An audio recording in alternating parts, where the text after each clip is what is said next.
naf fil-odon naqra l-obituary, so ngħid milli ġejjat fosthom jiet. All right, għadni ħaj, irridu ngħixu għad il-ġurnata. Jiena fżani dwar gonzi ġifieri, dwar daw il-quips. Kont ninki u l-president partikolari li kien ħabib tiegħi, kont ngħidu huwa useful forsi darba u darbtejn matul l-5 snin tal-presidenza tiegħu. Irridu xejnija il-presidenza biex namlu il-maratona ta' hekk, biex niġbru l-flus għalhekk. L-arfin legali tiegħi tinġibu minn xi episodju ta' The Crown, ġifieri. Il-politiku l-importanti sal-elezzjoni li ġejja jidher sabiħ. Dejjem naf ministri u klib kif iddarriju. What makes a marvelous judge?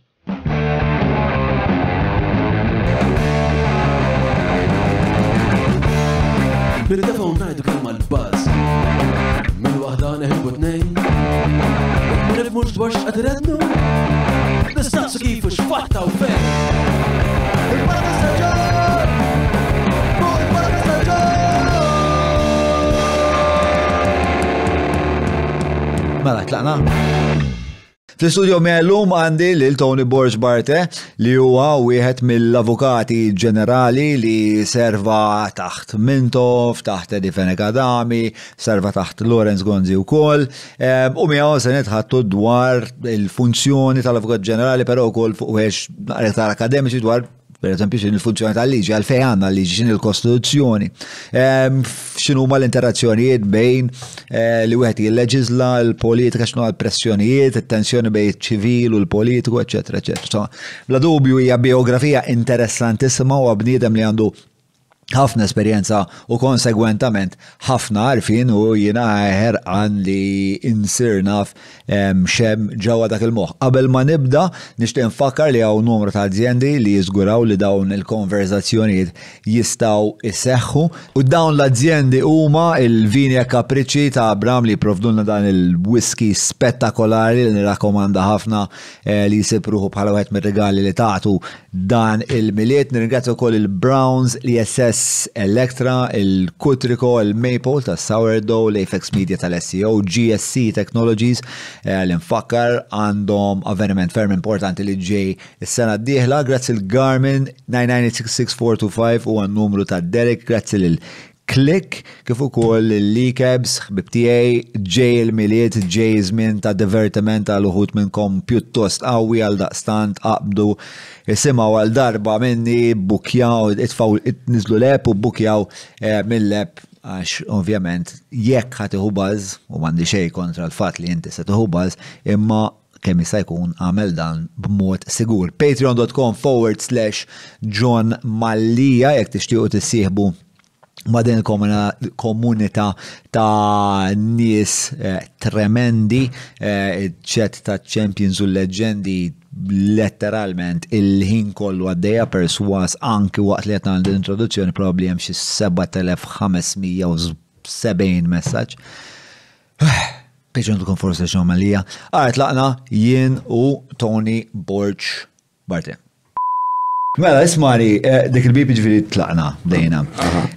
Mela, kontet niprepara biex namlu dal-podcast jena għand din il-konverzazzjoni bħalma taf il-tajna darbtej, ovvjament, għax inti kontem u koll, għandi li l-ekxut.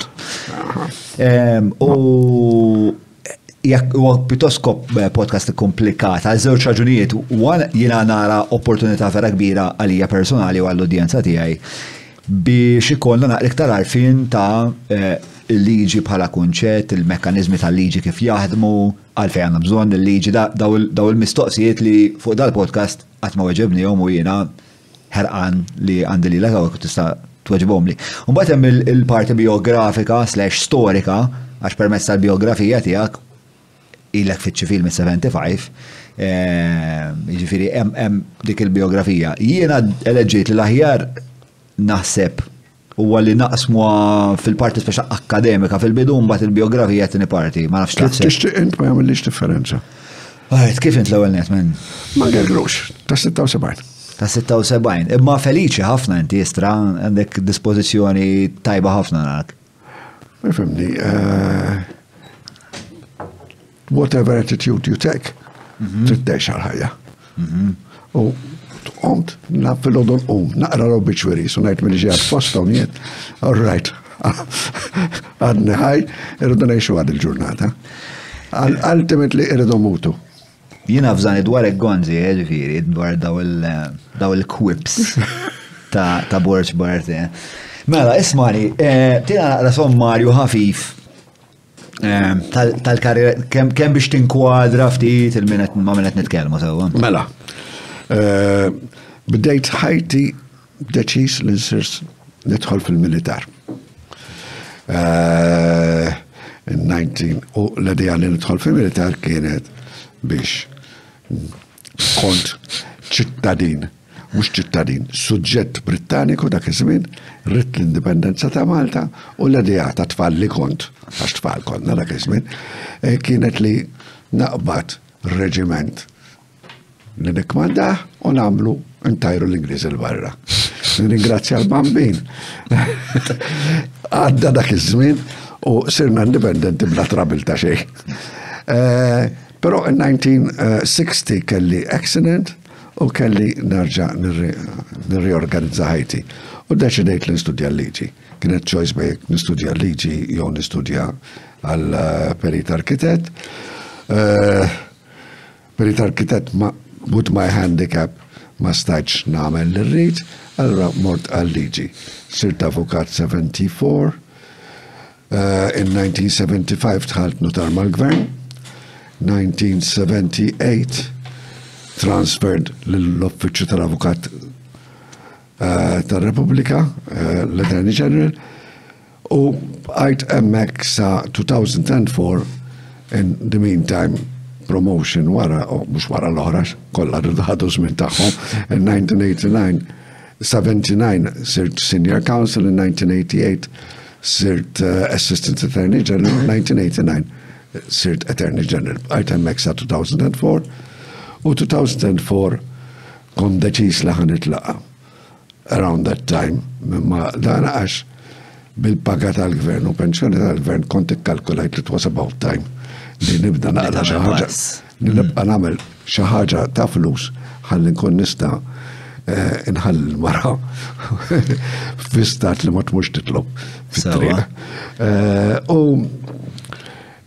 ġiet l-opportunità rridu jibgħatu xi ħadd imħallef European Court of Justice, Luxembourg, kienu jaħsbu li naf Franċis iktar mill-li kont naf, imma kienu jafu li naf Franċis, għallu mela Franċis jaf, liġi jaf, he's the candidate we want.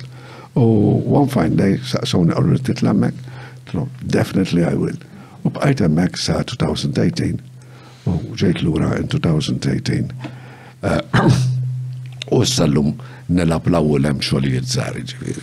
Mela, grazzi dak is-sommarju qed nisma' naqra l-bombjar, naħseb jekk forsi ma nafx minn fejn ġej jekk mhux mill-JBL ta' barra. Mela, ħanibda grazzi ta' dik l-ispjega. Ħanqabad issa daqra b'mod elementali. Għadu qed jirbom qed tismgħuh? Pera Stramp. Mill-speaker ta' barra? Mela, ħanqabad naqra mill- u aħjar naħseb hekk. Jidir li u aħjar. Ħanipruvaw, ħankomplu u naraw fej nfeġġu. Mela, nixtieq naqbad biex tassa il-lat naqra tal-granulari. U l-ewwel mistoqsija tiegħi hija x'inhi l-liġi u għalfejn stat għandu bżonn il-liġi. Il-Romani kienu jgħidu jekk ma nkunux skjavi tal-liġi ħatmu liberu. Għax il-liġi tajlek il-parametri ta' x'tista' tagħmel u x'jistgħu jagħmlulek. Mela, hekk għandek dak il-binarju, inti taf li fuq dak il-binarju tista' timxi u tista' tasal fejn tridu. U ħadd m'għandu jtelfek minn dak li trid tasal fuq dak il-binarju. Mingħajr il-liġi għandek anarkija. Min jiflaħ ħawwel. U min ma jiflaħx jitħawwel. Sawa. Ġifieri, il-liġi mod ġenerali, kemm fil-ċivil, kemm fil-kriminal, f'kollox, għandek bżonna biex tirregola l-affarijiet. Ġifieri liġi għadhem biex nevitaw il-kaos. Biex nevitaw il-kaos, għabi bħal kull familja għandek il-regoli li jagħmlu l-ġenituri, għandek il-disciplina li żommhom, għandek it-mod kif tqassam u ma tqassamx l-affarijiet. L-istat huwa il-familja kabbarta iktar mod ġenerali. Huwa mod li speċa nkunu nafu nistgħu Nistgħu imbassru kif ħaddieħor ħajġib ruħu biex anke nkun nistgħu nagħmel negozju. Kif għandu jġib ruħu, kif ma jċitjanix, hekk għamilt kontratt, ir-remedju tiegħi x'inhu, hekk dan iċċitjani biex nġib flusi lura, jew drittijiet lura, hekk kien għala xi ħaġa x'inhu mal-konsegwenzi ta' dik xi ħaġa. Maċċena bħal ġo familja. Il-moralità, kemm tara jaqrib il-kunċett legali? Il-liġi trid tipprova tkun morali. Ma jfissirx li kull ma immorali huwa illegali. U laqqas ifisser li kull ma hu illegali huwa immorali. Jiġifieri mhumiex coextensive. Sewa. Però huwa stramp li bniedem liġi tipprojbixxi xi ħaġa li kulħadd jara bħala tajba. Sewa. Allura hekk xi ħadd jara bħala immorali, the chances are li jgħidu isma' dik naraw hekk dik din l-immoralità hijiex ta' perikolu għalina jew le. Għax hekk bniedem irid ikun immorali privatament, affarijiet jirranġaw. Imma hekk irid ikun immorali b'mod li jolqot il-ħadd ieħor b'dik l-immoralità li jagħmel deni lill-soċjetà li fiha jgħix. Allura huwa fl-interess tas-soċjetà li tissappressja li tissopprimi dik l-immoralità għaliex tagħmilha ħsara biex tiddefendi ruħha minnha. Sawa. Nasib illum kont qed naqra artiklu tiegħek nasib illum jew il-bieraħ, insomma fejn ġejt intervistat u għamilt dan il-punt li fil-ħamsinijiet jidhirli anke li taqlib għall-mara, pereżempju kienet illegali. Up to 1975 kienet interessanti li waqt li mara li tagħmel adulteru kienet tista' teħel il-ħabs. Raġel hekk jagħmel adulteru ma kienx jeħel il-ħabs, kien jeħel il-ħabs hekk ikollu konkubina. Għaliex il-kodiċi ċivili tagħna li ġej mill-kodiċi Franċiż, il-Kod Napoleon, jipproteġi iktar mill-familja, jipproteġi il-patrimonju tal-familja. Sewa. Hekk raġel. Konsiderazzjoni kummerċali iktar mill-morali. Kellek the moral and the financial aspect. Financial aspect of it. Hekk raġel ikollu familja oħra parallela, dana il-flus li suppostu ma tal-familja li ġew mill-familja, eccetera, eccetera, għax l-idea dejjem burġwa tal-kodiċ ċivili tagħna. Ta' ħafna mill-kodiċi ċivili mill-fatt. Dan qed jisraq qisu mill-familja legali il-flus li għandha dritt għalihom. Ma bl-istess ħsieb, allura il-mara għalfejn kienet tiġi kastigata. Għaliex tagħmel tifel barra miż-żwieġ u jirat mal-oħrajn li huma ta' żwieġ. Ma raġel ukoll jista' jagħmel. Imma tinsix li l-leġittimu dak iż-żmien ma kienx jiret. Sewa. U inti dejjem tista' tiġħad spiex, Mara qatt ma tista' tiġħad għax ħireġ minnha spiex. U apparti minn hekk il-preżunzjoni kienet li jekk tweled fi-żwieġ huwa tar-raġel. Sakemm ma kienux separati fiżikament għal 300 ġurnata qabel it-twelid jew xi numru ieħor. Xi numru ieħor li ma niftakrux. Mela, tlaqna issa naqra mill-lat tekniku. Tista' tina naqra hekk spjega ta' kif tissawwar liġi minn fejn tibda. Mela kif fl-aħħar tispiċċa Mela liġi ġdida ngħidu mhux għal kodiċijiet li huma ġġa hemmhekk u storbju. U forsi tgħidilna x'huma kodiċijiet ukoll? Mela il-kodiċijiet bażikament għandek il-kodiċi kriminali li jgħidlek il-major crimes x'inhuma u l-proċedura kif tmexxi kontra min jikser il-liġi. Għandek il-kodiċ ta' proċedura ċivili kif tmexxi kawża qudiem il-qrati, għandek il-kodiċ ċivili li jirregola il-familja, il-proprjetà u l-kuntratti bejn nies. Bażikament. Il-kodiċi kummerċjali li llum ħafna minnu spiċċa fil-liġi tal-kumpanija, eccetera. Dawk huma bażikament. Issa, liġi, bad għandek liġijiet oħra, per eżempju, liġi li tirregola l-kera. Liġi dwar il-highway code. Dawk ma jgħawx huma kodiċi separat? Huma liġijiet separati, b'kollox għandek Minn għaliex 600 chapter tal-liġijiet ta' Malta kull chapter hija liġi jew kodiċi jew liġi separata. U x'in differenza bejn kodiċi u liġi allura? ċertu liġijiet ġew kodifikati f'grupp f'daqqa biex jirregolaw dik il-ħaġa f'daqqa. Il-kodiċi ċivili oriġinarjament kien 3 liġijiet, 3 ordinanzi differenti. Mbagħad għaqduhom biex issibhom kollha f'dak il-post kodifikati f'post wieħed. Hemm ħafna tista' tagħmel ħafna kodiċijiet f'dak is-sens, pereżempju l-Italja għandhom il-kodiċi tal-liġi amministrattiva li Malta għadna m'għandniex. Taqbad il-liġijiet kollha u tagħmilhom mod strutturat f'liġi. Però issa kif issir liġi? Kif issir, eżatt. Mela, għandek il-gvern jew dipartiment tal-gvern li jeħdirlu li jrid jagħmel riforma jew jibdel xi ħaġa għax hemm bżonn li tissir dik il-bdil. L-ewwel tiġi diskussa mal-Ministru li huwa nkarigat, jew joħodha il-kabinet l-idea dak il-mument stess u jiġik jgħidlek isma' il-kabinet kontra tagħha, il-kabinet favorija mexxi. Jew kelli jgħidlek għamel draft ħalli mbagħad nista' noħodha l-kabinet. Issir id-draft l-idejat joħorġu mid-dipartiment fi żmieni kienu jiġu. Id-draft issir bejn id-dipartiment u l-uffiċċju tal-Avukat Ġenerali. Dak iż-żmien.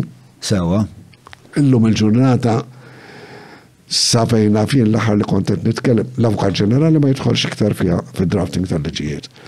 L-Avukat tal-Istat mhux dejjem jidħol. Sewwa. Xi kultant jgħaddu. Allura min nkarigat dan l-obbligu issa? Illum għandek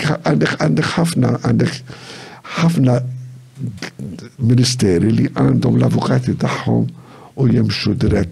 Ekk jaddux jole minant l-Avukat Ġenerali, ma nafx, I'm not there anymore naw l-aħħar 20 sena.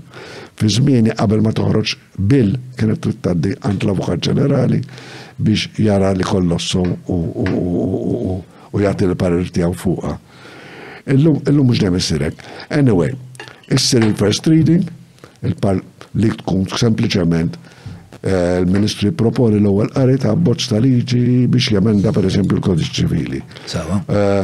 Jistgħu jsaqsuh x'ħajamel jew ma jagħmilx biha, però ġeneralment jgħaddi without objection u wara li jgħaddi l-ewwel qari jiġi pubblikata l-abbozz ta' liġi.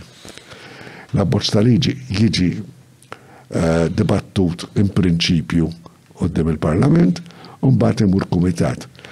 Wara li jgħaddi il-kumitat. Meta tajt imur kumitat xi vuol diri min huma l-kumitat? Il-kumitat fi żmien kienu jkunu dak iż-żmien the whole house. Il-kumitat illum għandek kumitati select committees biex jaraw ċertu liġijiet. Illum il-ġurnata għandna kumitati li huma esperti ta' ċertu oqsma differenti, jew huma mhux neċessarjament esperti, imma huma. Expert is a very loosely defined term. Loosely used term. Għandek ikunu interessati iktar dak u jaraw dan l-abbozz klawsola u jaraw u jadduħ klawsola. Meta jisir jaddi il-komitat imur għat-tielet qari wara jaddi mit-tielet qari imur jiġi emendat fil-komitat kollha.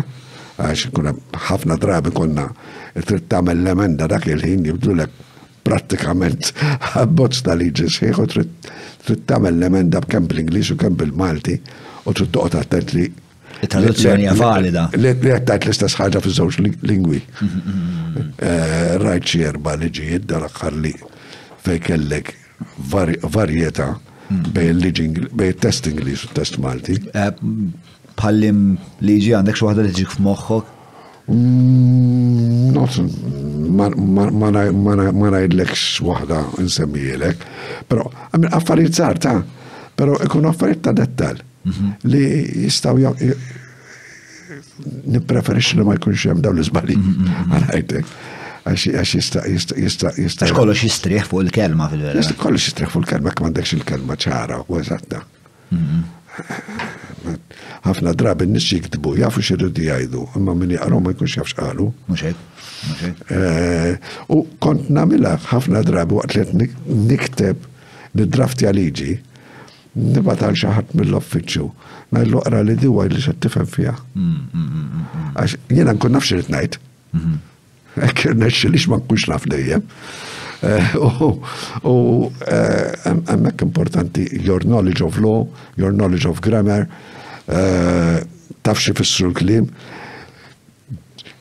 ħaġa li kont namel u ma nafx konċ popolari u lebi għal-uffiċu, pero jiġini xaħar b'xi draft anki ta' ettra u ta' ċitazzjoni, naqbad kelma u najdlu dil-kelma li xamil tawwek. Għalix, najdlu, għax funzjoni għanda dik il-kelma lik. Għet iż-żejt jot naqqas miste, le, biex nżejnu muxaw. Ekki għet iżjien bis naħħija, għax la edamek għandu jkolla funzjoni, specialment fil-liġijiet.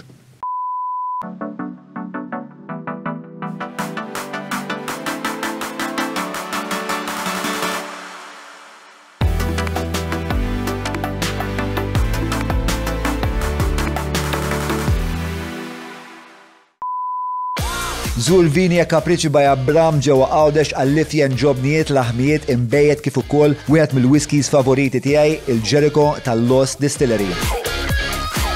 Idħol www.vinjacapricci.com. Min dejjem kellek hekk dan l-apprezzament għal kemm il-kelma jista' jkollha tifsir, kemm tista' tagħmel differenza fil-komunikazzjoni. Meta konna għadna mas-sorijiet St. Joseph's il-Belt, bambini tiegħu bil-grazzja tas-sema għax edukawni. Kenna exercise tfal ta' 8 snin, 9 snin, it-tina sentenza u rridu naqbdu kelma f'dik is-sentenza. U ngħidu the dog, per eżempju, was barking. Mela, di x'inhi definite article defining the word dog. Common noun, subject of the verb was barking.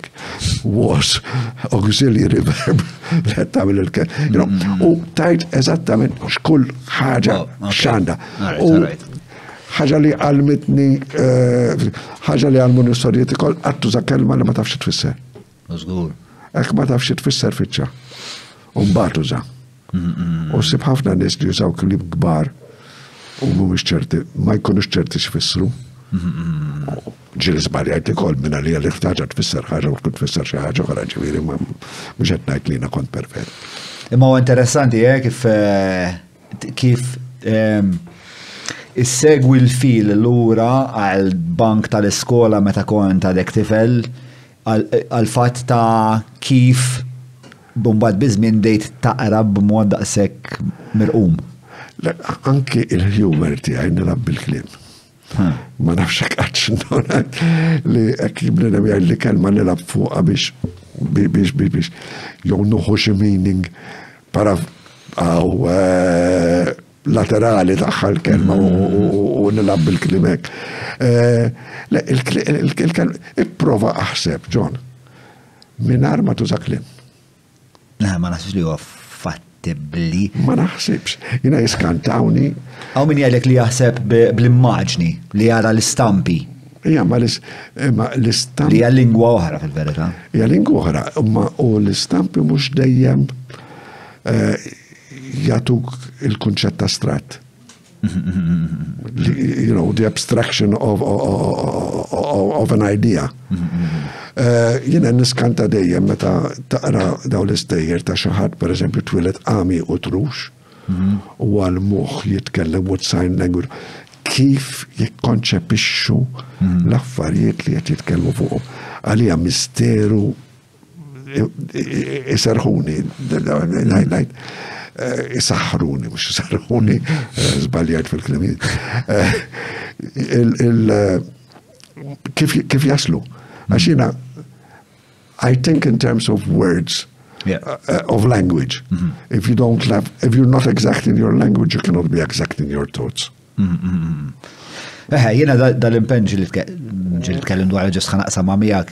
Jiena parti mill-recovery tiegħi xina kont alkoholiku, kienet li nitgħallem nosserva l-lingwa li għaddejja f'moħħi u biex nagħmel hekk kont nikteb bil-mod ħafna preċiżament dak li jkun għaddej. Allora għandi relazzjoni simili, għandi reverenza kbira għal-lingwa bħala mera tal-moħħ.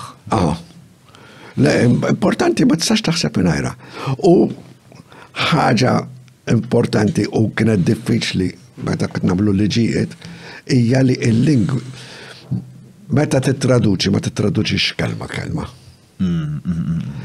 U ġeneralment kelma partikolari ma teżistix f'lingwa oħra. Dak il-kunċett eżatt fil-limiti tiegħu f'lingwa ma jeżistix f'oħra.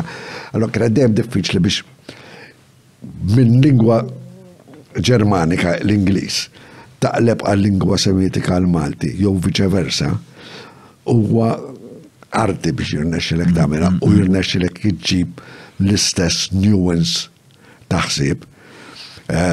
Nuance I don't think I need to explain what nuance means. Le, l-sfumaturi nitkellmu ħafna u eksperta.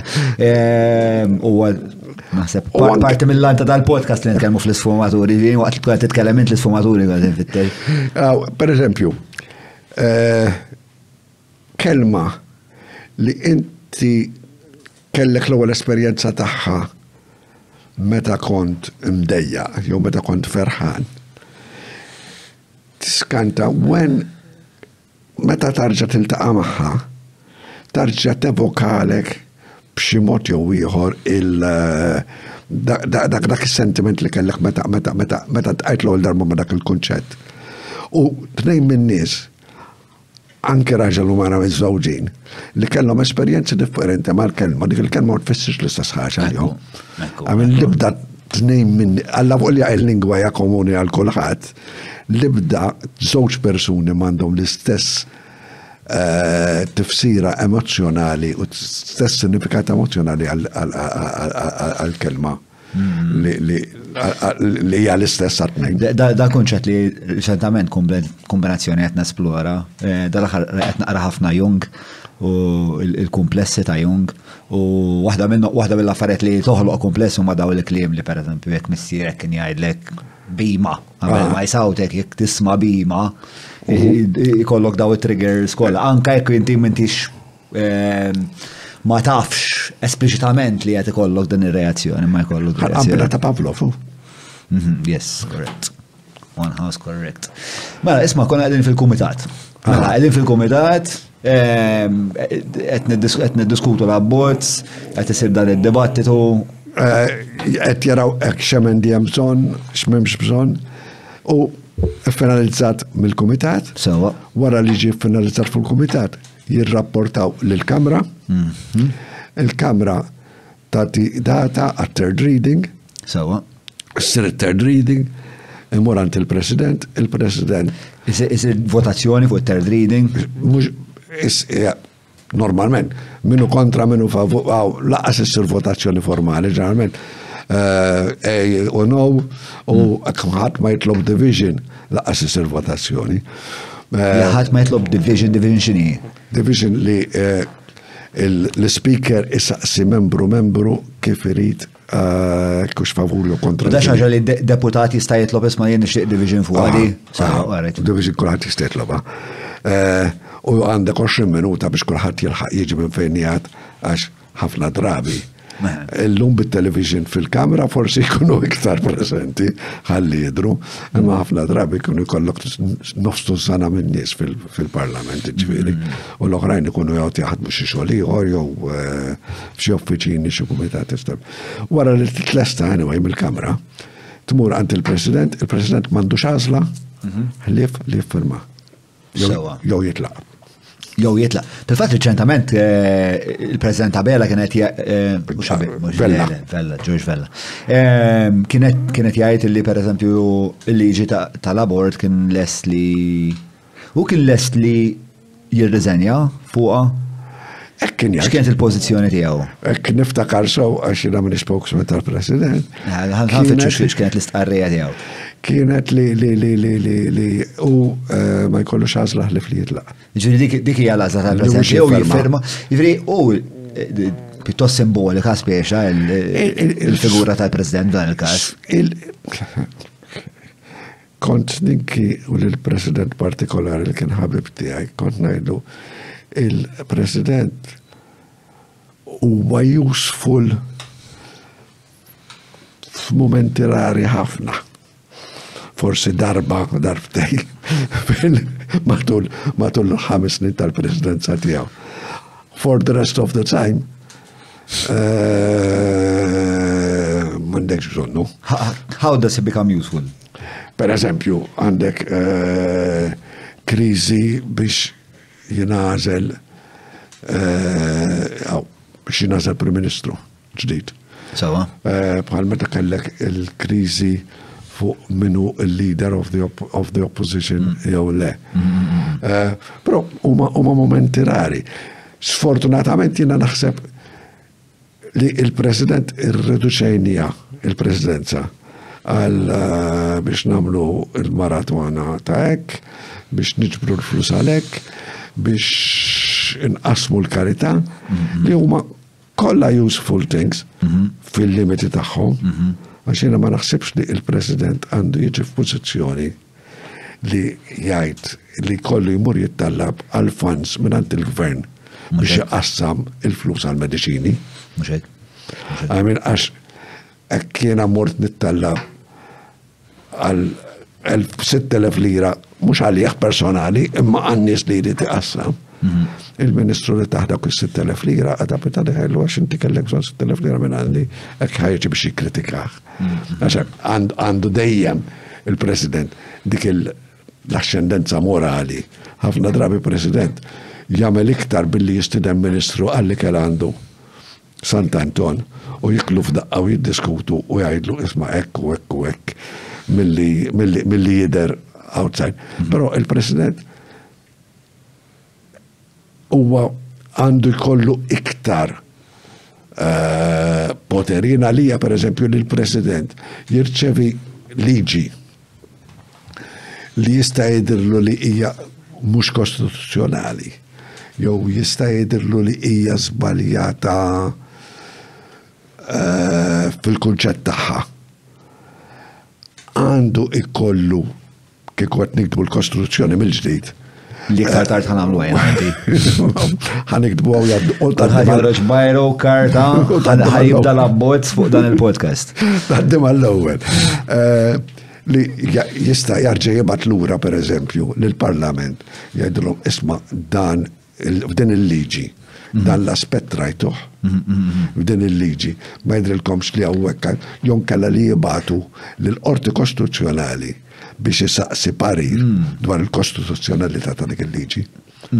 Ir-Reġina tal-Ingilterra jidher li għandha l-ewwel funzjoni li għad li tista' tibgħat lura tajt issaqsi jekk isitx ġewx meqjusa xi affarijiet. Ma naħsibx li għad għandha. Le, ukoll? Ma naħsibx li għad għandha.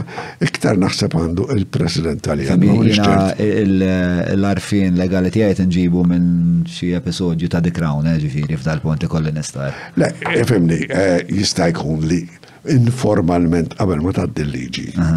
Ikun kelmet, tkun bata tal-Prim Ministru kelmitu, però formalment ma tistax tibgħat. Formalment ma naħsibx li tista' tibgħat allura. Mela, tlet affarijiet. Consent. X'inhuwa? I don't think that the Queen can withhold consent. Le, mhux withhold consent, imma li tajt isma' li tikkonsulta speċa għadilhom din istuha tista' tibgħat allura saqsi. Mhux wara li tkun għaddit mill-Parlament naħseb. No. Mela, kien hemm tliet affarijiet li xtaqna nispeċifikaw. Waħda is this one. So, relationship to royal consent. Consent is always granted on the advice of the government.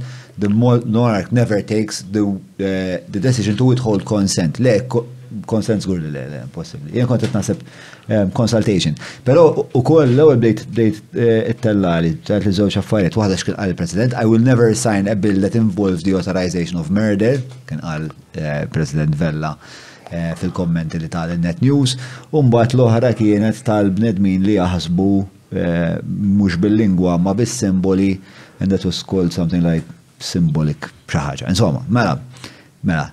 Unsymbolized thinking is the experience of an explicit, differentiated thought that does not include the experience of word, images, or any other symbols. Però dik mhijiex speċjali inti tista' tagħmilha frekwentament, hija speċjali.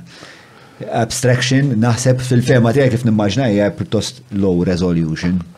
Ma naħsibx tista' tagħmel Omrok taħseb hekk. No, omrok hekk laqas ċertu kunċetti komplikati. Anke, naħseb low resolution tista' tibda biha naħseb u mbagħad tibda tagħmel definizzjoni. Hekk pronunċjament minn għandi fuq ngħidlek m'iniex preżuntus biżżejjed biex nagħmlu. Imma fl-esperjenza tiegħek hija. L-esperjenza tiegħi jiena ma tistax tivvisualizza affarijiet minn għal-lingwa. Hemm element li tħoss li huwa meditattiv fil-kitba għalik? Definittivament. U waħda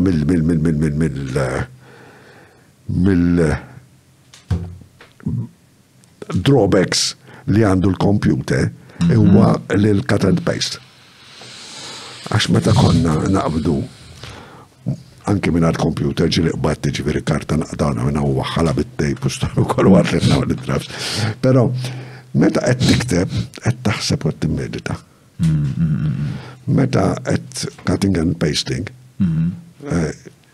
xikultat ma tkunx taf xed waħħal u xed taqda u meditazzjoni trida dejjem, anki jiġibni dem u jistaqsik xi ħaġa u jgħaddu tajt tagħti risposta dak il-ħin stess u mbagħad wara jgħaddu jumej u tibqa' taħseb fuqha u storbi wkoll u tajt isma' però iktar ċara din il-ħaġa għax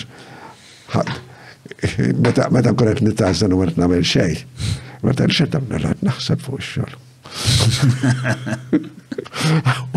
U naħseb xogħol. Mux dejjem nkun qed naħseb ġeneralment fuq ix-xogħol. Fuq ix-xogħol. Però għandek ritwalek tal-kidba ta' meta għax inti ovvjament ħafna liġijiet kont involut ħafna abbozzjar. Għandek xi proċess pereżempju tikteb filgħodu, tixruċet il-kafè pereżempju. Ħafna drabi ħafna affarijiet l-ewwel draft inqattaw. U mbagħad narġa' nibdax waqt li qed tikteb. Fiżikament qattaw? Fiżikament qattaw. Waqt li qed tikteb tinduna li isma' l-istruttura forsi trid tinbidel aħjar dan il-mod. Ħafna liġijiet għandek struttura sempliċi allura ma ngħid tasal. Però iktar ma tkun twila l-liġi u iktar trid tistruttura, trid. U ġeneralment l-ewwel abbozz isir biex inkun sar anki 13 kultant jew artikolu u mbagħad wara tarġa' tibda u tarġa' timmedita fuq dak li ktibt u joħroġlok aħjar wara. Hekk naħdimx fil-għodu ma tantx intajja biex naħdem. Sawa. Fil-għodu tissawwarni biex inqum. Il-mara ommi daritna ħażin kienet iġib l-ħalib il-kafe fis-sodda. U l-mara ġib l-kafe fis-sodda jkoll ġifieri u mingħajru ma niffunzjonax. Però biex naħdem mhux ma nagħmilx kuljum, ma ġieli għamilt lejl sħiħ nibqa' għaddej u nuħu xawer u mmur l-uffiċċju wara. Ġifieri ssib li taħdem aħjar bil-lejl għall-kitba. Għall-kitba għal kollox. Bil-lejl għandek il-ħemda tal-lejl, għandek kulħadd mar jorqod, m'għandekx distrazzjonijiet u qiegħed int u ħsiebek. Tajlix kumitat bil-lejl u dal-meeting, no. Però bil-lejl tista' tipproċessa aħjar. It-tfassil tal-liġi hija xjenza jew arti? Hija tnejn. Bħal medicina. Il-medicina finalment hija arti, però hija bbażata fuq ix-xjenza ta' l-affarijiet. L-istess il-tfassil ta' liġi għandek trid tkun taf il-liġi l-oħra x'inhi, trid tkun taf imma mbagħad wara kif tesprimi ruħek u kif twassala u kif taħmija ħadd isiru. Taf li trid tagħmel daw ma mbagħad kif titfa' l-melħ u kif issiddek il-ħwawar. Bad ikun hemm the personal touch. Ġieli tfal jgħidu li rajt biċċa liġi, ma naħseb li ktibta inta x'bil-kitba tiegħek. Biex nibdew jiena hawn min jikteb kliem għaw sentenzi osra żar. Jien jew għax xi darba studijat ftit Latin, mhux wisq. Pjuttost għandi tendenza li nikteb sentenzi twal komplikati għaw min jgħidlek convoluted u jittof xi. Ħafna kunċetti f'sentenza waħda, ikunu densi. Ikunu dens u bil xajdulu. Għandi kelma irrid nikkwalifika u ta' sub-clause fija stess. Fis-sentenza stess. Fis-sentenza stess. Għalija inna nħossni inkun iktar ċert li għamilt dak li kelli nagħmel. It is more difficult to read. I admit. Tittina idea ta' liġi ta' id-nas ma' jena ktib dik il-liġi ħanfittxu għaw ħanaraw xieġi. Tina eżempju kien. Wieħed li ma nafx kemm ħassiba kienet fil-Duty on Documents Act meta għandek ċens temporanju minn għalija kif tikkalkula l-valur għal-boll u li it is a proviso of one of the sections. This is something that I wrote around 40 years ago. Illa namlu, biex namlu s-search, irridu nikbu emphiteusis nimmaġna. Temporary emphiteusis. Naħseb. Mela, ħaġa. Zgur ma tixkaf għalli għaxet li inti. Jalle. Xajdulu. It-tfal tiegħi li għandi tnejn minnhom avukati, meta ġew biex jagħmlu taxation din tippa kif u dejjem iċċallenġjajthom. U ħafna nies iċċallenġjawnu fuq din il-proviso partikolari. Ngħidlhom ippruvaw iktbuha iktar sempliċi u iktar. It-tfal tiegħi jew b'rispett lejn missierhom qalu li ma rnexxilhomx. Sewwa. Jew verament ma rnexxilhomx. U inti x'taħseb? Jiena naħseb li kien diffiċli biex tagħmilha mod ieħor. Għax kunċetti komplikat, ma tistax tikbu sempliċi. U għak tipprova tagħmlu sempliċi xi ħaġa tħalli barra. Interessanti. Jekk insibu il-liġi, nixtieq nara jekk kollha naqra ta' eżempju. Imma jkun hemm mument fejn tgħid jew ċoja kif taraf bej liġi tajba u liġi miktuba ħażin? ġarmet tintula bil-lingwa ħażina. Lingwa ħażina mhux kliem ħażin. Aħbar ngħidilkom jien. Il-grammatika grammatikalment ħażina li pereżempju darba kienu qegħdin jagħmlu liġi dwar l-edukazzjoni. U fid-definition ta' skola rridu jdaħħlu skola hija istituzzjoni storbi sabaħdala li lan tagħha huwa li teduka u mhux il-qlieħ. U għatlu skola hija post li huwa intis biex jeduka. Ħalluha barra li tabla qlieħ. Għallu le għax dik importanti li tkun blaqlieħ l-iskola li ma jiddix lan taqlieħ. Ġi għaddit tagħhom wara żmien kien hemm xi teacher li kien jagħti l-privatijiet kien ikollu xi 45 ruħ. At a time, u għallu dik skola biex privat. U rridu jfittxuh. Tlom di għal x'qed jagħmilha. Għallu li naturalment u. Tlom għal skola. Għax inti trid. X'ikun il-ħsieb imma li tikteb bħalma kont tajt fil-bidu fil-verità, speċa dik qiegħda żejda hemmhekk. Dik qiegħda żejda li dablaqli. Hekk trid imbagħad tajt, mela, definejt skola x'inhi tajba jew ħażina li hija skola. L-elementi essenzjali tal-iskola. Meta tiġi biex tirregolaw mbagħad tagħmel artiklu separat li tajt l-iskola għandha tkun hekk u hekk. U hekk imma mhux li hekk mhijiex hekk u hekk mhijiex skola. Mhijiex skola u m'għandek bżonn liċenzja allura, u m'għandek bżonn u ma taqax taħt il-liġi, għax il-liġi tirregola l-iskejjel. Ġiri, hija mela lingwistikament qed tgħid li meta jkun hemm ċertu ħwejjeġ li huma evidentament żejda il-liġi tkun dajfa fil-verità għax u bad ma tistax tinforza. Ma tistax tinforza jew ma taqbad iktar milli trid taqbad. Xejdulu. Jew taqbad inqas milli trid taqbad.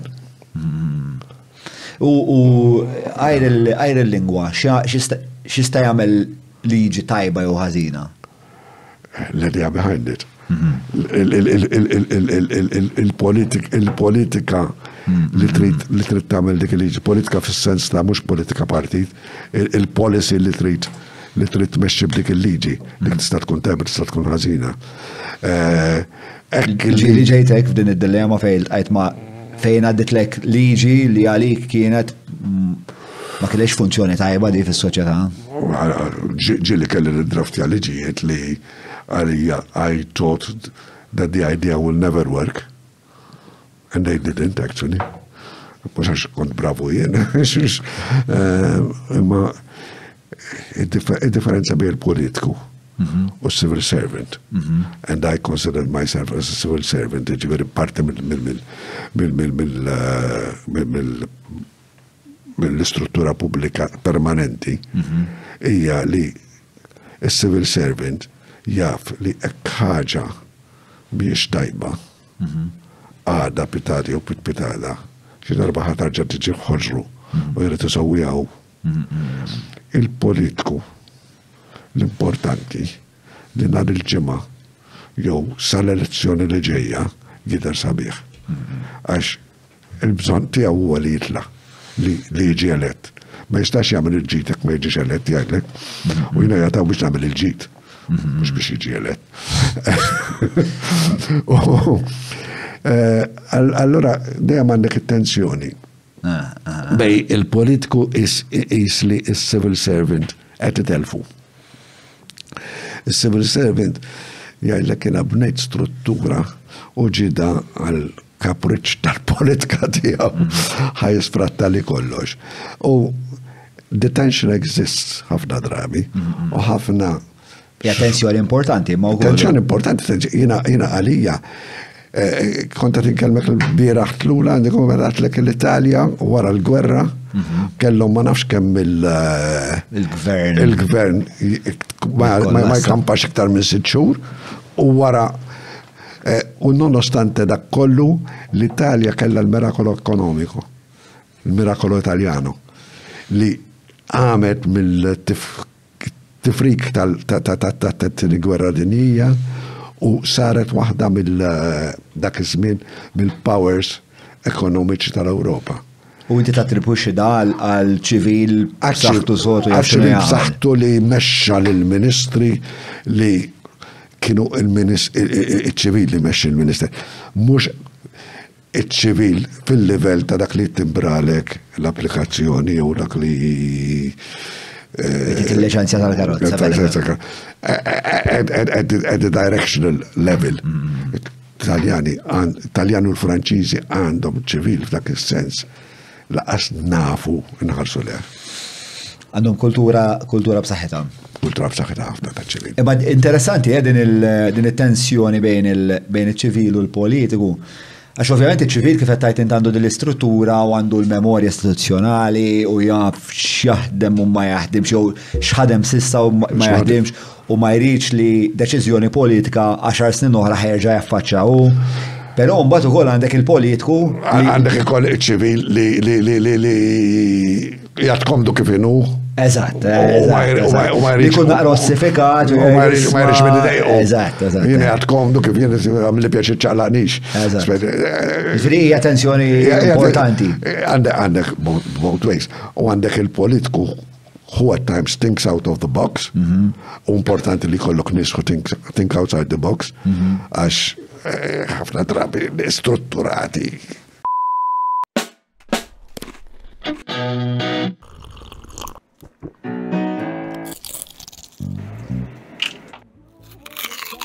Know your food. Book your food intolerance and allergy test now.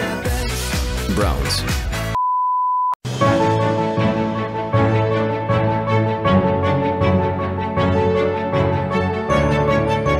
Il-ħobża tal-Malti. Il-ħobża tal-Maltin. Minant il-Maypole. Id-deskrivejt li l-Mintoff bħala xaħdet thinks outside the box. Yes. A lot of, in East, pre-independence, Right.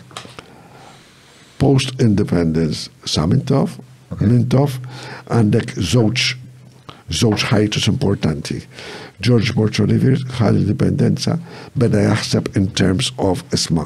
Mux għet nuħdu l-instructions mill-Ingliżi, mux għet jorbtu ndadajna l-Ingliżi, jew Whitehall, etc.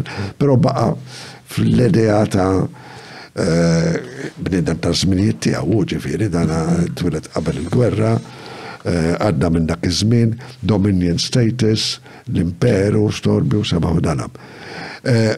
Mintoff start to think, min kien jaħseb qabel Mintoff about Red China? Jew li ikonna tajjeb jew ħażin relazzjonijiet ma' Nord Korea. F'dak is-sens, he would come out with ideas not always right, not always wrong. Pero radikali żgur. Radikali, outside the box. Qed naħseb mill-mod ġdid. U dejja xi ħaġa li jidir li inti jew li qed ninferixxi li inti apprezzaj dwaru. Waħda mill-plus system ta' Mintoff. Ektajd li what were the minuses? Il-minuses tal-leaders politiċi kollha Maltin, u ma mhux dej jew kważi ħafna minnhom ma kienux jafu juħdu kritika interna. U hekk inti ma taċċettax u ma tismax kritika u tisma' biss alleluja, alleluja, alleluja, taħseb li inċi Alla fl-aħħar u l-Alla differenza li l-Allat ma jizbaljawx. Il-politiċi jizbaljaw. Somma jek taqra mitoloġija Griega, Zeus ma nafx kemm il-darba żbalja. Maħa gost. Ħafna gost Madonna, l-ħajja ta' Zeus. Insomma, ċajta xillum għanna l-eks-avukat ġenerali. Ġviri, din interessanti ukoll tal-populizmu. L-ispeċjalment jettajt ukoll illi kultant il-populizmu jisipruħu fuq il-bank tal-abbozzjar. ħafna drabi jisiru liġijiet għaliex in-nies iridu liġi. U l-vera bżonna li għamu xem. Jinnajlek ftit bidlet l-axħar emenda li saret fil-kodiċi kriminali dwar l-abort mill-istat tal-liġi kif kien qabel. Jina tajt pariri li pratikament l-istat tal-liġi kif inu l-lum bil-liġi ġrida u kif kien il-qabel bil-liġi kif kienet huwa l-istess. Pratikament. Ġejti konsultat inti ġviri? No, ma ġejti konsultat, pero konem xaħat tabni pariru għatlu xidir li l-liġi. Sewa. Ġviri inti għalik il-liġi tal-abort kif kienet u l-liġi tal-abort kif il-lum? Il-differenza huwa nuance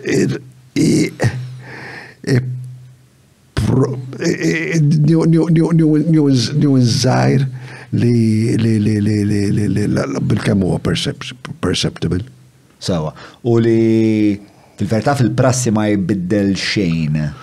Jien naħseb kienet din hija waħda minn dawk li qed tajt inti li kienet liġi li saret għax il-poplu beda jibboda liġi. Ritajta kien majta l-liġi. Kienu ma jtal-liġi u mammot kienu mill għajt għanna ħal-oħra biex il-liġi ma seħx u speċa spiċċajna b'eżerċizzju sisifjan biex nibqaw mal-mitoloġija grega ħana jendu. Għajna fej konna naħseb jiena. La minna passi kbar l-ura qasoddi. Sewa. U xinu l-ura u qoddim ma najdlekx. Għandek, ma naħseb inti għandek fema. Għandi fema. U l-fema tijak xini? Jina, il-fema tijak il-ħajja rispetta. Sewa. Trid attent, there are slippery slopes, and everybody is responsible for the consequences of his act. Right.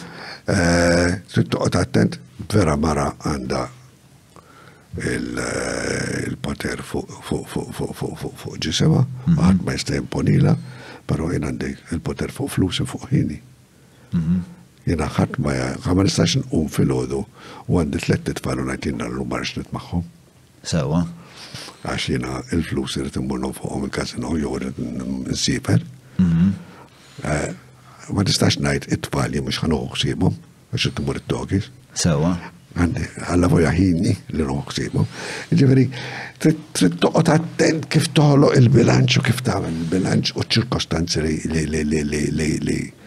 Il-tensjoni hija bej id-dritt tal-mara li tkun autonoma b'ġisimha my body my choice kontra id-dritt li il-pro-life jgħidu li għandha dik it-tarbija fil-ġuf. Hija hemmhekk teżisti dik it-tensjoni.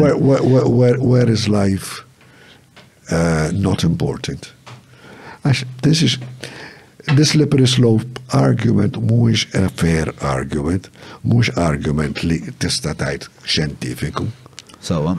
Però huwa morali fil-verità. Huwa morali u etika li tiret. Tista' bnedem jgħid isma' dak jaħasra mela għandu 76 sena. Għamim u waħda mill-oħra ma jarax. Kena diskrizzjoni personali, għawek? Quasi. Bil-kem jiflaħ jimxi, mux worth it ħajtu. Mux worth it li nofqu il-flus. Biex nżommu ħaj, biex nżommu ħaj biex nikkuraw. Nasib ma batem għandek kwistjoni ta' identità għamek li inti għandek nis li jħobbuk ċarament, għandek valuri, speċa. Nispera. ċajetaw fuq il-podcast, għetatina dell-informazzjoni kolla, għetatina l-istoria. Ifibni, jessem, ma batwara tispiċċa. Xinu l-valur tal-bnidem? Xinu l-valur tal-bnidem? Eżat, kif inkejluħ? Kif inkejluħ u meta ħad kejlu. Il-lut, per eżempju, u l-Arab, għandek il-teorija tal-40 jum. Il-ruħ ma titħolx fil-ħajja qabel 40 jum wara l-konċepiment. Il-lut u l-Arab. U l-Musulmani jek jgħadjem. Tiskanta kamu ma veċin. Anke salam u xalom huma veċini. Lingwi semitiċi, l-Islam huwa ġudeo-kristjan fil-vera kontinuazzjoni ta' kultura għan. Trid toqgħod attent xtajt isma' x'nista' ħadd mod iġal mara li jgħid l-raġel isma' jien għandi dritt ikolli tifel minnek. Ħadd ma jaċċetta dak. Definitivament il-mara hija autonoma f'dak is-sens. Imma issa hekk il-mara għandha konċepiet. U konċepiet għaddiċ ġimma, ġimmatej, 3 ġimmat, 4 ġimmat, 5 ġimmat, ġimma qabel it-twelid. Sewa. Meta m'għadix the right to dispose of her own body. Meta jispiċċa u meta jibda. I mean, I go on the side of caution. I may be wrong, I may be right. Immaġna li jem nisa li jett jisimaw bħalissa li ovvijament għadu kammu ignorantu, kammu bestja, kammu. U misoġenisti l-affarijiet kollha, ma naħseb hemm ukoll nisa li mhumiex daqshekk estremi, speċjal li qed jippruvaw kollhom din il-konverzazzjoni. Jiena ifhimni, mhux fl-abort biss, anki fil-toħseb il-ulidek. Kiena nistammur, per eżempju, darba, kien hemm wieħed joqgħod ta' ġent b'xi mod biex jaddottaw tfal mir-Rumanija. U dana la kun hemm screening ta' hepatitis storju xejn dan. U da bat kont fuq xi kumitati jien u ġi kellimna. Għal-isma jena għalek jiġi baby. U jkollu l-hepatitis nibdelulhom ta' għatlu xenu? Għax bieċi, għatlu mela dat tixtri fridge. Baby.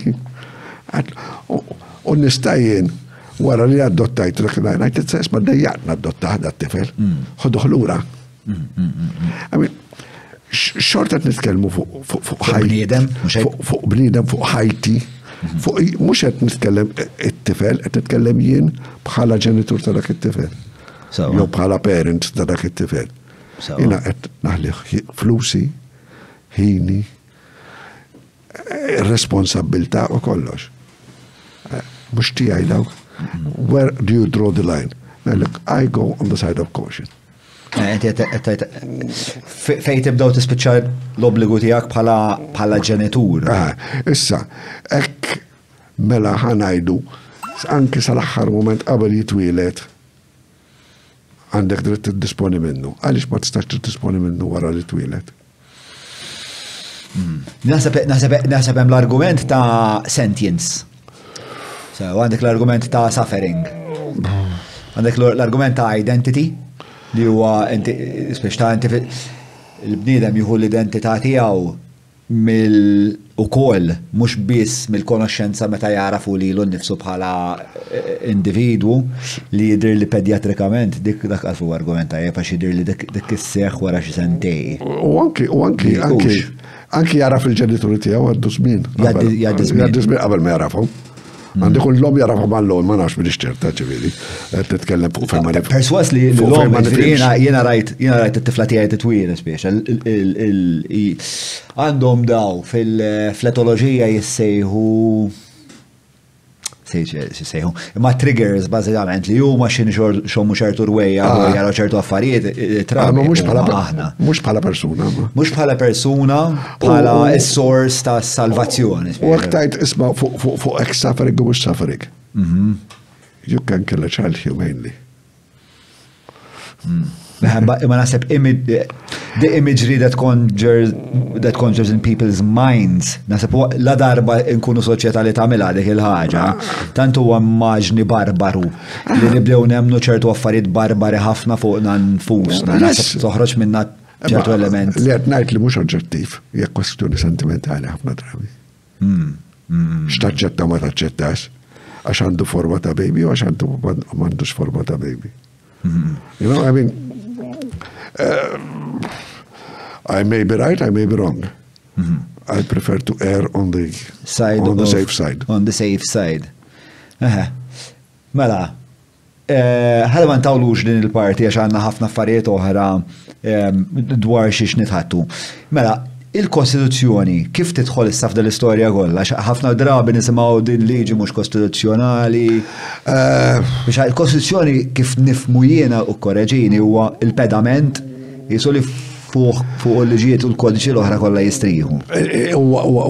Il-mod kif l-Istat għandu jiġi gvernat. Sewa.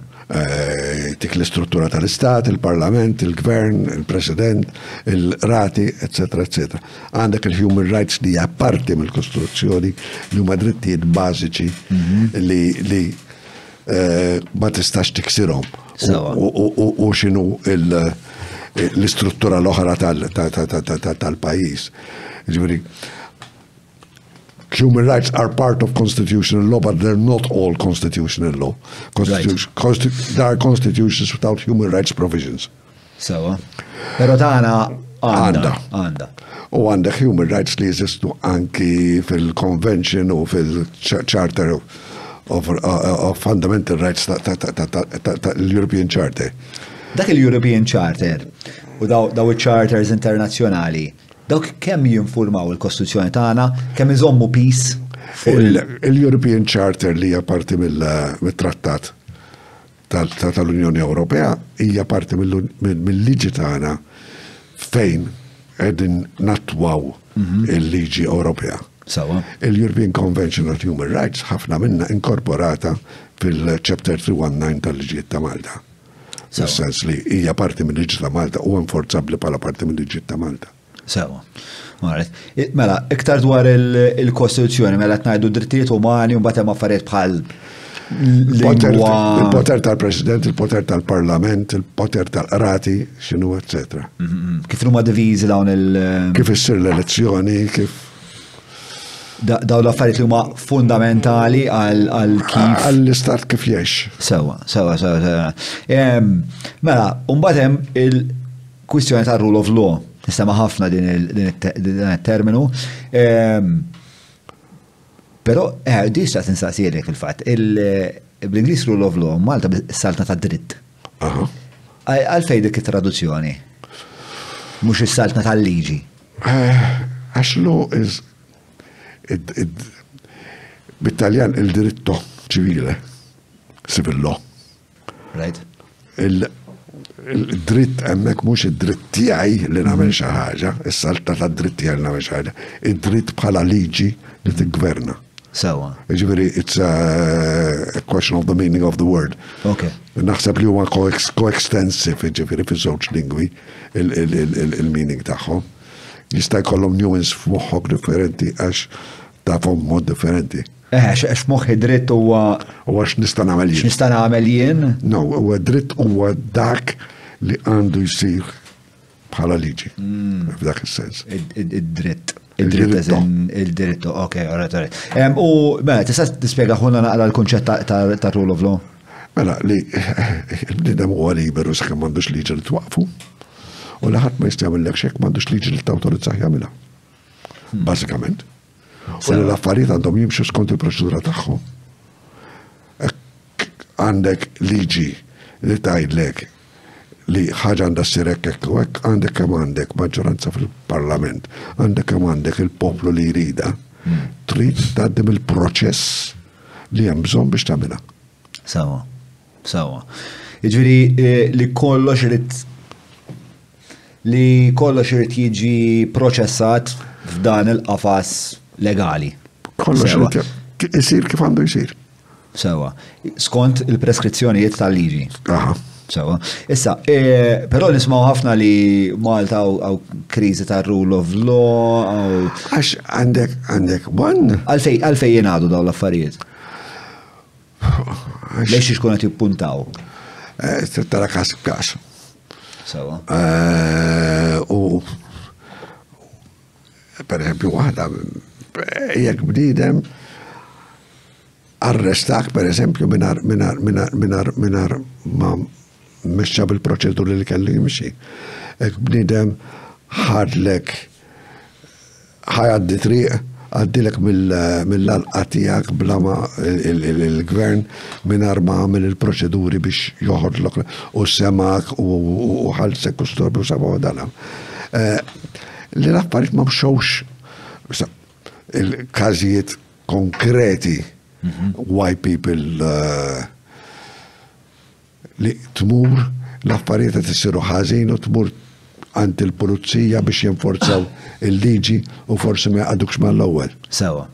Dik hija fil-fatt naħseb waħda mill-aktar affarijiet li. Waħda mill-affarijiet hija li hekk għandek xi ħaġa tiddejqek tibża tmur għand il-pulizija ma jmurx imorru jgħidu li għamilt ir-rapport int ħalli mbagħad wara ssirlek vendikazzjoni. Kif rajta tevolvi relazzjoni ta' Malta mas-saltna ta' dritt?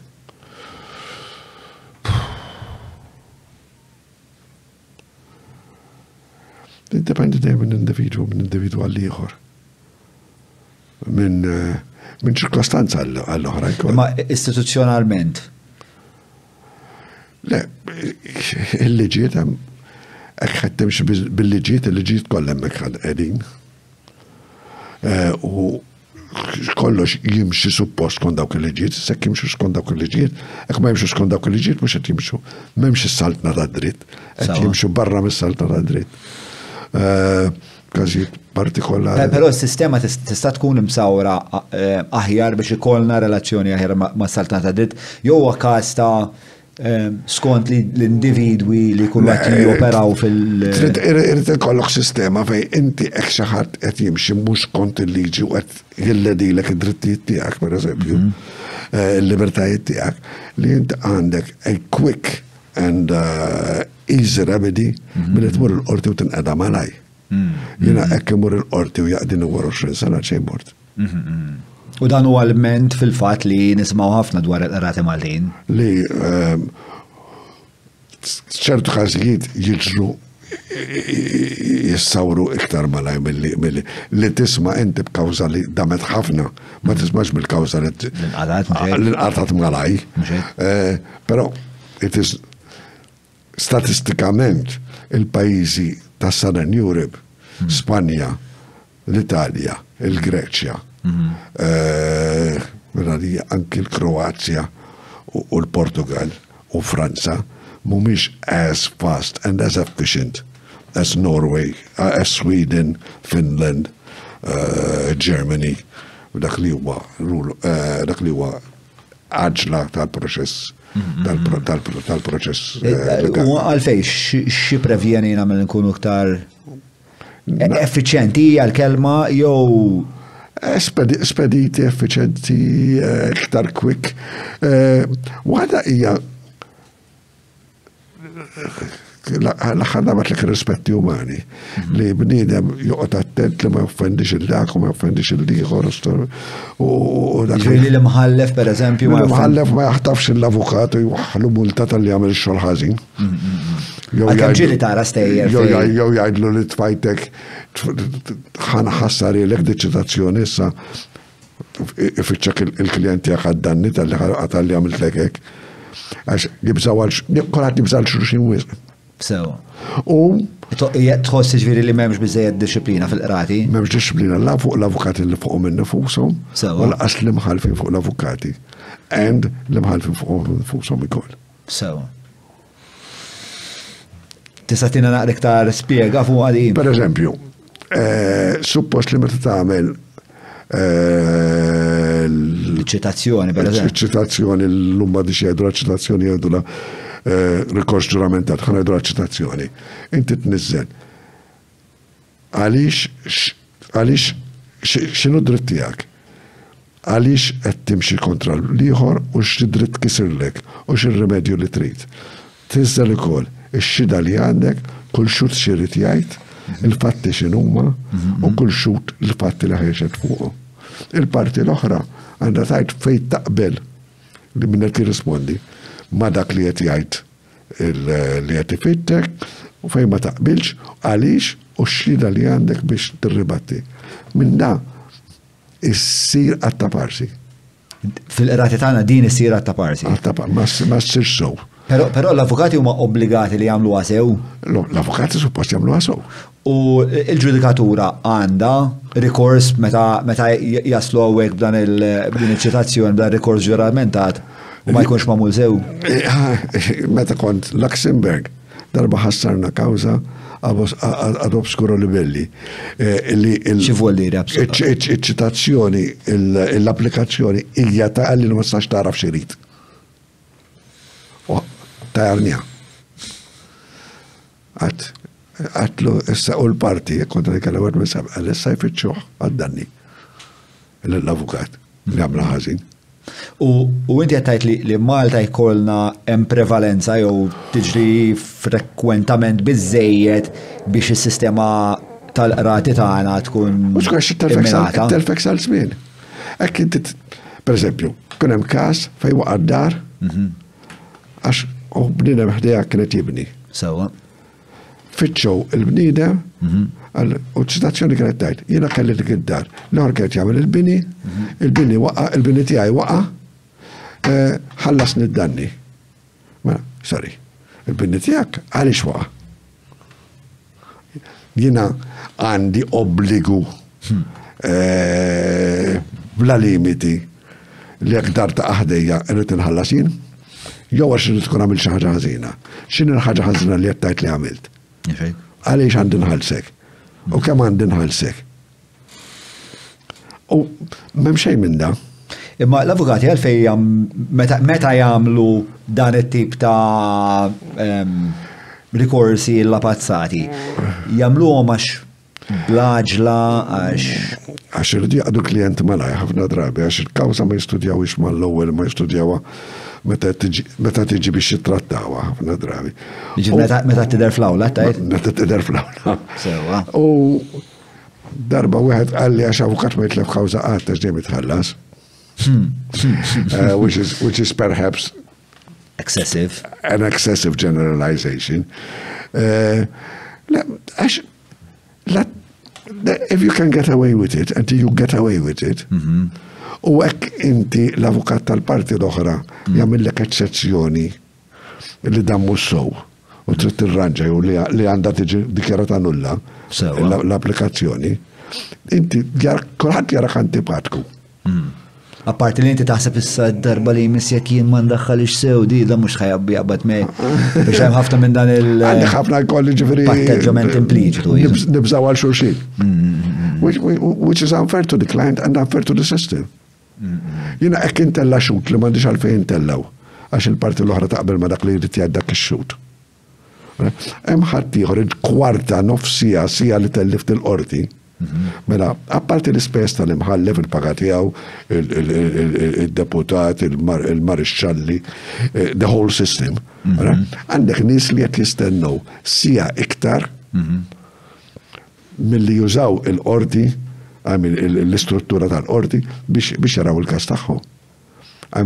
Any time li titleb għal xejn fil-qorti, somebody who is in the queue qed jistenna għal xejn. Fil-fatt il-ċifri kif sibnihom aħna jidru li criminal cases in Malta take an average of 298 days to complete. That's more than double the EU median of 1 to 2 days, 122 days.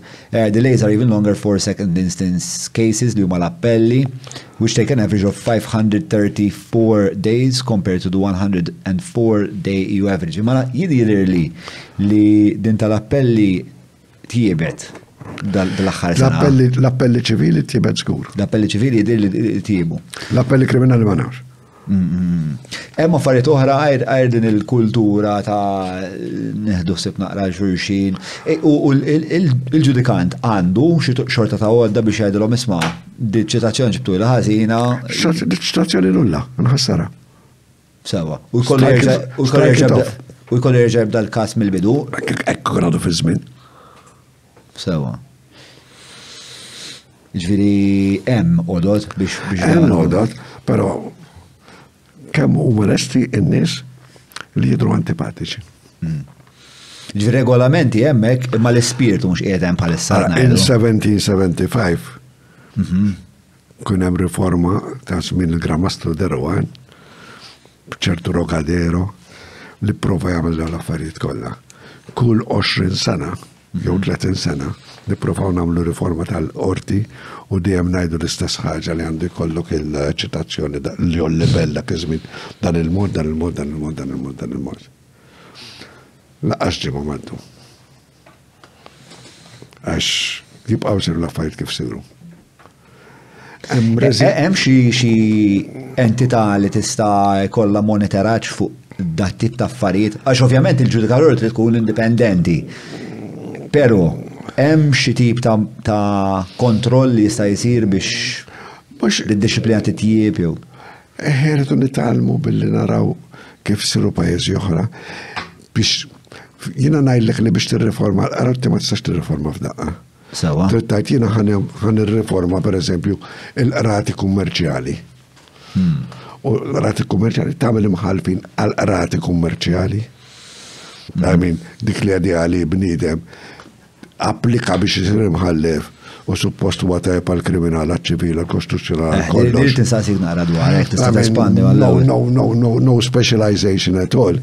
Hija daqsxejn qed nitolbu wisq mill-imħalfin tagħna. Mela, jiena ġejt magħmul imħallef għal-kriminal, pereżempju, għax applikajt biex tsir imħallef il-qorti kriminali. Titmanix daqqa waħda fis-sekond dawla, jew fil-qorti tal-familja, għax ma tinteressanix. m'għandix expertise fiha, ok, expertise you acquire, però qed titfani f'ximkien fejn minix kontent. Mela, għandek il-qrati l-imħalfin tal-qrati partikolari u mhux imħalfin mod ġenerali kaxxa waħda kulħadd hemm, u mbagħad tiċċaqlaq meta tapplika biex tiċċaqlaq u tiġi aċċettat biex tiċċaqlaq. U mbagħad għandek il-proċeduri f'dik tagħmilha biċċa u meta n-nies jaraw li hekk fit-kummerċjali qed jaħdem, jibdaw jaddottaw għal affarijiet oħra, għal tażwieġ pereżempju, jew għal kontratti, jew għal liġi tal-kera. Dak il-mod biss. Jiena barra minn Malta ma tipprovax ittella xhieda biex jixdu fuq affarijiet li mhumiex kontestati, għax ħadd it is too expensive to do. U l-qorti ma tekx iż-żmien tagħmilha. M'għandix għalfejn nisimgħu, da mhux kontestat dan il-fatt, tellifni żmien. X'ajħu taħseb biex tinbidel il-kultura? Taħseb li jekk nagħmlu hekk b'mod inkrementali?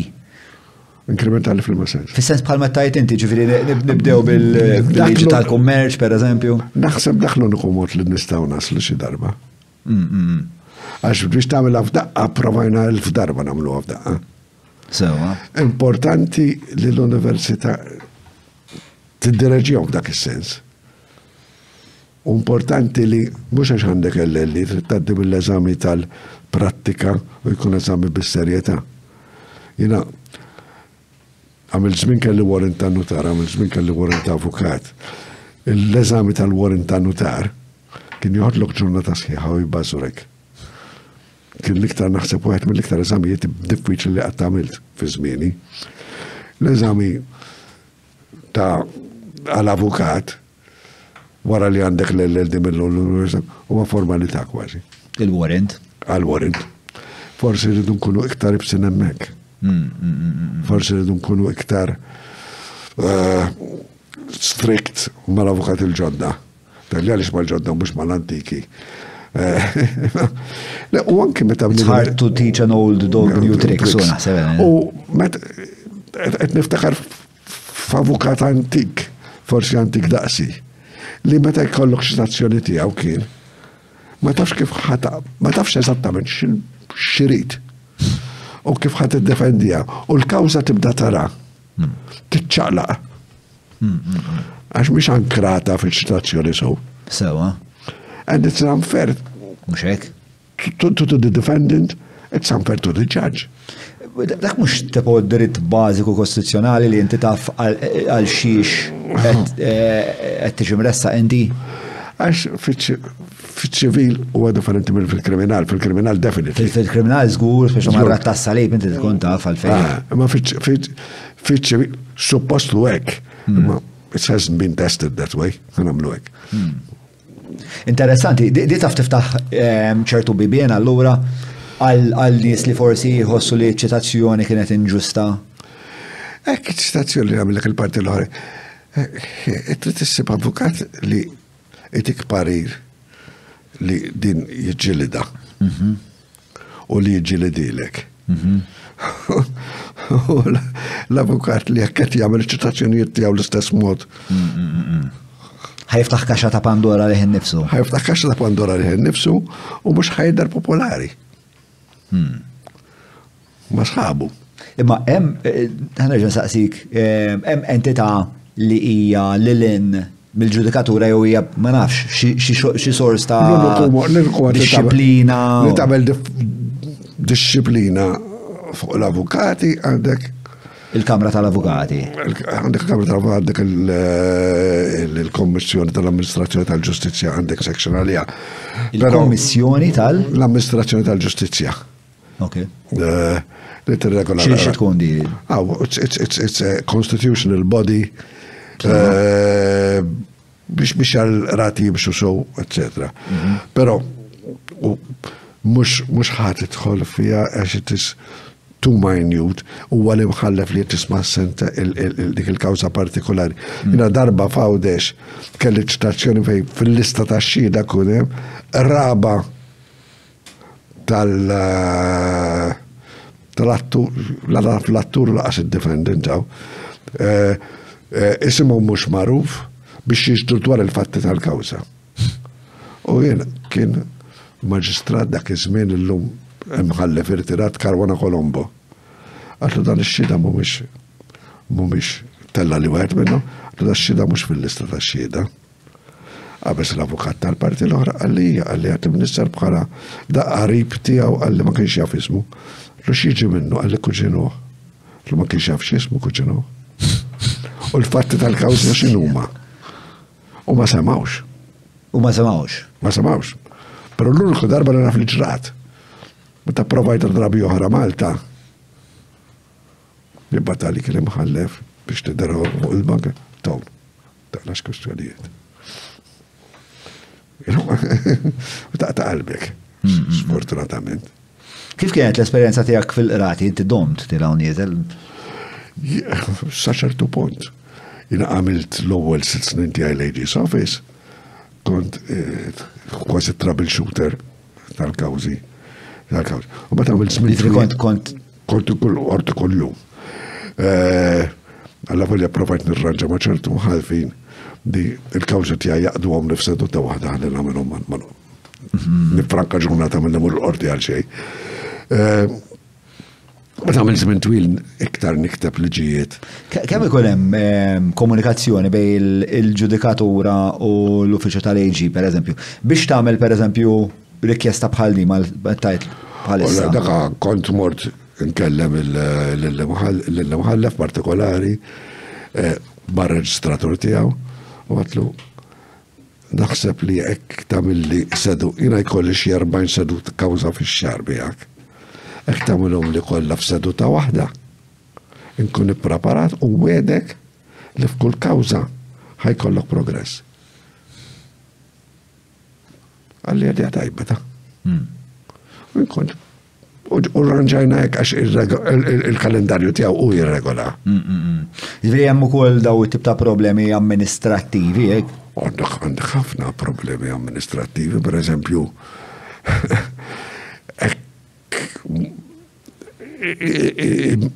imbilli ħafna kawżi għandek one person office. Ekk inti ħassifer, għalla jek bżon nissifer, jew għandek kawża x'imkien ieħor. U għandek salt kawżi fl-istess ġurnata għandek 7 kawżi, per eżempju, biex titratta. Ma jistax tkun f'7 għawli differenti. Allora, trid sistema li tagħmilhom bl-appuntament. Li il-reġistru jiftemma l-imħallef meta u available, jiftemma l-avukati meta u available, jiftem kemm għandhom żmien u fil-ħin li jridu. Għaw, li jiftemu. U fil-ħin li jiftemu, tmur u tagħmel li għandek tagħmel. It can be done, konna nagħmluha Luxembourg. It-sir Strasbourg fil-qorti ta' Strasbourg, is-sir rati l-Ingilterra. Però trid disciplina. Ġi għal darbohra hija disciplina li qed timpedixxi. Ġifieri il-fatt li aħna poplu it is doable. Għax isu ovvjament qed nara ċertu sfumatur mill-ħajja normali kwotidjana tagħna fejn aħna nies li magħrufin li aħniex l-iktar nies disciplinati f'wiċċ din l-art sewwa. U din in-nuqqas ta' disciplina tiġi riflessa wkoll fil-qrati tagħna. Parti mill-karattru Malti. U parti mill-karattru Malti. Tara l-possibilità li nevolvu minn hemm. Hija kwestjoni ta' edukazzjoni finalment. U edukazzjoni mhux titgħallem il-poeżija bl-amment. Edukazzjoni tar-ruħ, għabit tar-ruħ. Intellettuali, dak il-sens biex ma jaħsbunix li għad għaw aktar azzjoni evangelizza. L-azzjoni kattolika. Trid li nistedukom li l-affarijiet rridu jisiru sow bis-serjetà, jiena nixċajta ħafna fuq ix-xogħol serju. Li x-xogħol irid isir bis-serjetà, li trid tagħmlu b'mod effiċjenti għax taħli żmienek taħli żmien ħadd ieħor. And time costs money, u hekk inti ħlist kwarta qabel għandek kwarta qabel biex tagħmel xogħol ieħor jew biex tgawdi l-familja jew biex tiddeverti jew biex tagħmel li għandek tagħmel. Hemm tliet affarijiet li isek li jisna ħriġna minn dil parti tal-konverzazzjoni, hemm dik il-kultura li qed ta' dawn iċ-ċitazzjonijiet li jkunu Mhux imsawrin kif suppost bid-dettalji għandhom bżonn, bir-reżoluzzjoni li għandhom jeħtieġu. Għandna il-problema amministrattiva, u mbagħad għandek ukoll din il-problema ta' ġudikanti li daw mistennija jagħtu ġudizzju fuq kollox. Fuq kollox u li għandhom anke l-idea li kawża l-istitwal ta' kawżi li ma jistawx il-ħuqhom. Jisir xi ħaġa fihom kollha. Hekk inti għandek immaġna imħallef għandu 40 kawża fis-seduta ta' bej id-9 u s-sija. Kemm jiġu 4 sigħat? Mela da suppost dawn l-40 kawża. Sama 10 kawżi kull sija. That gives 6 minutes għal kull kawża. ħafna drabi għax ix-xut mhux notifikat. Kull ma jsir għax ix-xut mhux notifikat għax qed nippruvaw niftehmu fuq xi ħaġa ta' sur mħallef. U jidifferja għal ġurnata oħra. I mean, that is waste of time for the judge and for the people who go to court jieħdu l-lif biex imorru l-qorti għall-avukat li qed jippatroċinu. Mentri hekk inti tajt, isma' wara li kawża ta' fuq xi xini għax indirizzata sew.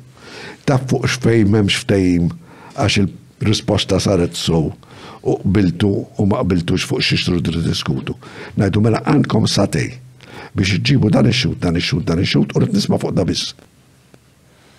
U mek dik il-kawża ittija smigħ u hekk għandek bżonn sija, ittihom sija biex tismagħha u jittrattaw u tmur sentenza.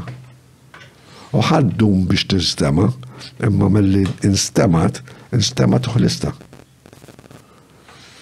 Għana kawza għatma kien, l-Luxemburg għatma kienna iktar minn seduta waħda biex nismaw kawza. Għandek ġirdomna nofstanar, ġirdomna ġurnata, ġirdomna jumej. Imma mux iktar, mux pezza bukkuni, orrajt ma konniex orti ta' xida. Għamin orti ta' points of law. Għarra mandekx il-problema ta' tisma. Pero kieku kienem bżon ta' xida, tajdu xinuma x-xida, x'jaqblu ma jaqblux fuqhom il-partijiet, u tajt mela dawn huma, għandi bżon kwarta biex nismaħu, m'għandix bżon iktar, għandi bżon sija biex nismaħu, m'għandix bżon iktar. U you case manage that way. Għandek oħra, il-proċessi. Il-proċessi huma għadhom fiżikament bil-karti. Il-proċessi x'ġifieri? Il-fajl tal-kawża. Sewa. Il-fajl tal-kawża għadu biċ-ċitazzjoni hemmhekk suppost meħjuta, illum mhux dejjem meħjuta ġli jagħmlu la ring binder, allura ma tafx x'baqa' fiha u x'ħareġ u x'daħal fiha. Qed tkun meħjuta propju biex isa siġillata speċi. Antikament kienet tkun meħjuta. Illum ma nafx ikkadix tkun meħjuta, but anyway. Jiena Luxemburg. Biex ma tiġix tempered. Jiena Luxemburg il-proċess oriġinali hekk rid naraħ bħala mħallef, kont insel ir-reġistru, mellhom rid nara l-proċess oriġinali ta' dik il-kawża u rid nara dokument partikolari. Il-bqija, everything is transmitted to my office digitally. Segretarja tiegħi tagħmel li l-file tiegħi u kull imħallef li qed jisma' dik il-kawża għandu l-file tiegħu u m'għandekx files jiġru fl-awla u għax ma sibniex il-proċess u storju sabadala. Proċess ta' digitization li wkoll jista' jiffaċilita dan. Xkoll jista' jiffaċilita l-istess ix-xhieda. Mela meta tlabnedem ix-xhieda, ma nafx hekk għadhom xekk, qed nitkellem fuq 20 sen ilu, għax 20 sen ilu kont naħdem Malta, però safina fin għadhom l-istess. Għandek il-machine operator bit-tape recorder li kull ma jagħmel jafas il-buttuna biex jixalu u biex jitfih meta tieqaf u din jinstema bit-tape recorder u mbagħad wara jiġi transcribed u mbagħad wara il-partijiet jikkoreġu u jgħidulu x'inhu ħażin u x'inhu tajjeb u jiftehmu fuq xi. In 19 mela xi 87, 88, 89 xi ħaġa kien. Kont Ottawa u mort il-qorti kriminali. Ix-xhieda tinstema kollha. Dim-sena skużi? Xi 88, 89 ħaġa. Ma niftakarx id-data U hija ma qed ngħidu is-saħħa ta' snin l-ura. Ħafna deċenni l-ura, qatt ta' deċenni l-ura. Laqas kienu għadhom ħsieb ħażin. Kważi ħadd. Inti forsi. Aqtana, ejja. Ix-xhieda kollha jistemaw fuq Central Tape. Ekk li mħallef irrid jisma' xhieda partikolari jibatulu dik il-parti tat-tape li tirrekorda dik ix-xhieda. Il-master tape jibqa' għandi reġistru. Ekk l-avukati irridu jismaw ix-xhieda, jittuhom tape, ekk irridu jagħmlu transcription jagħmlu huma. Però ara kemm Ara kemm naqast kemm naqast xogħol u kemm naqast ħin fil-vojt u kemm naqast batti bekki fil-vojt. U ħafna drabi ix-xhieda ma tinstemax għax qablu fuq il-parti, qablu fuq għan-nies li ma qablux fuq din il-biċċa biss. Xaġa oħra li nisma speċjal naqra frustrazzjoni dwar għazom Julian Teixeira li deċitament u qed jixtieq jaqsam xaġa miegħi ġu għajdli. Donnu waqt il-COVID kien hemm artiklu li ħareġ mill-Council of Europe dwar propju digitalization, establishing a digital strategy for the Maltese justice sector, li kienet jitkellem fuq kemm strateġija kif ukoll allokazzjoni ta' fondi propju għal dak li qed jitkellem fuq is-Sur Borġ Bartel. Baċċa ma tnediet din Ma sebġ artikli oħra parti da. li komplejna, speċi kemm dal-parir u ġew allokati xi fondi wkoll. Jekk fimt sew iwa ħankompli. Kompli ndaga ftit għalhekk sarx l-allokazzjoni. Parti oħra li hija frustranti u kultant speċa jimbtu anka stejjer ta' joħsibijiet li jista' jkun hemm żbalji li saru apposta. Tisma' fil-medja kultant li jkun hemm taħrika u jonqos xi punteġġaturi u xi biċċa grammati u xi data, niftakar kien hemm waħda li kienet imma ħażin tipo fuq id-data, fuq il-kulur tal-karozza, fuq it-triq minn għalija, tiftakar kienet inkredibilment speċa kemm ittieħdu żbalji. Hemm xi ħaġa li sistemikament jista' jsir biex dawn l-iżbalji jsiru inqas fil-lumenu. Good management tu. I mean, li għandek min qed jiddraftihom iċ-ċitazzjonijiet tal-pulizija huwa kapaċi jagħmilhom.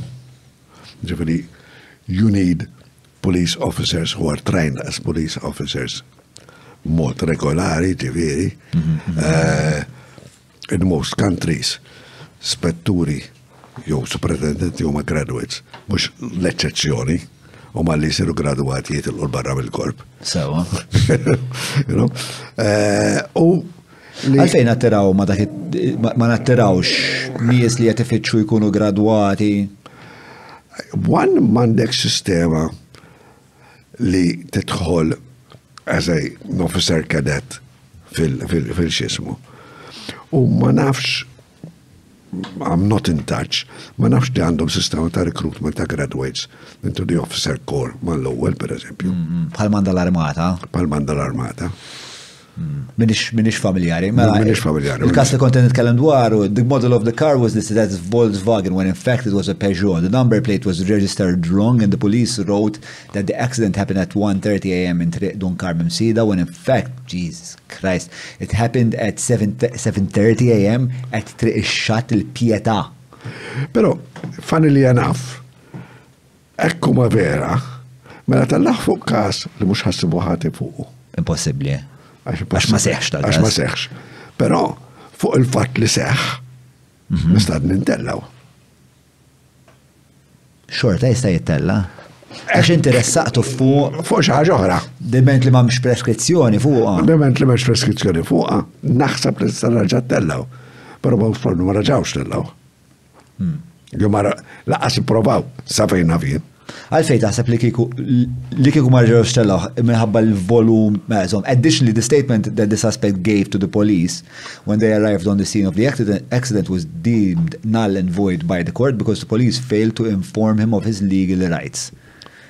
Kolla tajba ġabu għadi? Kolla tajba? I mean, Star for efforts. Treat l-istess anki internal audit ta' xed isiru.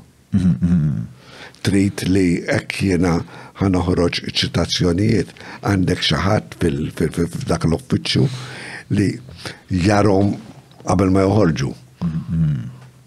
Jara li kollu jew kella random li jaqbad file u jara li kollu sow.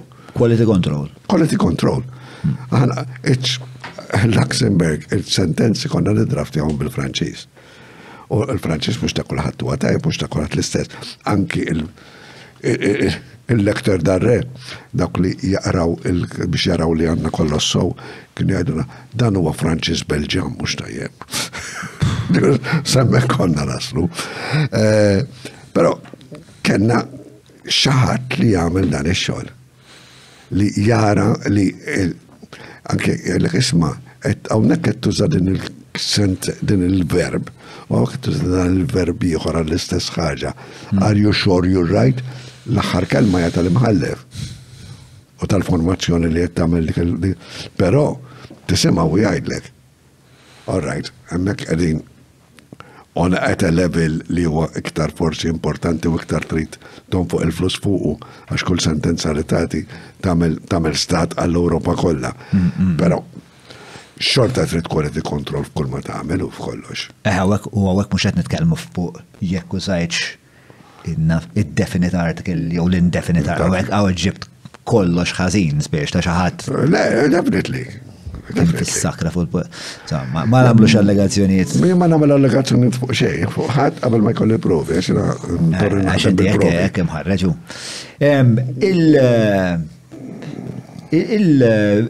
L-affarijiet tal-Kummissjoni ta' Venezja, il-rakkomandazzjonijiet li tatna konsegwejtu dak il-proċess inti? No. Rajt fil-gazzetti, ġifiri, I wasn't part of it. Sawa. Li kelli x'naqsam mal-Venice Commission biss u kienu intervistawni meta kunem dak l-abbozz ta' liġi biex jibdlu l-Interpretation Act dwar xi kostitwixxi a criminal offense. Dana hemm sentenzi, hemm sentenza li tajt Police versus Vella kienet li tajt li biex tagħmel azzjoni kriminali tkun quddiem qorti komposta minn jew maġistrat jew imħallef u li bda bord jew tribunali ieħor ma jista' jagħmilha. Għandek diversi sentenzi mimlijin bihom u għadhom ma bidlux il-liġi għal xi raġuni li l-FIAU ma tistax toħroġ multi għax huma ta' natura kriminali dawk il-multi u allura ma tistax toħroġhom hija għandu jkun quddiem qorti l-istess kellek tal-consumer protection. U l-gvern l-ewwel ipprova jemenda l-Kostituzzjoni u ma kellux support mill-oppożizzjoni u mbagħad Kif prova jemenda? B'abbozz ta' liġi u ma kellux support biżejjed fil-Parlament għax trid żewġ. U l-abbozz kien se jagħtijiet lill-aġenziji bħal-FIAU biex joħorġu tal-xorta ta' kastigi? Something of the sort. Għax ma niftakarx id-dettalji. Dik ma ddiġ, u mbagħad għamlu abbozz ta' liġi biex nemendaw il-kodiċi l-Interpretation Act. Biex ngħidu xi kostitwixxi a criminal action u x'ma kostitwix criminal action. U li tstultifika il-definizzjoni li tat tal-liġi l-Qorti Kostituzzjonali. Jien ma' Police versus Vella, ma' dik is-sentenza, personalment ma naqbilx li hija kompletament perfetta, però laqan ma tistax tibdel il-Kostituzzjoni billi tibdel l-Interpretation Act. Alright, mela, ħajkolli nistqar li ftit intlift, ftit, mhux ħafna. Nifhem li L-Interpretation Act. X'inhi l-Interpretation Act għandu L-Interpretation Act hija liġi li tispjega ċertu klim fil-liġijiet, inkluż il-Kostituzzjoni, għandhom jiftehmu. Ma tinterpreta mhux tibdel. Issa, meta qed jgħidu ħanamlu emenda. Isu glossarju qed nifhem. Isu glossarju. Okay. Tajlek isma' hekk inti qed tajt subsection fliġi jekk ma tajt subsection ta' section oħra, hija subsection ta' dik is-section li qed titkellem fuqha. Affarijiet hekk minn dawk. Person includes a body of persons. Right. Il-kelma person. U definizzjonijiet minn daw. Rridu jagħmlu definition ta' criminal charge li dawn l-affarijiet li l-qorti kostituzzjonali qalet jikkostitwixxu criminal charges u li jridu jsiru qudiem maġistrati jew mħallef bil-fors, imma ma jibqgħux konsidrati criminal charge u kienu in effect qed jibdlu il-Kostituzzjoni. Kun hemm grupp ta' 3 avukati li kitbu fil-gazzetta in a language which I didn't particularly, I thought was too forceful. U jina kull ma mill ktibt artikolu fejna isma l-interpretation, għaw ktibt titra, l-Interpretation Act għeda biex tinterpreta l-Kostituzzjoni u mux biex tibdila u għanda f'dak is-sens ma ndux il-gvern jipprova jibdel l-Kostituzzjoni billi jibdel l-Interpretation Act u ma ndux jasal biex jagħmilha għax ma tkunx valida. Il-Venice Commission għamlu meeting ma daw 3 avukati li stednuni għalih u spiegajtilhom b'dan il-mod f'dak biss dħalt mal-Venice Commission. U kif fl-aħħar ir-reżoluzzjoni x'kienet? Ir-reżoluzzjoni kienet li ma tistgħux tagħmluha għaluna mill-Venice Commission lill-gvern. Li tħalli l-FIU fej? L-FIU għada tagħti il-multi li mhumiex enforceable għax kull waħda jagħmlu ċitazzjoni biex tiġi ddikjarata nulla. Għamil l-istess ġurnata li qalu li l-FIU dell-aħħar sena ħarġu xi miljuni u ma nafx kemm somma kbira multi. Il-qorti minnhom partikolari qalet li dawk is-sentenzi huma nulli. Li dawk id-deċiżjonijiet huma nulli. U nibqgħu għaddejjin. Ma għalfej, speċa x'inhu l-inċentiv tal-gvern li jibqa' jagħti l-awtorità lill-FIU toħroġ il-multi meta jaf li l-kumpanija ħajkontestaw fuq bażi kostituzzjoni. L-aħħar li smajt qalu għax għadha ma ġietx deċiża mill-appell. Mill-appell. Qalu, għax ma nafx. Għamilx jgħid fil-kawża. Ma nafx. Iċċek jekk ħareġ l-appell jew saqsi li taf xi tagħmel, bro, ċempel Charles. Sabajna fjem. Ċempel Charles, l-ħar darba konna nitkellmu miegħu dwar di. Ġifieri, hija fil-Venice Commission ma tħaġġ. Sewa. There's a lot that can be done, ġifieri, u naf what they're talking about. I never kelli kontatt mal-Venice Commission. Għandek opinjoni taf kif tinħatar il-ġudikatura? Il-ġudikatura illum il-ġurnata għandek commission li jażlu minn applikanti jgħidu minnu idol. Il-commission xi sawwara minn huma fil-commission? Minni, m'għandniex niftakar. Għax, I haven't looked at it for some time. Naf li nbidlet u l-lum mhuwiex l-aħħar kelma tal-gvern Minister Mħallef. Ma diċ l-aħħar kelma tal-gvern. No. Li fil-fema tiegħek dak kien nuqqas?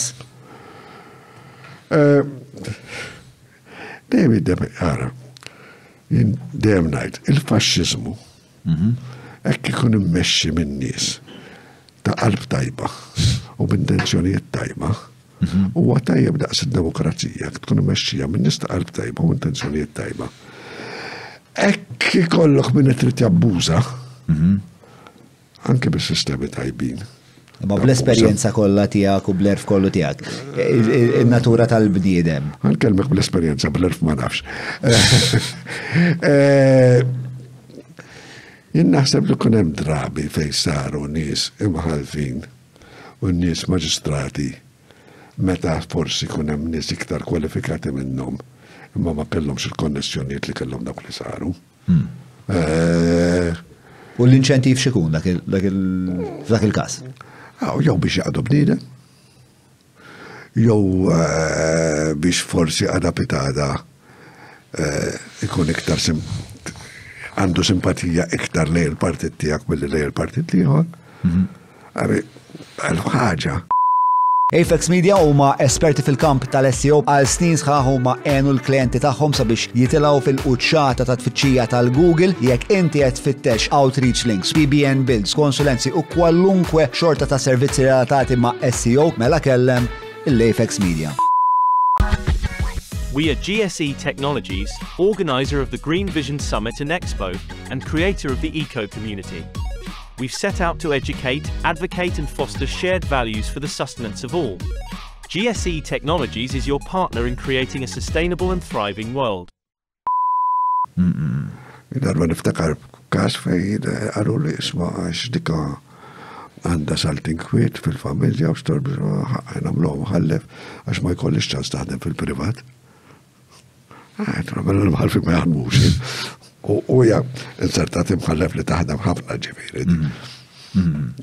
Imma dik kienet il-konsiderazzjoni li. Il-konsiderazzjoni li għaluli. Sewa. Għax mux jien nazilom. Minn nazila għet jgħid li dak l-imkien. U għalik hija xi ħaġa li meljorat il-proċess demokratiku li ovvjament. Il-proċess li kollok imħalfin tajbi. Jina ma nemmix li kunu l-imħalfin bis li jaslu l-imħalfin. Għax jaf ikollok sistem ta' tiġġena bħal barunijiet. It-tifel tal-imħallef, nawna imħallef, it-tifel zakax dak. Trid, naħseb li għandu jkun hemm input mill-politiku u mis-soċjetà in ġenerali, ma ngħidux mill-politiku, jew mill-parlament. Inti tibża li tidħoloq din is-soċjetà fis-soċjetà. Tkun mażonerija tal-imħalfin. Tkun mażonerija, ma rridx nuża dik il-kelma x'naqra peżanti ma la darba użajta. Għajdra mafja mażonerija l-trid ġifieri. Għax tissemma ħafna riċentament anke l-ex-Prim Ministru li jasemma l-mażonerija fil-kuntest tal-ġudikatura jidherli. Għalli hemm il-mażuni fil-ġudikatura ġifieri le. Għalli hemm ċertu mażuneriji li huma speċta parti mill-operat li qegħdin b'xi mod ixekklu l-ġustizzja mill-istirżew. Ma rajtix u ma smajtix. Ma nafx li ma ex-Prim Ministru għala ġifieri. Kien Joseph Muscat. Hija problema l-mażunerija fil-proċess ġudizzjarju? Ekkiex mażunerija formalment mażunerija. Jew ekkiex old school taj loyalties, jew ekkiex ħbiberiji, jew ekkiex rispetti umani. Fej jeżistu hija problema. F'każijiet partikolari teżisti xi jolet ma inti esperjenzajt li qed ninsaqsik tul iż-żmien esperjenzajt ċertu aġir li forsi kawża xi tħassib. Kun hemm imħalfin li jew maġistrati li kont nota li ċertu nies qudiemhom get an easier journey. Mhux qed ngħidlek li finalment għataw is-sentenzi favorihom għaliex hekk, imma ma kienux daqshekk stringenti forsi jew ibsin. Malta hija soċjetà żgħira. Dik tħassibni ħafna jgħin. U soċjetà żgħira fl-antik imħallef kien jibgħat ir-rigal ta' tiċek tistiednu, imur jieħu grokk jitlaq. Ma qastiġijiet ma kien imur. Illum għandek ħafna iktar maġistrati u ħafna iktar imħalfin u tarom ma kollum kien. Għandhom ikunu eremiti, ma mhumiex imħallsin għal dak is-sagrifiċċju żgur. Imma Mintix taħseb li għandhom jiġu mħalsa għal dak it-tip ta' sagrifiċċju u pereżempju inti tagħmel tiddeċiedi li jisma' inti tagħmel sentej fil-ġudikatura 3 snin ħajja monastika titħallas sew imma ċertu ħajkollok ċertu limitazzjonijiet fuq il-ħajja soċjali tiegħek. trid dejjem tillimita il-ħbiberiji, ċertu ħbiberiji u ċertu. Jina darba kelli ħbib. U kont naf li kien fil-biznis dar ħabib minn kien. U naf li kellu xinkwit ma xibanek. U kien l-ewwel tas-sena għalli għaddiħu grok. Għalli nkunu aħna għatlu għalli għaddi għall-ofsinar għara tajjeb. Immur hemmhekk ma li tħalt isu daħal Elon Lost, isu t-tifel prodigu wasal dik id-dar. Il-fett, għara minnaw, kemm nuħu għost nara, għax niltaqgħu spiss aħna tasal, mbagħad wara aħna xaħat minn Central Bank, xaħat minn bank, xaħat minn bank ieħor. L-aħħar darba li mort għandu. Għadda ekkirt jużani to window dress. His business għandu żball. Kienet jinseċ ta' pezzerija. U jina trid toqgħod attent inti imma. M'hemmx għalfej ma tmurx tikol barra, m'hemmx għalfej ma tmurx tintaqa' ma' ħbieb, meta toqgħod attent ħbiberiji sa fejn jaslu kif jaslu. M'hemmx għalfej tkun monastiku għal kollox ġifieri. Ma ċertu kawtela. ċertu kawtela ma' min tagħmilha kif tagħmilha u x'tagħmel. Per eżempju, kont qed nara dokumentarju fuq kif l-aħħar inqabad Totorina. U bdew jitħattu il-karabinieri li kienu mill-operazzjoni. U bażikament l-iskwadra jidher li kollha interament li eventwalment ikkatturat il-Rejna daħat minnhom ma kien misqallija. Daw kollha ġew minn Milan, minn Tramuntana. Minħabba din il-kustjoni għax ek mux li l-ek għandek it-tfal, mux it-tfal għandek il-ħutek, mux il-ħutek għandek il-napotijiet. Sfortunatament, Malta kolħat iġi minn xurxin. U kolħat tista toqtu ximkien. Limitazzjoni kbira dik. Li fil-fema tiegħek trid tagħmlek b'xi mod iridu nkunu terġa' iktar iddixxiplinati minn ħaddieħor. Iktar iddixxiplinati minn ħaddieħor. Pereżempju Skandinavja. Però il-kontra. Fil-ma sens. Fil-waqt li aħna għandna dawn l-impożizzjoni ġeografiċi, dawn l-limitazzjoni ġeografiċi, fl-istess ħin aħna kulturalment iktar forsi inqas id-disciplinati għana jdej. Inqas id-disciplinati, nħobbu iktar il-soċjetà. Il-soċjal. Il-soċjal, ġiveri. U sagrifikazzjoni. Aħna iktar fan-loving, u għastra. Dem najt li, isma, taħsibx li il-korruzzjoni kif jgħidu l-Iskandinavi tiżisti fis-South biss. Kont diskuti ma' wieħed minn sħabi back at the court, għatlu differenza, għatlu li aħna maħnix, skuż l-espressjoni ċwiċ, u nafu li hemm il-korruzzjoni. Intkom ċwiċ ma tindunawx li għandkom. Għax, the old school tie u the old jizistu f'pajjiż kbir ma jidrux daqskemm jidru f'pajjiż żgħar. Imma pereżempju l-Italja famużament korrotta. Minkejja li hija pajjiż kbir biex la kważi aċċettabbli li Berlusconi u Andreotti ma jeħilx. Ifimni, Berlusconi kun hemm ċertu akkanitizmu għalih li mhux neċessarjament kien korrett. Akkanitizmu biex jiġi inkriminat? Biex jiġi inkriminat u biex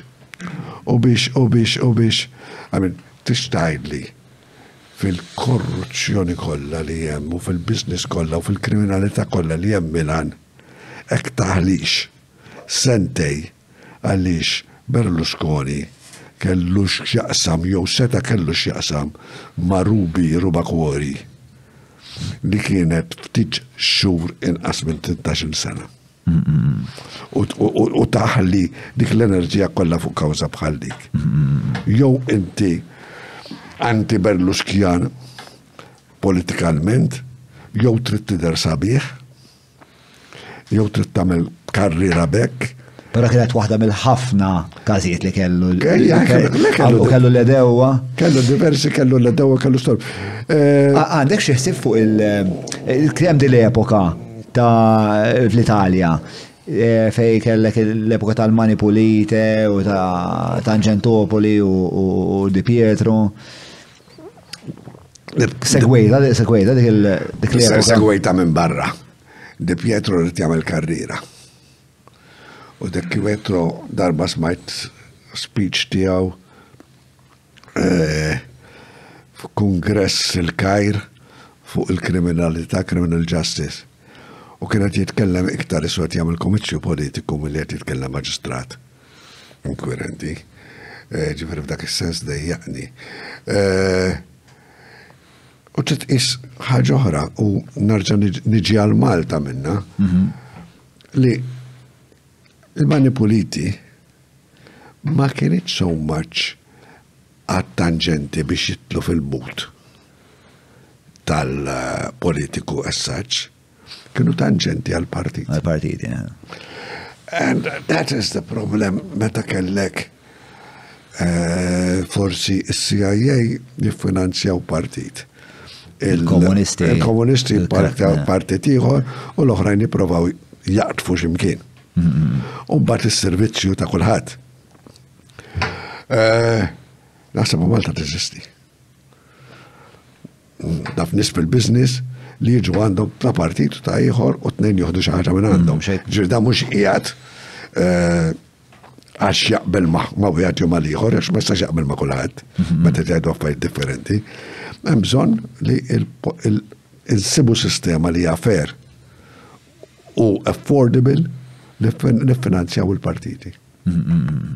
U mhux il-partiti biss li hemm il-Parlament, imma il-movimenti politiċi li għandhom ċertu u mhux kull erba' tiqtazzas li jiddeċidu li huma partit għandhom grant li għandhom at least a certain number of membership. Huma in the political sphere. Le, bla dubju tkun hemm xi xorta ta' metrika jekk inti xfor li tkunx rappreżentata minn nafx percentaġġ għandek mill-popolazzjoni li segwik permezz ta' xi poll xjentifiku. Jew kemm xbart miżati pereżempju. Jew kemm xbart membri, miżati ta' membri.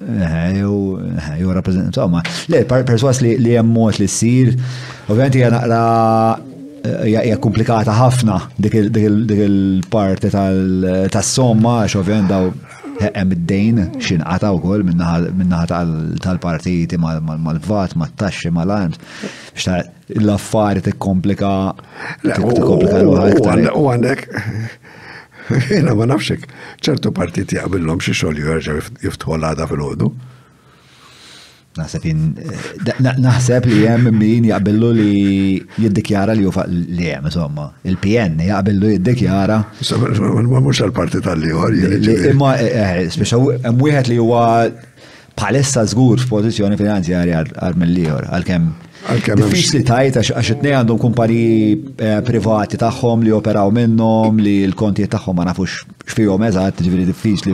Ma nafx is-sitwazzjoni fi x'inhi, però ma jistax ikun li ikollok il-partiti politiċi dipendenti mill-grants ta' ċertu nies li għandhom interess viċin ħafna minn dak li jistaw jieħdu minn il-politiku meta xi darba jsir ministru. Isma' ħanu sa din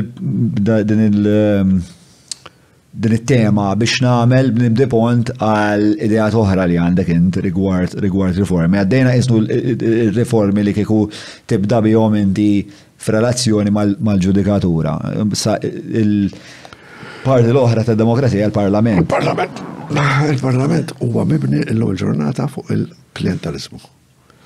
Apparti li nitkellmu fuq demokrazija f'dan il-pajjiż, kull 5 snin, kull elezzjoni, neliġu re li huwa assolut u ħadd minn li kontrolla l-Parlamentu u l-Parlament tilef il-poter li jilleġisla separatament mill-Gvern u jikkontrolla l-Gvern b'leġislazzjoni u li jikkontrolla il-Gvern fuq li jagħmel li fuq.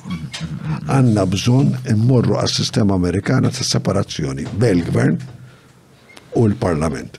Ekk inti, il-Parlament ma jistax ikun post fej inti ipparkjat sakemm il-partit tiegħek jidħol fil-gvern u inti ssir ministru, u laqqas huwa post fej inti tmur ipparkjat hemmhekk sakemm xi darba il-Prim Ministru tiegħek, il-lider tal-partit tiegħek jagħmlek ministru. Il-Parlament huwa istituzzjoni biex tilleġisla għandha tkun u biex tikkontrolla l-gvern. Ma jistax ikun ikollok il-Parlament li nofshom huma nofs il-membri ta' partit fil-gvern huma ministri li huma kostituzzjonalment mutually responsible for each other. Li jikkritikaw il-gvern ta' dak li qed jagħmel, jikkontrollaw il-gvern ta' dak li qed jagħmel. U dawk li mhumiex ministri qegħdin hemmhekk biex xi darba forsi jsiru ministri. U allura jiddependu mill-leader tal-partit. Ġifieri, we need a system fejn għandek il-Parlament huwa hemmhekk biex jikkontrolla l-gvern u biex jilleġisla. Kif jitla? Illum kif jitla? Billi għandek arba kaloppini, iduru n-nies, jagħmluhom il-pjaċiri, iwedu hekk. Klientalizmu assolut. Innota ministri li xi darba kienu ministri tal-affarijiet barranin u allura ma tantx għandhom boqxix x'qasmu ġeneralment ma telawx wara jew batow biex jitilgħu. L-ħarwet li niftakar huwa Evarist Bartola, ma nixtieq nara lista tal-ministri li kienu ministri tal-affarijiet barranin, għax interessanti din il- Għandek ek ministru, ek kandidat tajdlu jkun hemm lajt għal ħajsir president. Sewa. L-istess ma jitlax. Għax president mhux ministru, ma jistax jagħmellek parir. Ma jistax jaqdik. Ma jistax jaqdik, ma jistax jagħmellek pjaċiri. U hija dik trid tinqata. U l-argument li tinqata hija billi tagħmel a one national constituency Malta u għawdex daqqa bħal manna għall-elezzjoni tal-Europa. Mela, tagħmel kwota nazzjonali li trid iġib minimum ta' percentaġġ, whether it is 2 or 3% minn għalija in most countries minn għalija 3% il-kwota. Ma ġibx dik il-kwota ma nqisekx. Dik il-kwota naħseb mhux tinħadem skont kemm beħsibna ndaħlu nies fil-Parlament. Le, ma twara trid ikoll li tinħadem in conjunction magħha. U hija kwota għad-delegati qed ngħidu. Biex taħtar il-qawd. Biex taħtar il-membri tal-Parlament. U meta deputati jiġu dawk mhux delegati. Deputati. Mela, hekk inti għandek a national constituency. Sawa. Gruppi żgħar indipendenti jistaw on a national basis itellaw. Is-sistema kif qiegħda llum qiegħda żewġ partiti, winner takes all, u ħawwelu. U m'għandux kontroll mill-Parlament. Mela hekk inti għandek Parlament li jingħad hemmhekk għaliex in-nies jafdawni on a national basis għax l-idejat tiegħi joġbuni u għattilhom x'inhuma l-idejat tiegħi. U jiena nikkritika l-gvern jew napprezza l-gvern skont dawk l-idejat u nivvota skont dawk l-idejat u mhux skont il-party line. Għandek il-gvern iktar huwa under control u joqgħod attention li jagħmel. Il-Ministri minn fejn jġibhom. Hekk irid jażel deputat biex jagħmlu ministru, malli sar Prim Ministru jew sar deputat, spiċċa minn membru tal-Parlament ġitlati għal minn floku. Għax il-funzjoni hija differenti. Il-President tal-Amerika mhux membru tal-Parlament. Però irid jiġi elett. Irid jiġi elett. Issa kif teleġija? L-Italja, il-Prim Ministru mhux neċessarjament ikun membru tal-Parlament. Isu il-Malti ma meta jisma' kelma Italja fil-kuntest ta' kif għandna nirriformaw il-proċess elettorali tagħna, ċo il-proċess parlamentari tagħna, Ma l-ewwel jimbtu f'moħħ l-immaġinarju Malti ħafna instabilità, ħafna gvernijiet li jitlaqgħu wara kwarta. M'għadux hekk. Sar iktar stabbli l-Parlament Taljan? Il-Parlament Taljan sar iktar stabbli, apparti minn hekk. Tinsiex li il-Maltin ma nafx kodba kellek l-iskola. Kienu kodba Ingliżi naħseb. Jistajat il-kas? Li il-preġudizzju ta' Taljani tilfu Caporetto, u Taljani mnalla kunem l-Ingliżi jgħinuhom, u affarijiet minn daw l-affarijiet, u koraġġu furja. Kienem jena imulet fil-47 preġudizzju kbir kontra l-Italja, kontra kull mu Italjan. Sawa. U għada tiżisti in our mind. L-Italja mhux daqshekk pajjiż taċċajt. L-Italja huwa għandek stima inti jisra. Min fejn ġejja dil-istima, min fejn bid-dilta? Tal-preġudizzju li għatajli li kellek. Li kien hawn Malta jien qatt ma naħseb li kelli xi preġudizzju partikolari kontra Taljani. Missieri kien hekk ma tafx titkellem bit-Taljan bil-grammatika korretta bit-Taljan m'intix edukat. Ġifiri, that was... Fakar nix kien jgħamil il-pa inti? Kien in business. Ok. Kien filo Taljan dak is-sens. Kontet ngħid, l-Italja taħdem. Most of the time it works, il-miracle ekonomiku Taljan sar. Kontet ngħid, insa l-preġudizzi. Il-President tal-Italja jista' jagħżel bħala Prim Ministru anybody li jaħseb li ħajkollu maġġoranza parlamentari. L-Parlament ħajappoġġjah. U mbagħad hemm it-test wara li jażlu li il-Parlament verament itih il-ġismu. U tista' ssir hekk Malta jkoll. Jista' jkun ġviri xaħat. Għax ħareġ għall-elezzjoni. Għax ħareġ għall-elezzjoni. Issa ovvjament għalina diri hija xi ħaġa għal Malti huwa diffiċli li naċċettaw għax ħaġa bħal di għalfejn aħna f'moħħna hemm dak li inti spjegajt espliċitament imma f'moħħna huwa impliċitu li aħna għandna qisu kważi din il-figura monarkika l-darba. Allura li jiena nagħti dak il-jiet assolut il-xaħat. Ma inti qed toffri modelli ma sħiħ, ġifieri dak il-bniedem ħajġi skrutinizzat. Ħajġi skrutinizzat. Ħajażlu il-President bl-advisors tiegħu li jista' jkollu.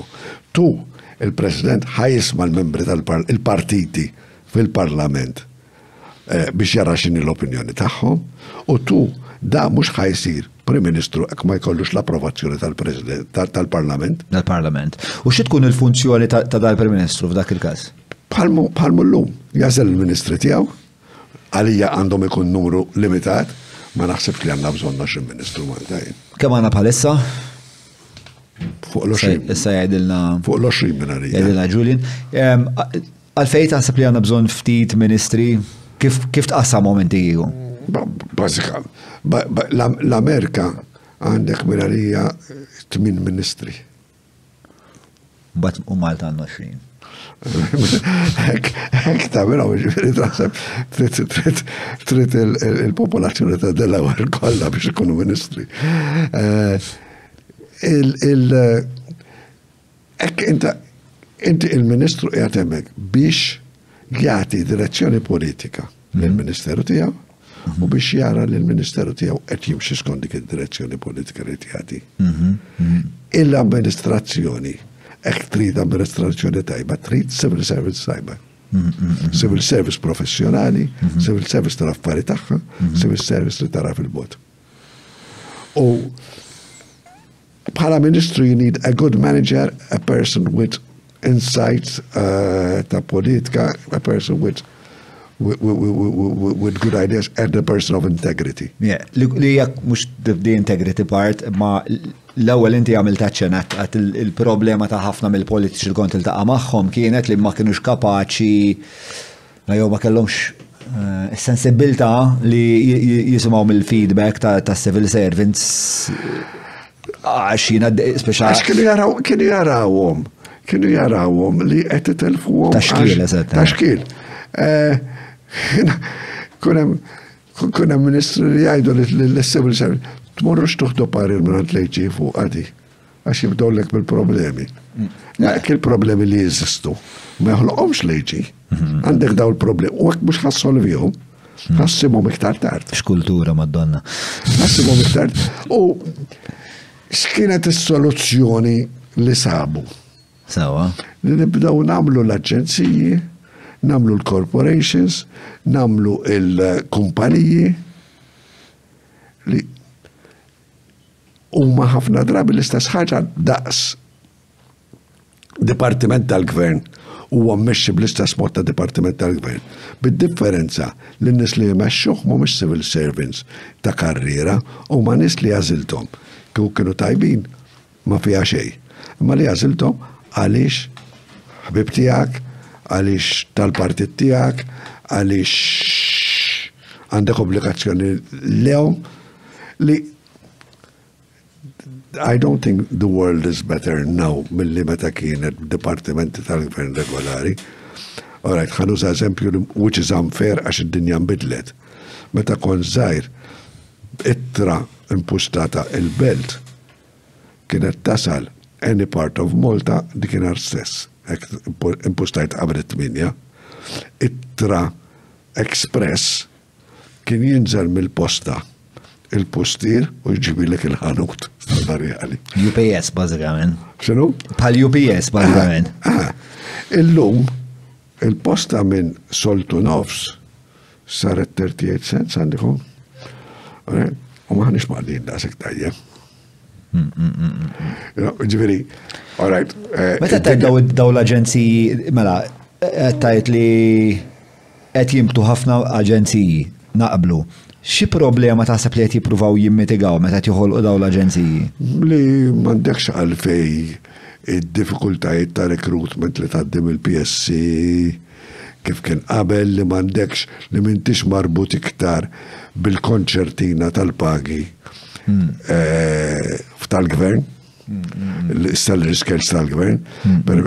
Safejna fi salary scale tal-gvern l-ola waħda li tasal ma naħsibx li tasal ħafna iktar minn. Minna li għamministru 78,000 għandu. Il-Prim Imħallef għandu xi 70. Jider li il-Prim Ministru daqs il-Prim Imħallef għandu. Xaġa bet umbat għandek l-aġenziji u l-kumpaniji 120, 110. Birikom l ta' jina ġiviri. Good luck to them, speċ ta' Light il-flus. Daw l-axħar 15 sena tajti. Imma inta tajt imbirikom l-om diment li qed iżidu valur fil-proċess kollu. Ina najlek li biex ikollok an efficient civil service, a civil service which attracts the right people, titħallasom. Isma biex nis perswas li kurjużi fuq dal-affarijiet. Ma il-Prim Ministru għalla 63,000, Ministru għalla 56,000, u membru parlamentari, segretarju parlamentari għala 53,000. Mbagħad il-Prim ħallis 50,000 jaqla kemm komina jaqla aktar? Most probably għandhom xubat għandhom allowances. U bil-perkaċċi jitilgħu. Bil-perkaċċi jitilgħu. U l-mexej tal-oppożizzjoni 48,000. Mela. Li mhumiex pagi. Mhumiex pagi. Li attrajxxu. I mean, tabib, kiku jiddikjara kollox għall-income tax. Li ikkun ilu barra 7 snin jaqlaħħom. Dawk il-pagi. Sawa. U taħseb li, ovvjament, biex tiġbed ċertu talent, il-konsiderazzjoni finanzjarja hemmhekk qiegħda wkoll. Jina għamilt ħajti. Frit qed li il-konċertina sejjaħtilha. Konċertina, l-iskali differenti. Konċertina, ma smajta li konċertina. Il-konċertina għandha tiġġedded? Sfortunatament qiegħda dejjem titnaqqar. Għax meta inti iżżid flat rate lil kulħadd, tal-loli tal-ħajja. Sewa.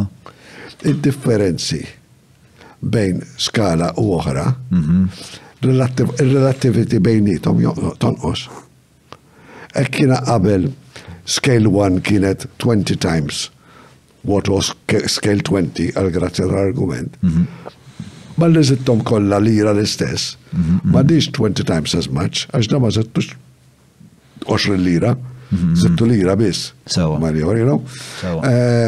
Ġifiri, u tibda t-tikel ġara ek bej lejti 1 u lejti, u wara lejti 7, saxin 89, 90 xaħġek, fej qabel ma saret l-axħar riforma kbira tas salarji dak iż-żmien.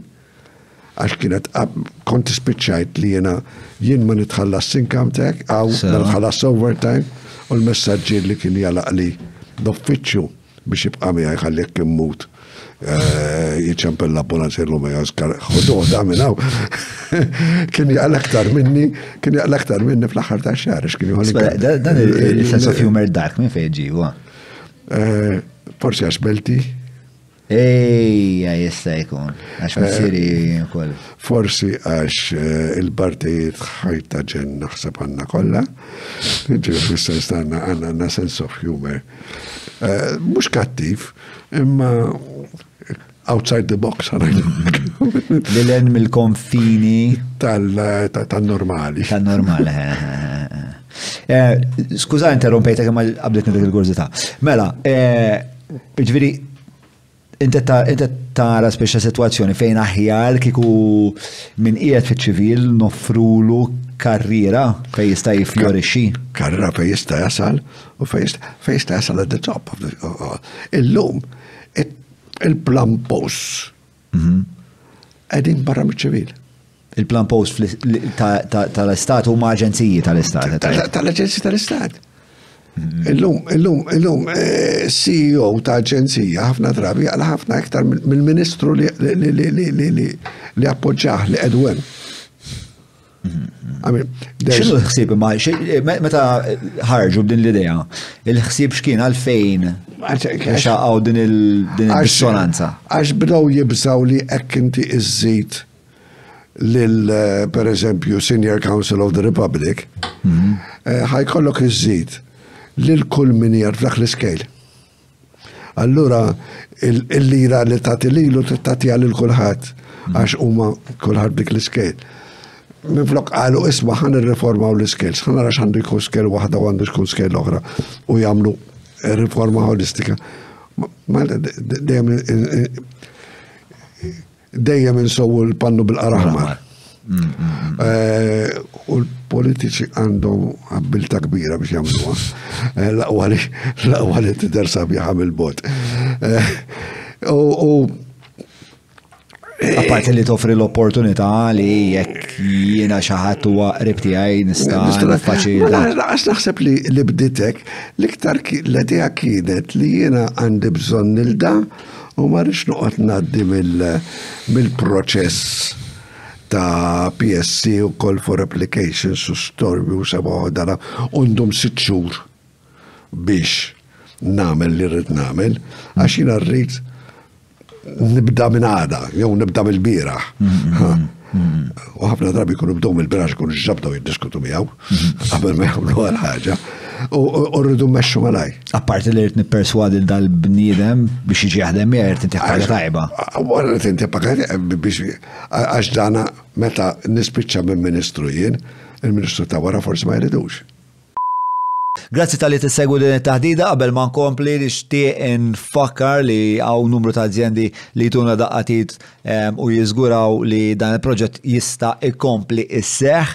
Dawn il-ħbib ta' dan il-podcast huma l-Vinja Kapriċi ta' Abram, il-Browns, l-ISS Electra, l-Kebs, il-Maple li jiprovdulna s-sourdough, nirgrazzja l-Apex Media tal-lajnuna kollha jgħiduna Bless EO, GSE Technologies li nfakkar għandhom avveniment ferm importanti s-sena d-dieħla, il-Garmin tal-arloġġ kif ukoll 9966425 u għan-numru tad-Derek, il-klik tas-siġġijiet tal-tamir elettroniku kważi kollu ta' dan il-podcast, kif ukoll il-Kutriko li nfakkar għandhom il-fuq minn għażla ta' 300 fireplace stove jaħdmu bil-gas jew jaħdmu bil-injam. Ovvjament il-kesħa qed toqrob dejjem iktar u għal daqstant jekk trid titgezzet ħdej il-maħbuba tiegħek jew forsi waħdek għax inti you wanna love yourself. Fine, that's fine as well. Imma għamela taħt kutra b'ċina nar, tifhimni? Żuru showroom tagħhom li qiegħda ġewwa l-imrieħel, dak kollox mingħati patreon.com/ġommalija, it-tieni parti tat-taħdida bejni u Tony Borġ Bardem. Ħanħu pass lura u nsaqsik, meta nkunu qed naħsbu dwar riformi fil-tiswir parlamentari, x'inhu mal-lanijiet li nkunu qed infittxu li din ilħu? Li kollok li m'għandekx il-poter fil-pajjiż akkumulat f'persuna waħda jew f'grupp żgħar ta' persuni. Li għandek il-President li jista' b'xi mod jikkontrolla lill-Parlament u lill-Gvern, li l-Gvern huwa suġġett għal kontroll tal-Parlament, huwa suġġett għall-elettorat li ħadd ma jista' jagħmel li jrid bla ma għandu kontroll ta' xi ħadd. Mela, ħanaddu għal fact check round minna ħata ġuli għaxem tlabni ħafna fatti u ħafna reġerka u ma tajtu spazju biex tina spiega. Mela, tlaqna ġiljan fidejk. Mela, l-FIAU għalet li jett kompletati il-multi sakemm jinqataw l-appelli. Sewa. Sewa ġri dik huwa ma sakemm jinqata l-ewwel appell ma li jinqata l-ewwel appell beħsieba illi ma tafx. Alright. Ma għalitx, rax għalajta di. Ok, ġviri semmek wasalna, sa fej wasalna jienu Tony, emmek wasalna. Alright, rigward il-digitalizzazzjoni tal-rati kien hemm press release li ħarġet fit-3 ta' Diċembru tal-2021 fejn tkellmu fuqha il-Ministru Edward Zammit Lewis u Stefan Zrinzat-Soppardi fejn tkellmu fuq an 18-month long journey fejn bażikament ikkommettew biex jatwaw l-istrateġija u l-fondi li nataw. Highlightjajt il-biċċa ma laħqet tal-Itli. Ġifieri ġiġa l-estadi? Le, mux l-esta, meli nifhem għamlu stqarrija li huma kommessi biex jibdew jagħmlu xi affarijiet. Għalhekk għatlek l-esta jien. X'istra għandek ħafna iktar fiduċja. Jiena nemmen il-kulħatu. Għalhekk kont ġina se. Mela, apparti minn hekk, il-kabinet tagħna għandu 25 ruħ. Sewa. Għandna 19 il-Ministru bil-Prim Ministru b'kollox għandna 19 ruħ u 6 bħala segretarjat parlamentari. Sewa. Alright. Mela, fej wasla dik il-digitization scheme, interessanti. Naf li kunem liġi li il-kompilazzjonijiet isiru digitalized. Li kienet mux fis-seħ, un-bad daħluha fis-seħ, un-bad indunaw li ma kienx lesta dak li kremżon biex jagħmluha digitalized u raġaw neħħuha mis-seħ bla maddum il-Parlament li għalija minix ċert li hija il-proċedura korretta, però hekk għamlu. Ġifieri hija ma nafx li hemm iktar digitalization. Isma, nibit li ħsib moħħi il-każ tal-inkjesta pubblika ta' Jean Paul Sofia dik segwejta li sejun. Segwejta fis-sens li ġilli naqra xi ħaġa fil-gazzetta. Għax kienet naqra stramma kif biex issir li ma fimxien huwa li biex issir l-inkjesta pubblika kella ssir votazzjoni fil-Parlament. Le.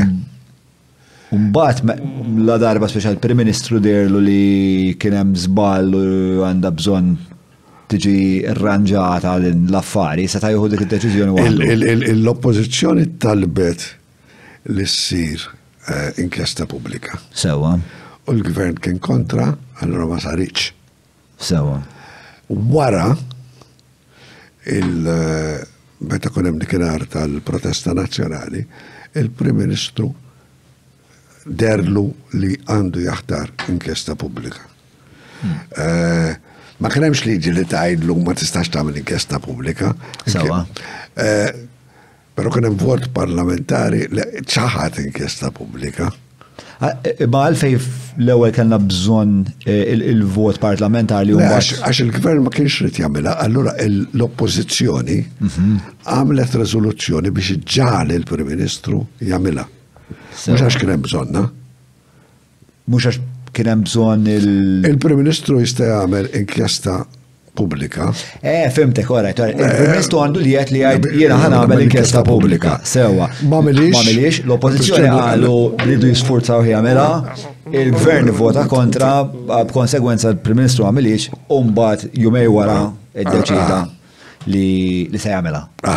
Sewwa. Wara ġifieri li jgħid xorta fidej il-Prim Ministru li huwa proprju tad-despotiżmu tal-Prim Ministru li qed tgħid biex għandu jiġi diffuż. Il-poter jagħtem. Li hemm dak il-poter li inti tħoss li għandu jiġi dilwit. Jiena ngħidlek li il-Parlament u Parlament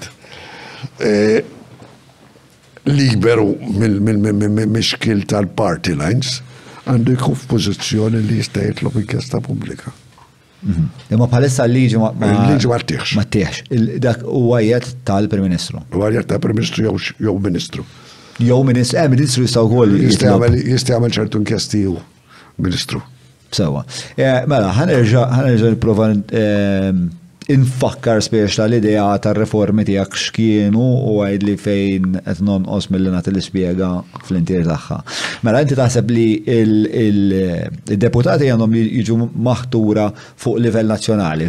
Ħlif għal naħalli 13 il-distret jew kemm għandek bżonn biex ikollok a representative of the district minn kull wieħed. Taħseb li għadu relevanti fil-kuntest l-internet, biex għadha m'għadux żmien fej bniedem speċa twila ħal-qormi baqa ħal-qormi qatt ma daħal il-belt speċa l-aċċess għall-komunikazzjoni hemm. L-aċċess għall-komunikazzjoni hemm jgħid jiddependi mill-età ta' dak li jkun, ġifieri jiena mid-darba elf. Jiena għadni neolitiku f'dawn l-affarijiet. Imma komunikattiv bil-WhatsApp wasalna. Hija, naħseb lex mod tasal. Ma għandek jiena naħseb li għandu jkun hemm focal point għal kull distret ta' persuna li jitkellem għal dak id-distret. Barra minn dawk imbagħad ikun hemm id-deputati li jitilgħu from the national constituency. Ħsibt kemm tkun kbira il-popolazzjoni tal-Parlament f'dak każ?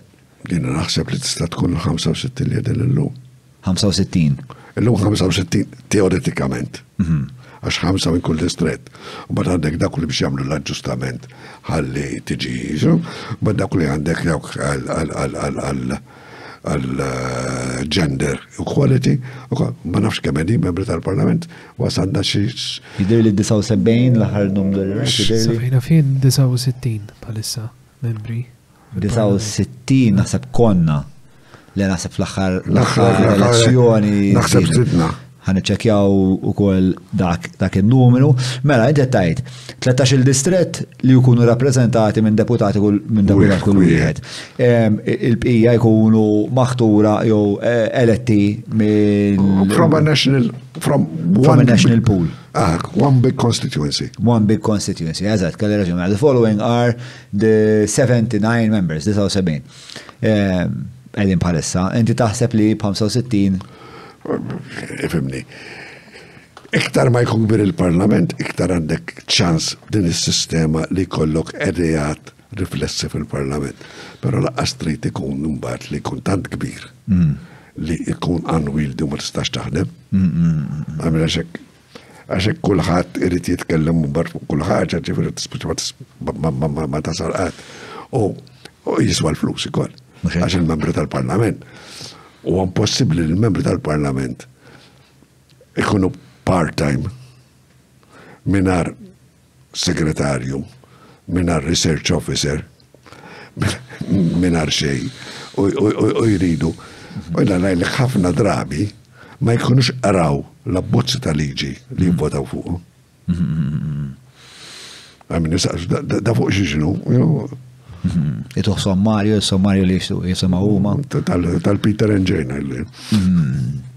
Fil-fat ta' Sofija kienet evidenti ħafna xeġentament bdew jistaqsu barra il-parlament. Inti għalfej biddilt speċa ħadżba l-inti u speċa it-weġbiet tant kienu il-parir li kelli. Il-parir li kelli. Eġri, rabbot smari, għajtux, inti smari, xaħat għallek xie t-tagħmel. Mela, etnajdu National Constituency, dak kien mar fuq il-television, msejġ kien jismu dar raġel, dak notarju xaġet kien, Ma nafx it-tara. Malcolm Paul Aġuż Gallia famużament reġentament mar fuq il-televizjoni u sqar li għamel żball u fuq il-parir legali ta' xaħat. Kif qed tajt inti. Mela inti għandek, tafx tinsaqsik imma digressjoni istra ħanaqbes qabża lura. Meta il-Prim Ministru qal li l-PN jilabu home fil-qrati.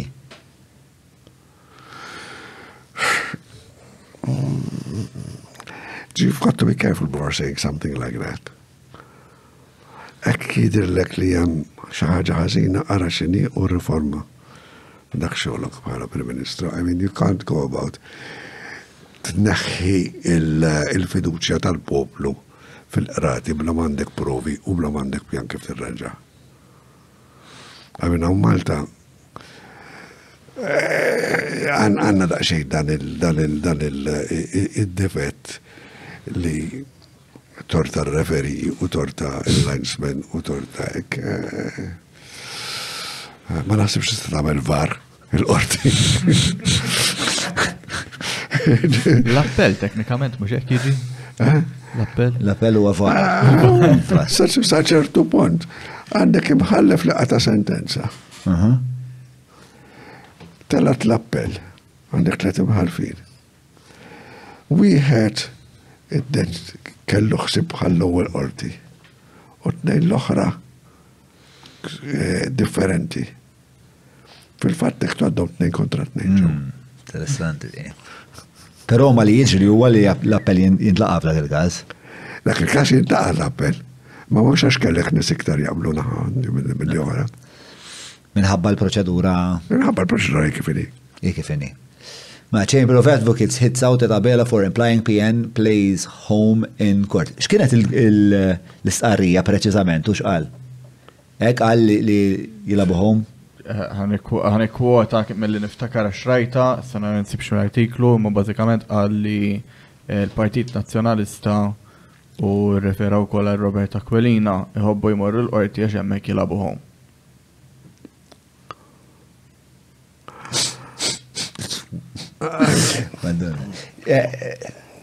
I think this is an unfortunate statement. Tamel ħafna ħsara fl-immaġni tal-Malti ta' xieġri fil-qorti.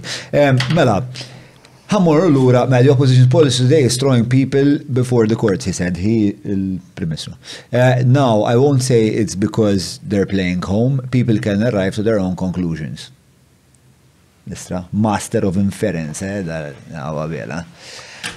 Mela, ismari, ħamur l-ura għal tip ta' reformi li kon għet n-diskutu, mela, the National Constituency, 13 il-delegat, il-deputat tad-distretti, u l-ministri la darba ikunu ministri jekk kienu eletti ma jibqawx fil-parlament, għax il-parlament xogħol li skrutinizza xogħol tal-ministru.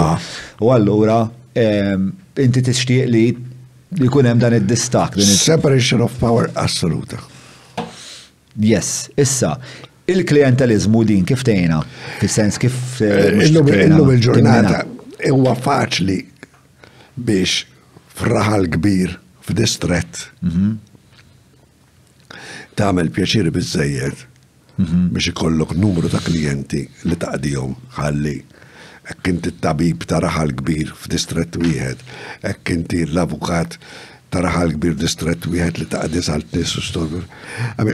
Huwa faċli li malli il-constituency tikber. Huwa ħafna iktar faċli biex jitilgħu nies minħabba l-idejat u mhux minħabba il-xismu. U li tagħmel affarijiet ta' klientalizmu li jolqtu biżżejjed nies on a national level. Ta' li mhux xorta hekk jiena kontrollajt raħal X f'distrett għandi nies biżżejjed biex nitla', ħadd ma jitla' kompletament bil-klijenti biss. U mbagħad wara jaqgħu il-first count votes jew part of the first count votes huma tal-klientalizmu. L-oħrajn jaqgħu fuqhom nies li jemmnu fil-deputat. Anke l-fatt li naħseb li deputat ma jistax ikun ministru fis-sens li għax inti l-iktar li tista' tagħmel favuri huwa meta inti jkollok ministeru fidejk. Ministeru fidejk. Ministeru tajjeb. Eżatt, ministeru li tista' trox. U naħseb li jekk il-ministru ma jkunx b'xi mod parteċipi f'dik is-sekwenza, naħseb ħadd naqqas terġa' grat ieħor il-klientelizmu. U żgur. Għax il-Ministru qiegħed hemmhekk għax għaslu l-Prim-Ministru u approvaħ il-Parlament u għax he is delivering. Naħseb fil-verità mod li jekk lan uniku huwa li tnaqqas il-klientelizmu, il-Ministru kważi qasser tiġi elett. Hekk ikun l-Amerika ma jiġix, il-Ministru ma jiġix mażul mis-Senat jew mill-Kongress, mill-House of Representatives, huwa minn barra. U hekk però għandek persuna, deputat, li huwa kapaċi għal-Ministru u inti il-Prim Ministru li għażilt jidirru li hu tajb ikun Ministru, hekk irid minn deputat jirriżenja u jsir Ministru m'għandekx għaliex insommu. Iżid ukoll li il-President għandu ikollu il-jiet li jista' jagħti ċertu twissijiet jew konsultazzjoni. Il-President suppost jiġi informat dejjem x'qed isir mill-Gvern. Però jiena qed ngħid isma' hekk għaddit liġi. Il-President għandu jkun f'pożizzjoni li jgħid isma' arġgħu konsidrawha din il-biċċa. He's got to be careful kif jeżerċitah dan id-dritt, ma jistax jeżerċitah kull-jum. Isu jibatilhom kull ġimgħa, kull liġi li tagħmel jibata lura, huwa eċċezzjonali dan id-dritt. Jiena ngħidlek li il-President anki illum alla volja jista' jaqbad karta u lab, u kompjuter kont għajlek karta u lapes u jikteb lill-Gvern jgħidlu isma' naħseb direzzjoni inti u dritt tiegħek li tagħmel trid għax ma nikmandak. Imma naħseb li dan huwa pereżempju proċess li jista' ikun miexi fid-direzzjoni żbaljata li jagħti pari jista' jagħtih verbalment billi jistidunhom għall-ikel jew jikellimhom għandhom jmorru umant il-President, mux u jmur għandhom. U jista f'ċertu kazi naħseb jien anki jiktiba. Għalli tkun on record. Kont sensaqsik. Taħseb li tejn naħseb jien li kollok ċertu komunikazzjonijiet li il-pubbliku jista' jirreferi għalihom? Ma naħsebx li il-President għandu normalment hekk qed jagħti parir lill-Gvern fuq xi ħaġa mhux pariraw. Twissija ngħidu hekk li tkun pubblika mal-ewwel, sakemm ma tkunx każ verament eċċezzjonali bħal fej pereżempju George Velladerlu li m'għandux issir liġi partikolari fej ħass li kienet importanti bżejjed li għajda. Imma dik hija verament l-eċċezzjoni. Każ estrem. Każ estrem. Però li tibqa' in the records of the state li taf kulħadd daqsxejn narsisista u kulħadd jimmaġina l-istorja ħataraħ mod sabiħ li hekk hemm xi ħaġa li qal il-President li għadha pitada l-istoriċi ħajsibuha ma jħux gost laqqas. Anke jekk ma tkunx pubblika. Kemm taħseb konsiderazzjoni tal-politiċi tagħna di ta' kif ħadd iġġudikhom l-istorja? Naħseb ħadd minnhom ma jammettija ħafna, però naħseb li qed back of their mind kollha għandhom. Naħseb li għamlu hekk. Jew għax narsisist, jew għax vera bnidem qaddis, x'kellha ma toħroġ għall-politika biex issir ministru b'dik il-paga. Hekk inti konti għad privatament taqla 120,000 euro fis-sena from private practice, ma tmux issir ministru għal-paga li semmejtu. Għal-nofs il-paga. Għal-nofs il-paga. Jew inqas. Però fi żmien dejjem kien hemm din id-diskrepanza bejn dak li tista' taqla fil-privat u dak li tista' taqla bħala ministru, prim ministru. Ma tantx segwejta. Naf żgur li darba kont qed naqra x'ġi fidejja il-pagi tal-imħalfin u l-Avukat Ġenerali fi żmien Vittorjan. I mean, meta il-paga kienet ta' ċertu nies 20 lira, 25 lira fis-sena. I mean, imħallef kellu 200. Kien differenzi kbar ħafna, forsi kienu wisq. Imma li. Taħseb li huma wisq meta tqis li il-benessri tal-istat jiddependi fuq bniedem. Trid issib somma li hija biżżejjed biex tatrajxxi. U li ma tkunx oxxena. Oxxena li tfaqqar l-istat. Issa fejn hija dik is-somma tiġi stabbilita ma nistax ngħidlek jien. Għax tagħmel ħafna kalkoli li m'għandix il-dejta li Kemm hu kbir dak il-pressjoni fuq bniedem tipo fil-kariga li kellek int? Jiena kelli vantaġġ li ħafna ministri kienu miegħi l-università. Jew kienu avukati li nafhom l-qorti. Li dejjem kienu jafu li jinsbukkat u dejjem naf ministri u klib kif id-darrihom. Ġbazbi, Kristjan. Lura l-Pavlo verġajna. Li, inti għandek fama li inti zbukkat, n-nis jaċċettawk li zbukkat. U dejjem, u kiku ma tkun zbukkat, ma teħxiex dik il-ħajja. Ma tistax iżżomm it-tensjoni kollha fik. Il-mara tiegħi sofrit u li naħseb sofru meta nidħol mill-uffiċċju. Nibda ngħid il dak ħant ta' karozza u dak hekk u dak hekk u dak hekk. U darba vera wieħed kont ħanoltu.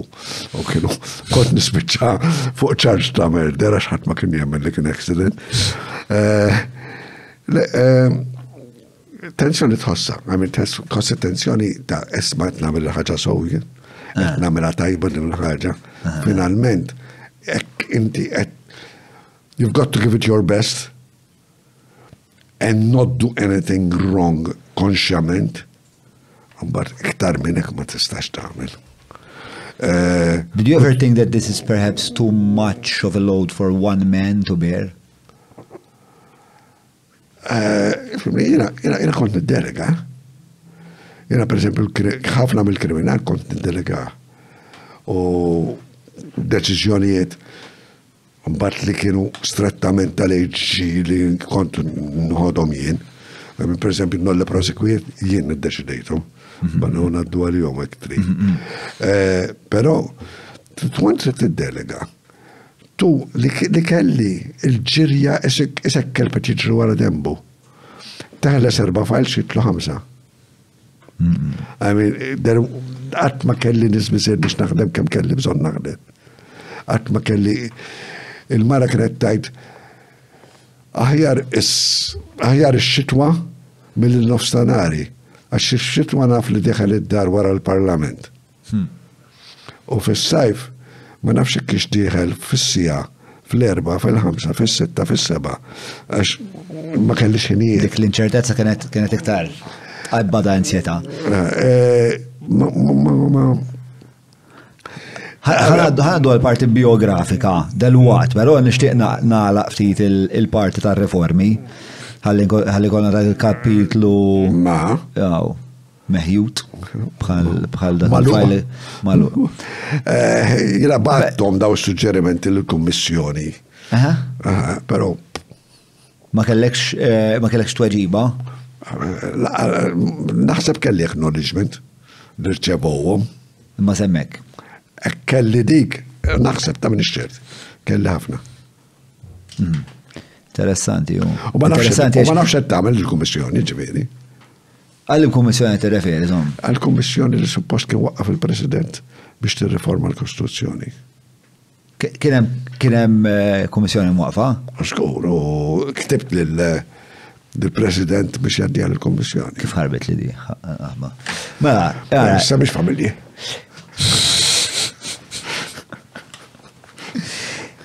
Hemm partijiet oħrajn tal-proċess demokratiku li naħseb jimmertaw ftit analiżi, wieħed huwa l-lobbyists li ovvjament għandhom l-lobbyist ċertu influenza fuq il-politika tagħna. Importanti ħafna li jkun hemm regolament ta' lobbyists mal-Ministri u lobbyists mas-Civil Service. Sewa. Kienu jiġu nies jillobijaw fuq ċertu riformi li jixtiequ jisiru fil-pajjiż għandi. Kont nirreferi għal-Prim Ministru ġi kellimni t-tali u għantali hekk. U tista' tiġi influenzat u mhux il-lobbyist kollha huma subahom dritt. I mean... Anzi naħseb it-twemmin popolari huwa li mhux il-lobbyist kollha ma subahom maqwiċ forsi. Forsi ma nafx fejn dal-maġġoranza. Hemm bżonn liġi li tirrekolhom. Hemm bżonn li sistema li jekk bniedem ma ikellem il-Ministru. Kollu l-Ministru xi ħadd miegħu jieħu nota ta' x'ġara ma ġarax. Bħal meta inti mort titkellem mal-imħallef u kien hemm ir-reġistrar tiegħu xutu. U hekk Ministru ntaqaf kien ftiġ u ġi xi ħadd qallu sorry għandi problema hekk u hekk. Jagħmel forsi nota jena fajl li ġara hekk. Għalli anki salvagwardja l-lur nifsu. Mhux hekk? Isma' jiena daqshekk kellim, u kien ftiġ, ma għaddilix flus, ma għaddilix rigali, ma għaddilix xejn. Ġifieri tkun hemm iktar trasparenza fil-fema tiegħek irid liġi li infatti tagħmlu iktar ċar speċjal relazzjoni bejn dawn l-ħuġini. F'kummissjoni ta' li kien fija George Hisler u kien għamel suġġeriment għal liġi dwar lobbying u raġa ġiet picked up issa taħt il-Komissarju ġdid mill-OECD fil-xismu li għamlu u trid issir. Jena għalek importanti li issir. Skużani. Għax anki per esempio kien hemm każ l-aħħar fejn qalu xi ħadd biddel il-Ministru, mux għan morri fil-kas partikolari għax forsi jistjasa l-qorti. Ministru partikolari biddel il-policy tijaw wara li kell mux ħad. Mbagħad u għat jgħid il-Ministru nisma dak ġi kellimna ma fuq xaħġa oħra ta' mux fuq hekk. L-ewwel qal li ma kellimniex, marru qal kien tikellimni fuq xaħġa mux fuq.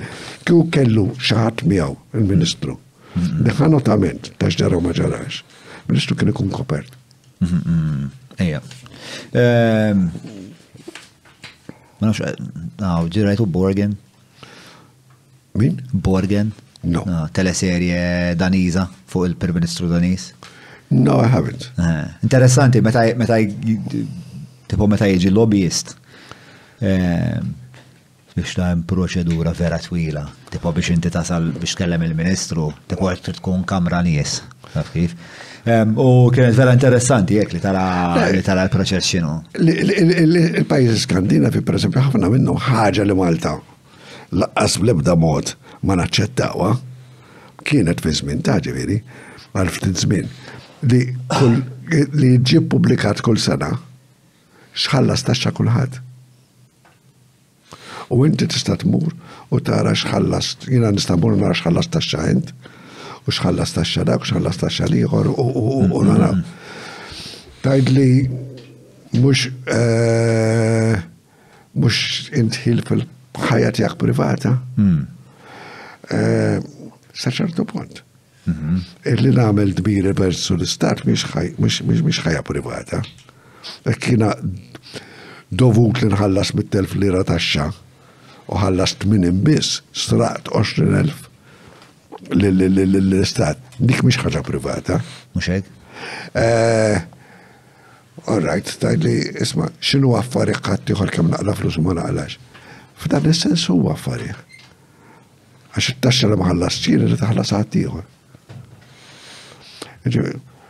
Meta kien hemm din is-sistema jien kont wieħed mill-paga tal-gvern minn dikun wieħed from the highest from of the first 2,000 jew 3,000 li iktar li nħallas taxxa Malta kont wieħed minnhom jien u kont ngħix on a subsistence level. Dawk in-nies kollha li kellhom jottijiet ġifieri u fil-kbar u stormi u sewa dalam kollha kienu jħallsu taxxa inqas minni. Bat għandek oħra u għandek liġijiet barra minn Malta u Malta ma daħlux fuq unexplained wealth. X'taħseb fuq dik il-liġi inti? Ngħidlek li hekk inti m'għandekx ma sraċ. U hekk inti il-flus li lajthom onestament m'għandekx għalfejn tikkwieta. I mean, don't hassle people unnecessarily. Don't use powers li huma mawlin għal-ġid biex tagħmel ħsara lin-nies. Tkollok raġuni l-għala tużad il-liġi. Imma hekk bniedem li qed jiddikjara li għala 10 liri kuljum qed jgħix ta' 20 lira kuljum. Issaqsi ħarix. Jistgħidlek isma' ssib teżor fil-ġnien jien. All right. Orini kif ssib teżor fil-ġnien u naraw. Imma otherwise so. Nismaħħa tiġi diskussa di tal-unexplained wealth. Smajta iktar minn darba waħda. Pero I don't think there's any law on the pipeline. Right. Fes min konna namlu jkoll declaration of assets fil-income tax. Jien għandi dar tiswa daqshekk, għandi daqshekk flus il-bank, għandi daqshekk hekk. U l-Commissioner of Inland Revenue ma nafx kien jagħmel bihom, però l-idea kienet li kinti għandek 100,000 lira l-bank. U ma qlajtx 100,000 lira jgħidlek isma' daw kif ġew. Jew ma ddikjarajtx 100,000 lira jgħidlek kif ġew. Jew qlajthom u ma ddikjarajthomx. I think in effect nothing was done with them. Daw il-kbir ta' informazzjoni. The declaration of assets. Però, I mean, it is a useful tool. Ekk inti trid tikkontrolla l-nies u speċjalment barra min-nies, in-nies f'kariga pubblika fejn jamministraw flus pubbliċi tista' tikkontrollhom. Għalfejn taħseb li qatt ma wasalna biex ikollna din il-liġi? Għax ħadd ma jrid il-pulizija f'daru. Wara biebu, ngħidu. U vera jista' jkun hemm abbuż minnhom dan liġi. Ma se jkun hemm abbuż anke bil-VAT, bis-CIR, kollox jista' jagħmel. Kollox jista' jagħmilek ex officio jista' jsalbek. Mhux hekk. Ġifieri jagħmilek. F'kollox jista' jsir abbuż. Mhux hekk anzi, speċa dik hija il-fortuna u l-isfortuna tal-istat, u l-istat għandu daw il-jeddiet biex jista' jġestixxi. U jrid jużhom sew, I mean, kontra hekk is-sistema ma taħdimx tkun mimlija b'nies li mhumiex idonei, but jista' jkollok kwalinkwe sistema fuq il-karta x'ma tasalx. Apart il-lobby jisgħox għat jisaqsik xaħseb fuq l-elettorat, biex għat naraw din it-tendenza fej l-elettorat iktar ma jmur inqas għat jivvota, partikolarment ċertu age groups, li huma iż-żgħażagħ bażikament. naħseb li ġara huwa id-distakk huwa tant kbir. Li jew tant kien kbir li dak li jkun jgħidlek kienek nivvota billi żid vota l-partit fil-gvern jew billi żid vota l-oppożizzjoni xorta l-affarijiet ħajbqgħu l-istess. L-Ingilterra fejn għandek a safe constituency. Ikollok votazzjoni ġeneralment baxxa ħafna. Safe constituency ġifieri nafu li din ir-reġjun ħatmur għand tali partit. Ħatmur għand il-konservattivi, ħatmur għand il-liberali żgur, ġifieri l-liberali huwa safe fiha. Għandhom maġġoranza ta' 50% per eżempju fuq din nearest rival. X'għal xiex nivvota, u ma jvotawx in-nies. Ma jkun hemmx l-akkanizmu. Ma jkun hemm għax ħanivvota biex nilqala mid-dar immur nivvota. That is part of it. Another part of it is people don't feel inspired. I don't think people are feeling inspired by the politics. And there's no big cause. Eżatti. There's no big cause. If people want a cause, I've got one cause li ma naħsibx li hija popolari, ma naħsibx ċaħat jivvota li għalija. More Europe. More Europe? Xi voldiri? Voldiri. Per eżempju, wasanna l-Europa laħqet federalizmu ħatajt. Laħqet livell ta' unjoni minar manda il-lodda bizzejiet biex tikkontrolla dak il-level ta' unjoni. Per eżempju, ekk jiena nagħmel interstate fraud li huwa faċli tagħmel interstate trade, irid immur jew niġi proċessat f'pajjiż jew niġi għaliex m'hemmx European Criminal Code and a European Police Force li tara daw l-affarijiet. U għandek diversi. Inti tkellem fuq FBI tal-Ewropa speċa. Federal Criminal Code tal-Ewropa, a more majority voting and less veto powers. Għal-ħlif għal-affarijiet li huma essenzjalissimi. Sistema fejn forsi ikollok illum għandek il-Kummissjoni hija mamula. Hekk Malta hija partit aħmar intellaw kummissarju aħmar. Hekk l-Italja hija blu ittella kummissarju blu. Hekk il-Portugal hija safra tella wieħed isfar. U għandek kummissjoni li hija mamula minn ħafna partiti u mhix omogenea sa ċertu punt. Ma nafx. And I don't know how that can be solved. Why do you think it's a problem? It is a problem, għax ma jistax ikun li jiena immexxi f'direzzjoni filosofija u joħor filosofija oħra li kompletament diametrically opposite. Ma jistax ngħidu isma' jiena irrid li nkun pro-Izrael u jiena rrid nkun anti-Izrael. L-istess nies fl-istess kommissjoni. L-istess kommissjoni. You need something of a more unitary level emmek ikoll. Pero importanti. Xumma jkollhom il-kabinetti tagħhom le il-kummissarji kull. Il-kummissarji kull għandhom civil service madwarhom li u ngħid ħaġa oħra fuq li.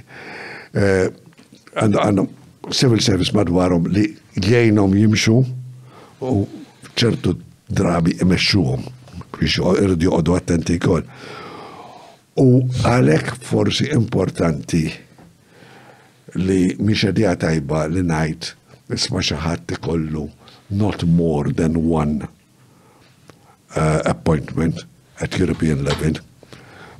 Qorti tal-awdituri, kommissarju, imħallef, whatever, għalix inti f'6 snin tagħmel ħafna, pero f'12 sena tagħmel iktar. U mhux doppju biss, tagħmel iktar mid-doppju f'12 sena. Il-Ġermaniżi kellhom is-sistema li l-imħallef tal-Qorti Ewropea kull 6 snin jibdluh. Qatt ma kellhom President tal-Qorti. issa ma dawx dik is-sistema u għedin il-Ġermanja edha ssib il-post tagħha. They have marvelous judges.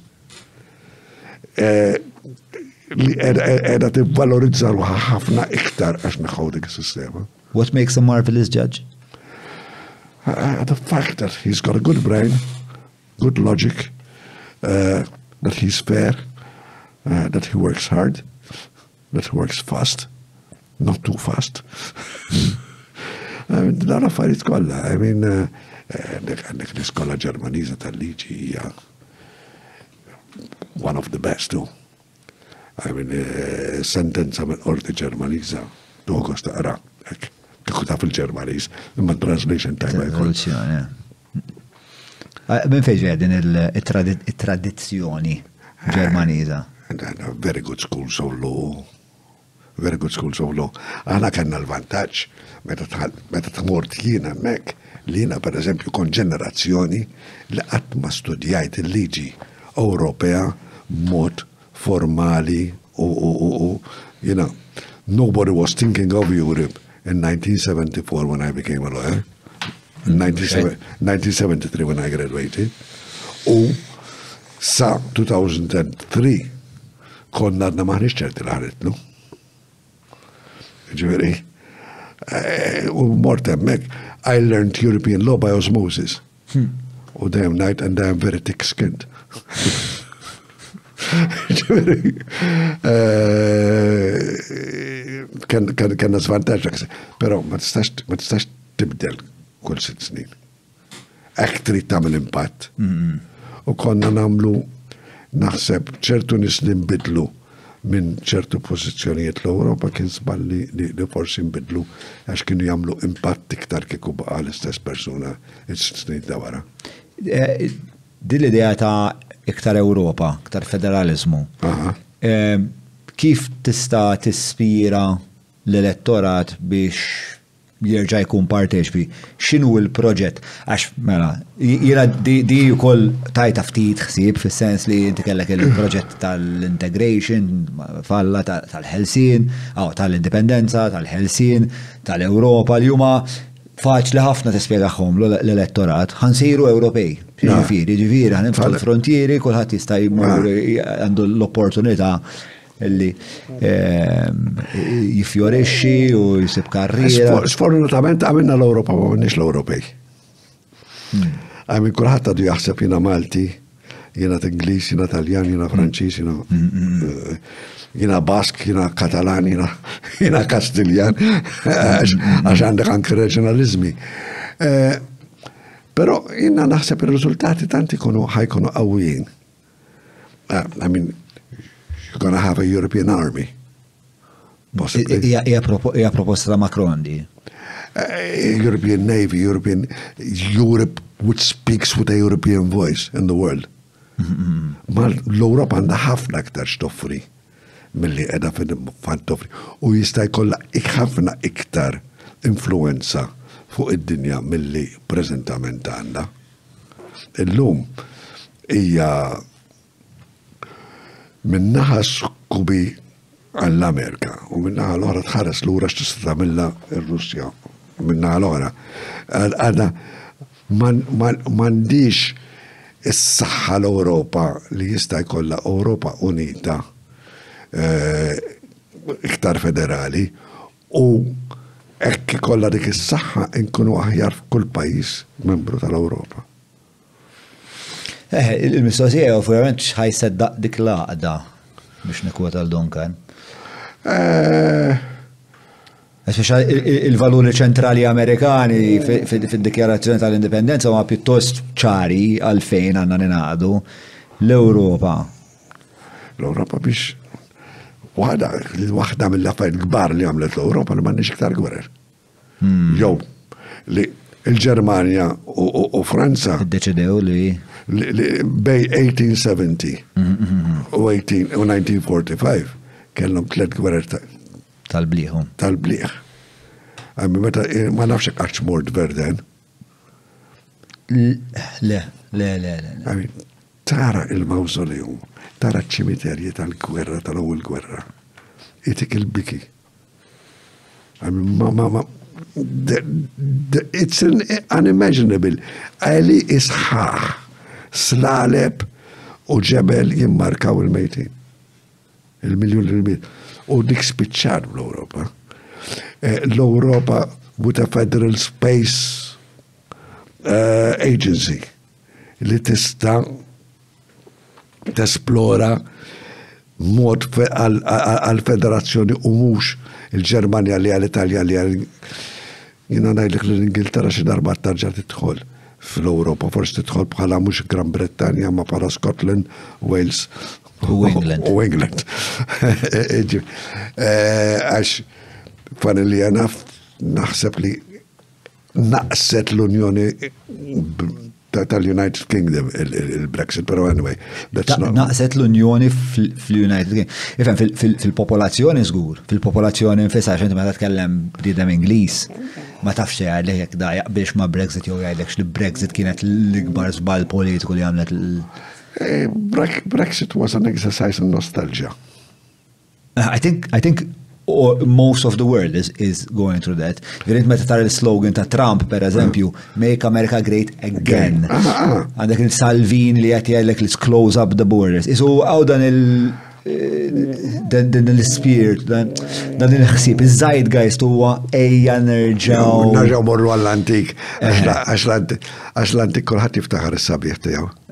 Li huwa ovvjament żball. Li huwa mhux verità. L-antik mandux sabiħ biss. Jien naħseb li tista' tirrikorri għall-antik biex tara x'kien hemm li huwa utli biex jispirak. Però li għandna naħsbu golden age. Taħseb il-qoddim. Maħniex nisli tlifna golden age, no. I mean, il-bella epok kienet sabiħ għal minn kien senjur. Jiena naħseb li ġili nqis li forsi dan jista' jkun naqrata intuittivament qed nagħmlu strategic retreat għax forsi vera sar ħafna progress, sar ħafna malajr bejn it-teknoloġija bej kif taħna il-frontieri tagħna għal xulxin u kif qed isir il-kummerċ huwa ħafna iktar bħeffa ħafna ikbar u forsi dak il-volum u dak l-intensità gerxitna xiftitu ma konix daqsek organizzati. Għax li ġara nerġamur għal-rati Ewropej. I mean, li għamilnija faċli għal-kriminalità biex tmur minn pajis għal-liħor l-Ewropa. Għax il-kriminalità timxi wara l-flus u timxi wara l-kommerċ. U ma minnix pulizija li tista' tirregola u tħares liha mod Ewropew. U mux mod Malta li l-Italja li Franza li ġiviri, u forsi għalek li daqsi imdarsin bil-rizultat Ewropew. Għax maħnix għax għamilna l-passi kolla f'ċertu direzzjoni fejn minna li sejrin għattajjeb. U mandunajnix li eħħat il-bess iż-żarbun trittaq fil-lullazzi koll. Għaxin kella tisloq fija. Għax jisu l-parti eċitanti miex li tissalva gwardja li ma jkunx hemm dannu li naslu għal-qoċċa tal-jmiss issa il-prezz mbagħad. Ispeċa huwa il-karattru tal-bniedem li huwa hekk speċa iktar jinaf eċitat bil-ħsieb li imur fuq il-qamar milli x'għamilhem. Milli xħajgħamelem, tefemni, u x'konsegwenza jista' jkollha il-fatt li f'daqqa dan ikkolonizzaw il-qamar spiex. Biżjed minn 20 sena esperjenza, ISS joffru għażla kbira ta' dwal, plakex, switchijiet u aċċessorji elettriċi ta' kwalità. Żurhom ġewwa showroom tagħhom fl-Imrieħel jew nkella fuq iss.com.mt. Mawra sal-ħadnu ta' Derek mhux transazzjoni kif ġibu laħa, fejn apparti tinqeda blifjen kwalità se tiġi mejjun sabiex issawwar l-arfin tiegħek dwar dak li qed tiekol u titma' lil familtek. Biss jekk m'għandekx il-ħin tad-disa fejnhom il-belt, ibad WhatsApp lil Derek fuq 9986-6425 biex waslulek ix-xirja fuq l-adba. Isma' l-darba qegħdin fuq it-tema nostalġika. Ġiet naqbdu naqra tfulitek jew? Tfuliti, mela, konna 6 subin, għaw 5 subin tifla. Isma' inti whisky tixrob? Ftit sajra ma. Ħana mill-grok u s-sala darba għadu naħsbu fuq l-epoka. Mela, isma ħanġib ħansejja waħda fidejk ġu. Wara ħeġibu ġunin. Mela għedna naqra fuq it-tfulija ta' Tony. Mela. Jien niżiltek Uncle Tony, by the way. Għax aħna ħafna subin. Mela, konna sittaħwa, uħti u 5 subin. Misteri, sa 1960 kien jaqalaħħa nejxu kif nista. Wara 1960 il-business bidajtieħ. Bedaj mur tajjeb. Bedaj mur tajjeb, u kien at one point he was rich, pero mux żmien li il-ħaqtu ħafna jien, ġifieri, għaxina tfuliti kienet forsi qabel. Kenna sabiħ li n-nanna minnaħa ta' missieri il-kuġini ma nafhomx ħafna, għax dedi kien iż-żgħir minn 7 taħwa. Allora, per esempio, il-kuġina tiegħi minnaħa ta' missieri żewġet lil-ħu ommi. Kont nilab ma' tfal tal-kuġini minnaħa ta' missieri, però minnaħa ta' nanna l-oħra, u nanna l-oħra mietet meta kont għadni żgħir jien kelli 4 snin meta mietet in-nanna u mid-dedi, missier id-dedi ma niftakrux. Minnaħa nanna l-oħra kella Casa Bottega, Stradarjali, l-Belt, dej Wembley, Grishtis, fej konna nintaqaw ċit koll emmek, il-kuġini dejjem l-iskola naddu emmek, u kienet isu il-kasin tal-bartejiet dik. U turit ħafna ma ħut ommi, Esprit, Barte. Esprit li kien pittur, l-għomat ħafna. Dak il-parinu tijaj, u għommi tajli. Il-parinu tijak, Esprit? Tajdli, kien mami kienet tajdli, ħaqqessi għaw moment li għamiltu dak parinu tijak, għax xrixt, stramp daqsu, u mġnu daqsu. Kien stramp, Esprit? Esprit kien zbukkat. Ħafna artisti? ħafna artisti. Kien iħobb, kien, what's the word? Taħsbu ikonoklastiku, bħalma taħseb li jien ikonoklastiku, pero ċertu affarijiet nħobbu għom irridu għom. Meta Esprit tawħ il-medalja ta' thank you, ta' l-Ordni tal-Mertu. Ġieħi Repubblika ġieli. Nis jadra ġieħi Repubblika hija medalja partikolari, pero anyway, ħagost ħafna. Alla volja bitċajt. Għallek, issart nishtri zija, ma nax għamlu kavallir, spesi. L-istessien, għamil, ma naħiex minn fuqi. Xini dik il-buttuna? Di hija tal-Ordni tal-Mertu, uffiċjal tal-Ordni tal-Mertu. I mean, it's an achievement which you have. Pero kienet sabiħa li nitċajtaw goff. U nistal-belt forsi tafhom minn papa tiegħek, nħobbu niċċajtaw goff u naddu żmien bil-proxmu. Ekku.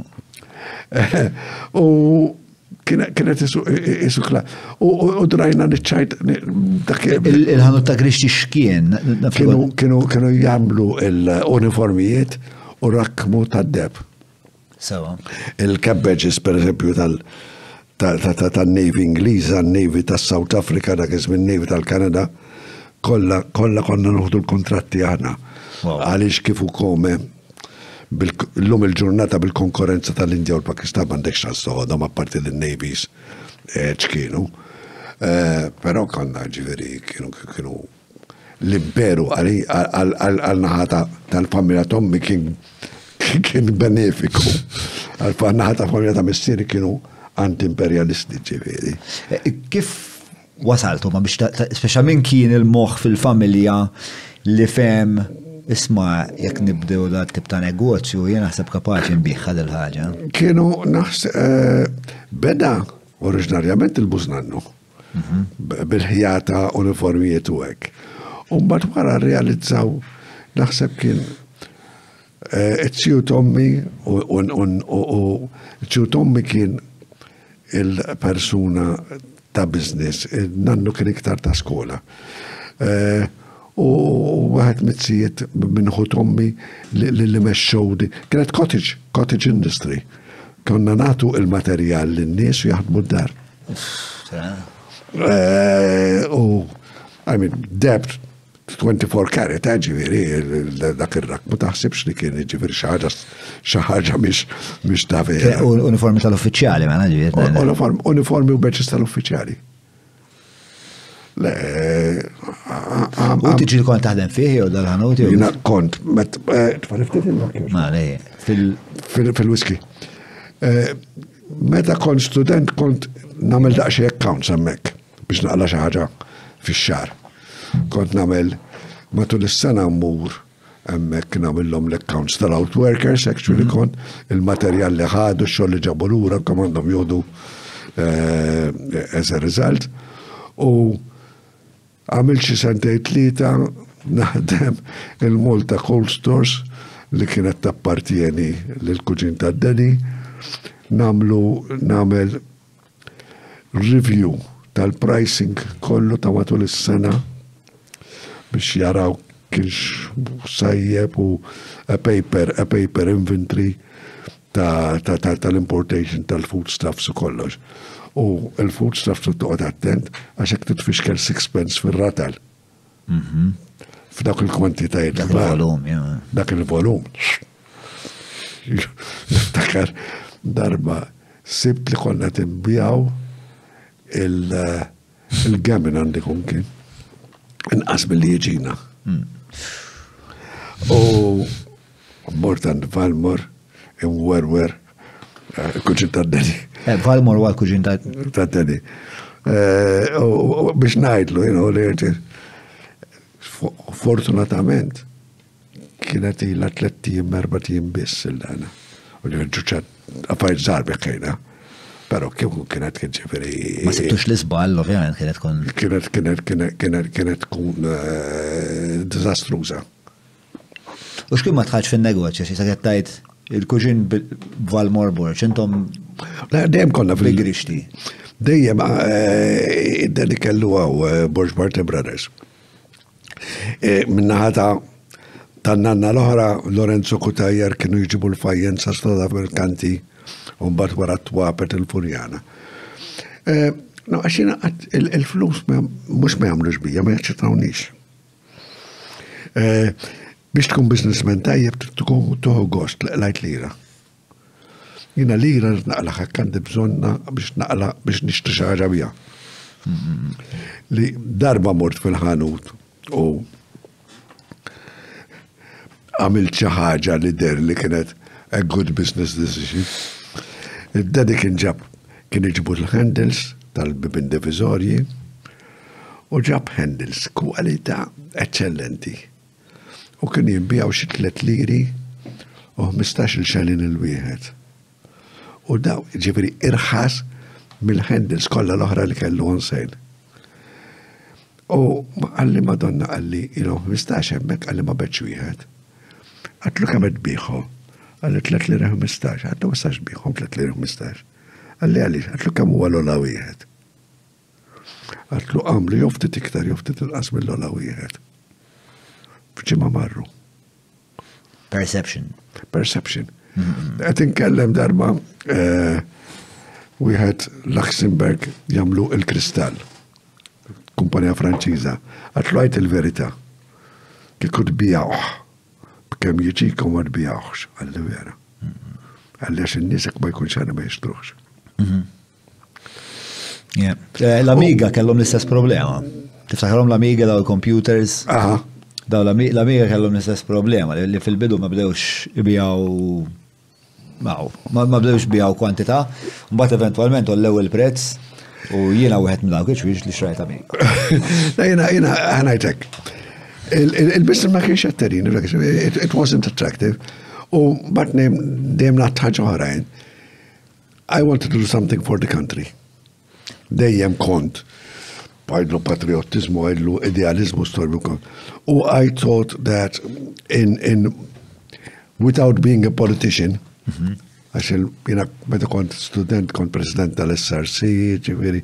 SRC xinim? Student Representative Council, dak iżmin. KSU. KSU, no. Il-market tajdli politika diment l-student kem trid, eħma li nizzowġu toħraġ għal-politika noħraġ l-barra mid-dar. U Fil-pożizzjonijiet li kont, in business I wouldn't have been able to do anything which would influence the country. Fej kont, waqaft ħafna żbalji mill-li jisiru. Biex għetnajl l-kremam il-żbaljien ikoll, l-ministru jkollu għedi għanajlu għamlu għadik, ma tarawx il-gvern. Għax dejjem kont zbukkat mal-ministri, u dejjem għattilhom xinu maħsibiet tiegħi politiċi ġifieri, take me or leave me, this is how I am, I will work according to government policy, pero minix ħanibdel, minix ħanajdilkom, li ħanivvotalkom. Darba il-wieħed għatlu ħanivvotalkom, għalli għaliex għalli għatma votajtinna, għax darba l-ħra votajt l-ħrajn, u bezziltom, issa darba tinbezzellilkom. Dal-patriotizmu li għet semmi, dal-xewqa li tkun ta' kontribut, bizmin, baqatem, baqat miegħek? Forsi narsisizmu minna ħati għajta ġiviri li tinkun xaħata tajba l-pajis biex nkun kuntent bija nifsi. Ma nafx ġiviri whether it is positive or negative in the long run. Ekkiex etnuħu gost bija nifsi. Ma l-għaras ma tħobx il-pajizek. Il-pajizek u l-proxmu tijak, l sens. Jien naħseb li kull bniedem għandu din ix-xewqa li jħoss li għandu valur, speċa li kollok dil-autostima naħseb hija importanti. Issa dak li tik autostima huma ħafna affarijiet, jistgħu jkunu ħafna affarijiet. Jista' jkunu flus, jista' jkunu nisa, jista' jkunu proprjetà. Naħseb fil-ġerarkija ta' affarijiet li jiena nsib utli li wieħed iġib autostima minnhom li tkun utli għal pajjiż. Naħseb nifpreferi jekk milli jien naf tiddeċidi jkollok six-pack, per eżempju. Għala, jina, ma nix nisemmi six-pack, għax forsi li għazmunet nirreferi għal xaħat. Pero, Battix li. Bat najdlek, jina għandi barrel of beer, per eżempju, mux six-pack. Il-fat li jina kont rispettat fil-professjoni tijaj. Saħatta kem jinġuġ. Il-part li jena kont rispettat fil-professjoni tijaj, għenet l-lolidi li meta prezentaw roħom ximkien, għallu xiex ma dawk it-tfal tal-ak l-idiota. And that is something that money cannot buy. Yep. You know, anke ħadd mit-tfal tijaj ma jgħix Malta, għaw ma jaħdem Malta fil-liġi, u t-tnejn li jaħdmu fil-liġi barra minn Malta, ġivri waħda edha solicitor, marine solicitor Londra, u li ħorjat professur tal-liġi l-Università Scotland. Li għandi Malta huwa perit. Ġivri mux pero, bet jippresentawlhom, a name, Borg Barte is a nice label. It sounds good. I mean, sempliciment meta kont l-iskola Tony Borg kien hemm xi tlieta fil-klassi, u jiena sir Tony Borg Barte ġifieri, I mean, it sounds good. It's a label li tagħmel ħażin, ħadd immarka ħażin lit-tribu kollha. U hekk tagħmel it-tajjeb forsi tgħin it-tribu kollha. I mean, il-fatt li kont in-neputi ta' Esprit Barte, nixel, inti neputi ta' Esprit Barte, I mean, u nipprova nagħmel hekk ukoll għall-familja. In affari narċisizmu tiegħi forsi qed nitkellem qed inkun. Ma ħsibx li huwa narċisizmu, jien naħseb li jkollok self-esteem hija xi ħaġa vera utli għax speċa il-naħa l-oħra tal ma jkollok self-esteem hija ansjetà, depressjoni. Ansjetà għandi kemm trid. Ħebni dem ansjus int? Ansjetà fis-sens ta' jiena nafx ma nafx. Li huwa a very big knowledge. Li tkun tafx ma tafx. Jina nejr għal-preżuntus. Għal-preżuntus li minna li jaf kollox, mandux dubbi għallek xaħġa u kontent speċi li jina meta tajt parir. Sakem tajt parir, għax wara li tajtu. Sakem tajt parir, pero ndu minn naħseb u notem ma nafx kem. U naf il-limitazzjonijiet li għandi f'certain fields, u naf il-merti li għandi f'certain fields oħra. Pero anki fl-ibda field ma taf kollox u konxu ta' dak. Bħal Voltaire jgħid, insomma, jgħid The more I read, the more I acquire, the more I learn. The more I know what I don't know, it's ħaġek. The more I read, the more I acquire, the more certain I am that I know nothing. Nothing mux. Kien eċċessiv ma' Volteru. Franċis. Volteru. Franċis. U Franċis. U Franċis mill-Ġuras. Il-Ġuras huwa reġjun ta' Franza. Il-reġjun huwa 25 il-departiment. Jgħat frontiera, Besançon, frontiera ma' l-Svizzera. Infatti, il-bartajiet ġejn minn hemmhekk u kienu jagħmlu l-arloġġi bħal l-Svizzera u kollox. U manis tal-muntanji tal-estremi b'dak il-sens. Ikonoklastiku ħafna kollha wkoll kien u Voltaire. Anke. Anka inti. Niftakar nidħol għand president partikolari kien għaduk fir-ranġa l-uffiċċju għatlu għawek sar għandek bżonn Mappa Mondo.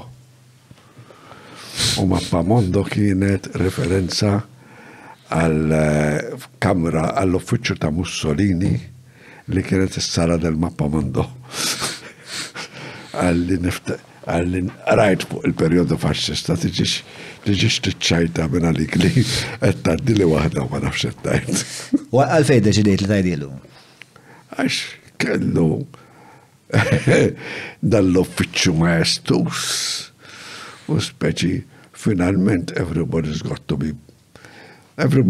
have his feet on the ground. Mux be put down to the ground. Ma kullħat li tkun jaf li isma finalment aħna umani, aħna suġġetti għall-izbalji, aħna. Pero inti ħdimt ma' figuri vera kbar u fl-istorja politika, meta semmi nies bħal Mintov, Edi Fenekadami. Mintov, jina l-ewwel Prim Ministru li ħdim taħtu kien Mintov, l-aħħar wieħed Lawrence Gonzi. Ministru tal-Ġustizzja bdejt Tony Buttigieg u l-aħħar wieħed kien Minalija ta' xed nitfixker issa. Naf Tonio Borġ u laqqas. Li kieku kolli nati il-tweġibatiet kun Tonio Borġ ma nasbi kolli zbal. Le naħseb kien Carmen Ufsud Bonici minix ċert, pero. Pero anyway, ħdimt ma' ħafna nies idejat differenti, politika differenti, pero ħdimt lojali u ħad gost naħdem magħhom. Pero kif li taħdem ma' figura bħal Edi Fenekadami? Edi Fenekadami naħseb għandi il-rekord li darba naħseb ġaltu minn taħt li s-sin jgħid li xaħġa li normalment ma jgħidix. Kien meqjus ħafna Edi jgħidu li. Edi ċarissimu, korrettissimu. Anyway, dana konna illa nistennu zida fil-paga żmien twil. U fl-aħħar annunzjawa li zida fil-paga u kienet parti sena ta' wara u parti sena ta' wara. U il-bambin rrit li dikinar l-għada li annunzja kelli mur inkellmu u noħodlu parir. U l-parir kien it-tajpijat pulit fuq 3 paġni. Tajtu l-ewwel paġna, għallet-tieni paġna, għatlu sena diħla. Għatlu għak trid paġna is-sena ta' wara. Għatlu bħażida li tajtna għanna nittobu ma nafx kemm il-sena. Min taħt li s-sen xaħġa li it sounded like mux kelma korrettament li jedi jgħajt. Li mux karatteristika tedi. Li mux karatteristika tedi. Oħra biex nżommu il-parità jgħat ma' Mintov fil-Kamra tal-Ambasċaturi kienet Kastilja jien u il-Deputy Commissioner of Police u kien ħajġ tabilli xieħor. Le għali. U kien ġej jiexat f'kawza. Għalli, ħabib, għalli fuq xiex trini, għatlu fuq daw il-fatti, għajt il-fatti kif huma, għatlu mux ħarlek xtajt għax inti tafhom il-fatti, għatlu jina ma najtx xida xandhom biex jiġdu, fuq xiex għandhom jiġdu najdru. Orre, għalli jina lest minnek Għatlu lest minni, għatlu minna ħatijaj, l-affarijiet oħra, il-pulizija, għalli affarijiet oħra paġi, għalli security. Għalli security għalxiex. Għalli mux għal xaħġa. Għatlu għaw nofs Malta, għax il-sini għagġa liktar minn moħi. Għatlu nofs Malta tret tisparalek. Għatlu jina għandi 3 tfal ma rridhomx joqtu lili. U jħares lejja. Għallitu għal-minuta ta' ħajti. Għadda ħajsporrodini, għadx il-madonnat. Skużaw l-espressjoni li użajt barra minn posta. Xvettilli najtjen. Għallu, murgawtillu li dekebni, murgawtillu li dekebni. Kabbel man tajrek. And that l-aggressjoni kolla li jisemmu ta' mintu da' sekkinet iġibiri miħajjen. Dar oħra, interess, oħra ta' spiritu pront forsi zejet li għandi, jgħat ma' ministru, u għet niddiskutu bieċa xol, kienu xie 6:30. Ta' flaġija? Ta' flaġija, le ta' fil-ħodu mandek xċans. Għaxat li fil-ħodu inti. Fil-ħodu ma' noċċin. Fil-ħaxija naħdem anke li kollu. Anyway, u da' offri li grok għatlu, da' xej kmini għatlu, nixrab minn issa. U bdaw jirrakkontaw għat li t-xorbu l-grok it-nej l-ohra. U bdaw jirrakkontaw fuq da' xej antiklerikalizmu perpetwi u biex perpetwi, eccetera, eccetera, eccetera. U jena id-deċidejt, għaddal-bnida ma jafnix. Ma jimpurtax ekkina iniskrupluż jolen. Da kolla edijat li ġew f'moħħi ġifiri bla maħsibtom taf kif kif. Feġġew. Għat jiġi ma jimpurtax. Għedu f'postu. Għatlu ministru. Ekkint lest minni. Ħani ġiġi għaddar, ħani najdilom il-Rosarju tfal. Vjola sarna. La dak li ħor li kemm għalli inti tajdu Rosarju to. Għatlu liktar talba li traqqadni maraj. Għatlu jina practicing Catholic, niprattika ma manġibiex so. Haven't got it right yet. Why not? Because I'm human. Jina nemmen ħaġa wahda ta' jkoll ġiviri. Li wara d-batija kolla li għamil Kristu biex salvana, mux ħajtfana l-inferno l-kapriċ għal-ċuċata.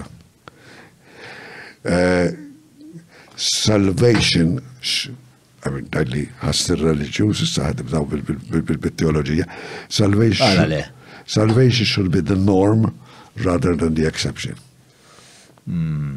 I mean, and there's a lot of good in everybody. Għalik Kristu ħajħroġ ħafna non leprosekwi. Jaqbildi. Nispera li għandu sense of humor. I'm damned if it doesn't. Non leprosekwi għandi rekordi. Għadina.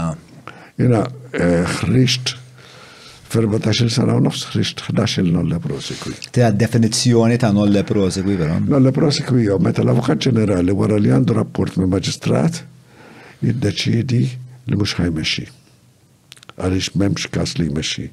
Jien kont nemmen u għadni nemmen li m'għandekx it-tella bdida il-qorti, hekk m'għandekx każ li jista' jreġġi qudiem qorti. Għal żewġ raġunijiet. Waħda għax ħadd ma ħajkompensah għal fatt li għaddejtu sentej proċess qudiem il-qorti u mbagħad wara jiġi missju mhux ħati. Tnejn għaliex once li ipproċessajtu anke kissib xi ġdida ma tistax tkompli kontra tiegħu u hekk tagħti nulla prosekwi u ssib xi ġdida tista' tkompli kontra tiegħu.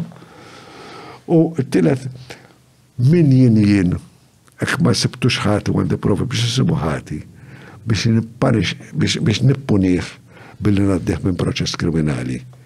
Kun hemm ħadd ieħor li kien jgħid jien nadduh mill-manglu da. Ma taddih mill-manglu a punishment in itself. And there's no money that can compensate a person biex jgħaddi mill-anxiety of a criminal trial. Allora jien fejn m'hemmx każ ma kontx immexxi. Kien hemm każijiet li waqqafthom għax l-uniku xut li kellna miet u ma kenniex inkjesta maġisterjali tajba li tkopri. kena għal diversi raġunijiet. Kunem kas fej xida ma konix affidabli u kunem żewġ kasi partikolari. Wieħed is-suġġett li ħa il-maħfra kien konsidrat nazzjonalist minn nies u liħor is-suġġett li ħa l-maħfra kien konsidrat li kien laburist minn ċertu nies. U inti x'kont ikkonsidrat? Jina il-laburisti kienu konsidrawni bħala nazjonalist, u nazjonalisti konsidrawni bħala soċjalist. Jina għandi nivvota, dejjem votajt u votajt skont l-opinjonijiet tiegħi, però dak affarijiet tiegħi. Però qatt ma ingannajt ministru tiegħi biex ngħidlu jiena naħseb bħalek jew ma naħsibx bħalek u kien min kien. Anyway. Biex tavvanza l-agenda tijak. Mandiġ għalfej, kien avvanzajk, ma nħossnix li avvanzajk għasħadli. Mela, l-ewwel id-deċidejt li dan il-nazjonalist, il-kas li kunem kontra tijaw, ħanajdullu nazjonalist, ma kienx biżejjed għax ix-xida li kienem, ma kienx affidabli u kienem ħafna kontradizzjonijiet fija. U għattilhom, yes, hemm kas ta' disciplina kontra tiegħu, però nimxu kriminalment m'hemmx. U hekk taqra ġurnal partikolari għadu jgħid sal-lum li jien għamilt culture of impunity u sirt mħallef l-Ewropa biex ipattu il-nazzjonalisti. Però bej dan il-nolle prosekwi u dak il-nolle prosekwi ieħor, kun hemm nolle prosekwi fejn il-persuna li kienet akkużata mill-maġistrat li għamel xi ħaġa ħażina huwa ministru prominenti illum laburist. U dana jiena derli ma kienx xida biżejjed. U il-provi ma kienux jindikaw li għamel malpractice bħala tabib imma ħaġudizzju li forsi ma kienx kompletament korrett, però fiċ-ċirkostanzi it was a reasonable, it wasn't a negligent decision, għalek għatlek il-medicina l-qabel. Hija arti, għax inti għandek il-fatti, imma mbagħad wara trid titfa' your art into it biex tiddeċidija. U għat m'hemmx każ. U dak attak kbir minn ġurnal partikolari għaliex jien ma mexxejtx qabel kien isemmi il-persuna li jiena ħfirtlu skontu il-prosekuzzjoni, meta dan il-persuna sar ministru prominenti ma baqax isemmih. Imma jsemmi lili dan il-ġurnal partikolari, ma nsemmix il-ġurnal. U għalfej tamil nolle prosku, mux sempliciment tajt, għada mux ħammexxu. Tiddeċidi ma tmexxix, pero meta tiddeċidi ma tmexxix daw ċirkostanzi, il-kodiċ kriminali jgħidlek, inti jt tagħmel. Oriġinarjament kienet rapport lill-gvernatur. Wara l-gvernatur saret il-president, pero tagħmilha lill-president u jiena nikkupjaħ dejjem kont l-Prim Ministru u l-Ministru tal-Ġustizzja. Biex ikunu jafu. U ngħidlhom ħanibgħatilkom da mhux biex saqsikom. Ek nistax biex ninformakom. Għax dik kienet deċiżjoni tiegħi skont il-Kostituzzjoni, kont noħodha inti responsabilità laqas l-impjegati tal-Ministeru. Nikkonsultom, però ddeċidijien. Ġiri, meta inkjesta maġisterjali tikkonkludi. Il-kompilazzjoni, per eżempju, tikkonkludi li hemm każ. Ma faċa hemm każ, u mbagħad taġi għandek. Tiġan jiena deċidi kemm hexxex jone. Hekk nibatux isfel, hekk nibatux bl-istess akkużi. Jekk ma mmexxix għal xejn. Żona, xiġifieri ma nibatux isfel. Isfel ġifier qudiem il-maġistrati jew nkella ġuri. U jekk imexxix fuq ir-reati li oriġinarjament ġie akkużat bihom jew reati inqas, jew hekk nista' ngħid ma mmexxix. U skont il-Kostruzzjoni jgħidlek li dik hija diskrezzjoni tal-Avukat Ġenerali u ħadd ma jista' jibdililu. Illum il-ġurnata hemm emenda li tgħidlek li tista' tagħmel azzjoni quddiem il-qrati biex tibdilha dik id-deċiżjoni biex tisfida l-deċiżjoni tal-Avukat Ġenerali. Tal-Avukat Ġenerali, però jiena ngħidlek l-opinjoni tiegħi hija li dik hija emenda antikostituzzjonali għax tmur kontra l-klim tal-Kostituzzjoni u once li Il-Partit Nazzjonalista du kif daħħal waħda minnhom dawk. Ma nafx li ma parti daħħala, naf li xaħad daħħala u naf li għalija hija skorretta għal żewġ raġunijiet. Waħda għax tmur diametrikament kontra l-Kostituzzjoni. U hekk inti għamilt persuna li tafdaħ bħala avukat ġenerali. Għaliex għandek bżonn persuna oħra waħda jew maġistrat jew mħallef biex jgħid kontra jew favur.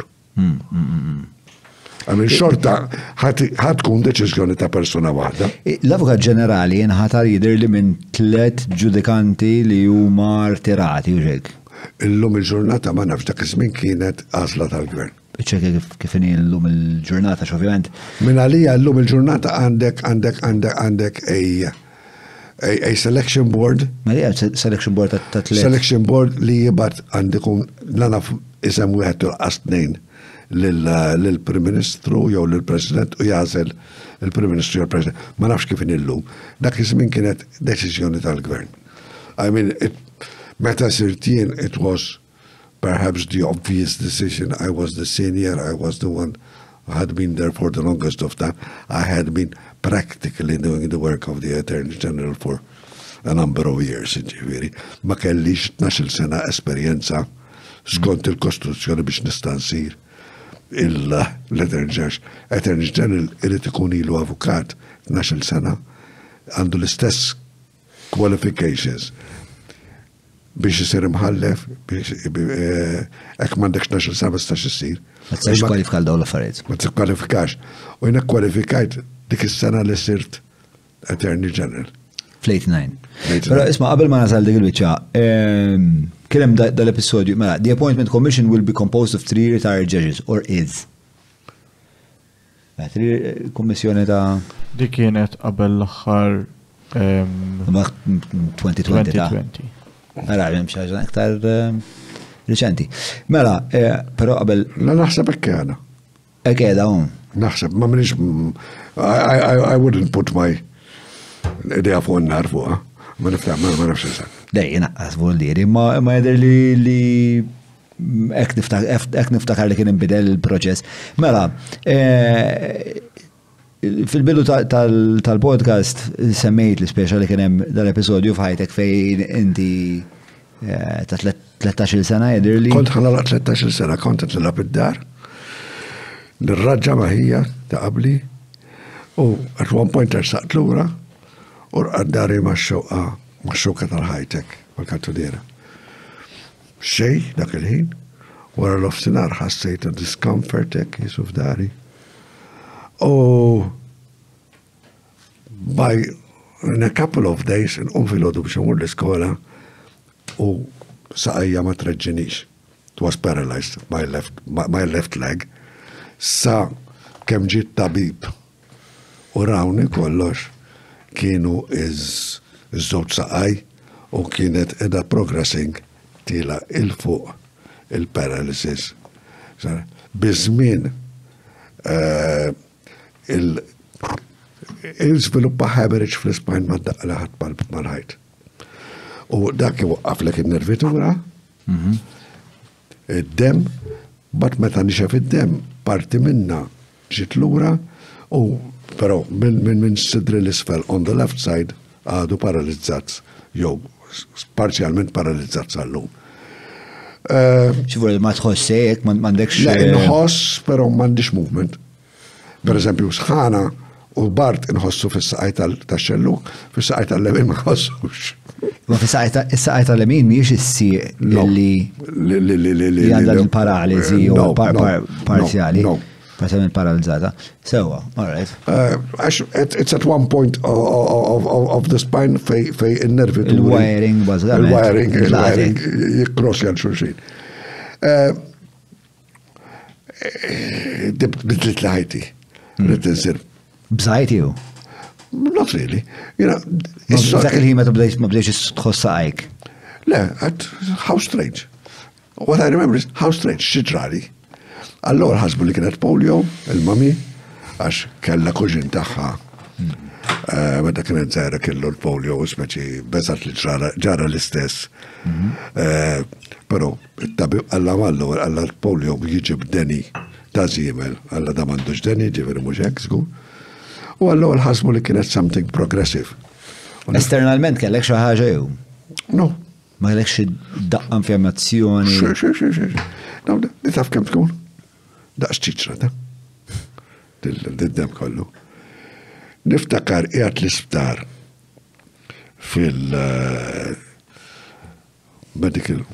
Men's Medical Ward 1 minn għalija kienet tal-Profs Kanada, 1960. U nisma żewġ student doctor saw, studenti qed jiddiskutu l-każ tiegħi u jint ta' bestja li kont dejjem marriċ ma kellix ħabtet inkellimhom għalta ta' parserijiet u qed nismagħhom jitkellmu. U għallu dak jibqa' serek ġimgħandu. Tajjeb li tkun taf meta ħadmu, ġifier tirranġa l-kontijiet ballak kemm. Meta 13-il sena Madonna. Xi ħaġa mhux dejjem ikollok. Jgħidulek li ma bdejtx il-mami, ma bdejtx id-dedi, gdibt. U daw, il-lista, bist il-lines fil-pitazz, dab kollha dnubiet kienu skont is-sorijiet. Anyway, luckily it wasn't progressive u batun Stockmanville Hospital. Il-gvern dak iż-żmien for rehabilitation. Stockmanville Hospital. Stockmanville Hospital in Buckinghamshire, l-Italja. Aw l-Ingilterra. U kun hemm hemmhekk kien hemm ċertu Professor Gutman. Waħdek tlajt? Tlajt bl-arjuplan il-mami u d-dedi talaw parat ta' parsi nurses jakkumpanjawni għax minn flokki bat nurse. Pero baqar tletxur hemmhekk waħdi ġifieri, mbagħad insilt waħdi. 13 years in an adult ward, għamil tletxur Malta in an adult ward, tletxur l-Ingilterra in an adult ward, ġejt lura, I could never reinsert myself in a family fejn jina tifel, għax issa kont in an adult ward for 6 months. Pero tal-limt ħaġa mek. Kenna dal-professur, German, he was a German refugee minn qabel il-gwerra, għax kien ludi. U kien jgħidilna ħaġa għana, don't count what you have lost. See what's left and see what you can do with it. And that is the way to face life. And that's how I always faced life. Jina,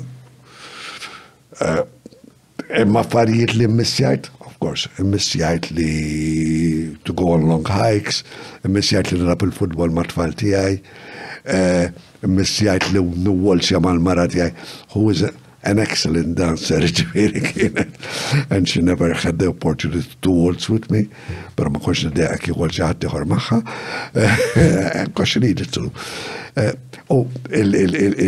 Il-heroics kienu tal-mara, jienu għakallix għasla, imma l-mara għaslet li titħol għal dan il-vjaċ miħaj ħanal u 50 sena diħla, kanna 3 tfal, bżonx nepotijiet xtaqt li kelli iktar ma kellix. She did it and she has helped me. I help her where I can, she helped. Għal ħafna żmien minn ħajti ħadmet. U kien hemm żmien kienet taqla flus iktar minni mill-paga tal-gvern li kelli jien. Ġifieri, and I owe a lot to her. And Għalfej għazlet li tagħmel dil-midġa miegħek taħseb. X'inhu? Għalfej taħseb li għazlet tagħmel dil-ħajja miegħek? Dejjem ngħid għax jiena eċċezzjonali umilment. Jiena speċjali. No, i dejjem tajt li meta kienet tifla żgħira, dejjem kienet timmaġina hekk. X'kienet? Timmaġina li xi darba ħajkollha somebody who is injured u toħsibu. Funnily enough. Kux vera li ma nafx. Kux vera li kienet. Kux dik li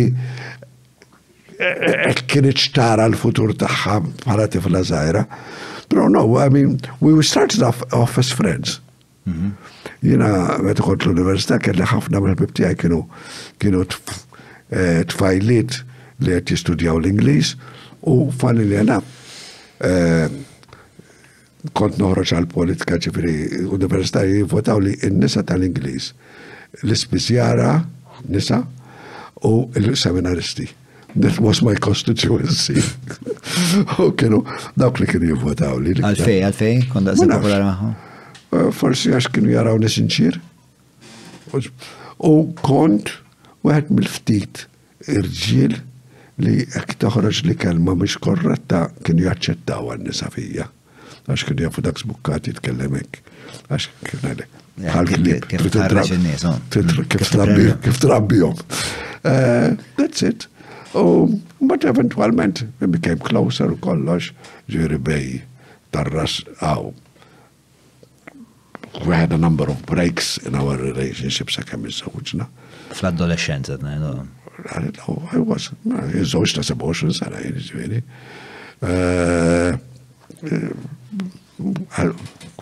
Young manhood, nothing. What's your fondest memory of your wife, of you and your wife? Naħseb meta kenna l-ewwel baby. That changes your life completely. Li tara tarbija fidejk. One, fej qabel tkun raġel u mara waħdek biss. Ek m'għandekx tikol tagħmel platta ġinu xi tirranġa. Ek għandek baby.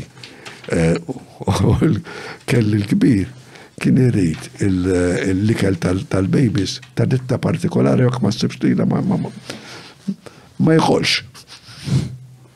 U trid titmaw dak responsabilità tiegħek issa. You know? And you feel the responsibility of it. Però isbuħija tiegħu li tara tifel li kollok tifla li kollok trabi u tajt mhux għax tiegħek imma tara l-miraklu tal-ħajja. U my wife isn't a big woman. Dil-mara zaħira għamlet l-ewwel tlet tfal. It's something you can never pay her for.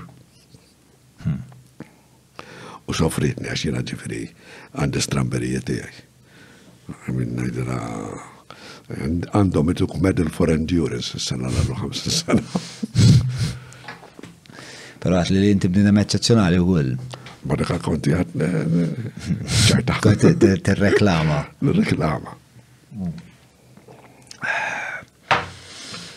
Meta l-tajnat li l-missjoni tal-bnidem għandha tkun li meta jiġi fil-ħajja. Għalli dinja ħjar. Għalli dinja ħjar mill-isaba li jista' jħares l-ura fil-ħodu ma teqaxar l-leħja u jgħid isma' dak li għandi qudiemi mhux ħallin mhux jinganna n-nies. U id-dinja ħalli għaraxi aħjar mill-isaba. Jew prova jħalli aħjar mill-isaba anke ma rnexxilux. U li jagħmel aħjar li seta. U għamel l-affarijiet bis-serjetà. Iċċajta fuq kollox u niċċajta. U niċċajt tikrah. Però is-serju trid tagħmlu bis-serjetà. Ma tistax tagħmel xogħol nofsajran. Ma tistax ċertu xogħol importanti speċjalment. Bħad tisir. Ma tistax tinsal mela għax iġi ħażin. Ma tistax tinsal bżara għax iġi ħażin. Kif ħallejt aħjar int id-dinja? Naħseb li fari li għanaf xiftit ta' nis ispirajt li għamlu tajjeb.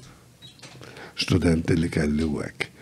U anki kienem momenti fej, per eżempju, kienem proġetti li kieku saru kienu jkunu mux tajbin u suġġerejt li jisru għatiħor u improvjajtom f'dak il-sens. Għabbat affarijiet żgħar, per eżempju niftakar darba qed nagħti parir fuq kienu ħajamlu l-film Popeye Malta. U kien ġi Tony Pellegrini għandi. Li kien immexxi il-PBS u li Wara kien immexxi il-television station għaw ta' Malta. Ma nafx kien jismu dak iż-żmien MTV għandi. MTV. Anyway, u da kien in charge minna dell-affari biex jagħtu il-permess biex jagħmlu il-Popeye Village. U fil-draft li ġabu li biex naraħ, għalli intu 15 biex zarmaw. Għatlu li għatlu ħanibdlu għadi.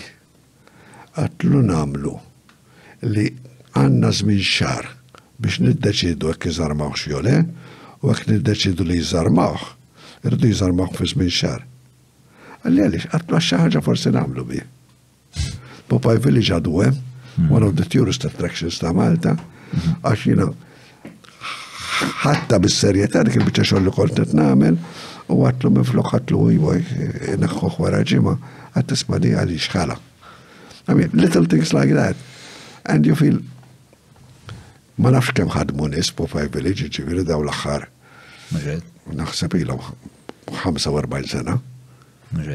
You know, ġifieri forsi mux qed nitpretendi xejn minn għadhom, però they got their job partially thanks to me. Forsi ngħid il-verità, ġifieri għadu esperjenza, t-tifla ħatta xi darbtej. Qatt ma mort. Le, jieħdu gost, ġifieri. It-tfal vera jieħdu gost. Qatt ma mort. Immersive speċjali hu. Immersive ħafna anke. Kellhom bżonn jieħdu ħsieb għax dak li ma jaqax fuqhom. Dak huwa prop tal-film ġifieri mhux mibni għall-eternità. Nimmaġina ma li b'xi mod ġirri nispera li qed jagħmlu hekk. Sar xi ġdid.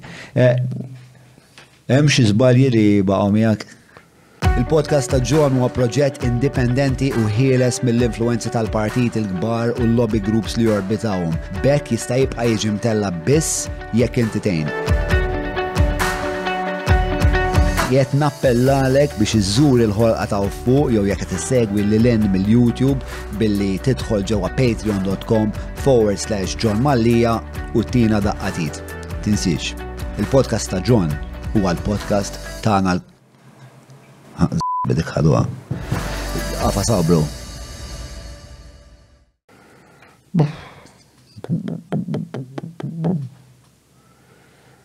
Parix qed ngħidlek li għamilt kollox korrettament. Per esempio, żballi għamil kbir f'ħajti meta ddeċidejt fit-tieni sena tal-leċeo li nipprova ngħaddi. L-ewwel sena anzi kienet, nipprova ngħaddi mill-Franċiż u mit-Taljan mingħajr ma nistudja l-verbi. Dak kien żball kbir, għax weħelt mit-tnejn kont. Però żballi oħra ħanamlu hekk. Ħanuħu l-okkażjoni f'hekk żbaljat kontra xi ħadd tispjaċini u nitlob skuża. Għax xi ħaġa li moġbitx il xi ħadd żgur għamilt. Però qatt ma naħseb li żbaljajt qatt apposta għax rid nisbalja.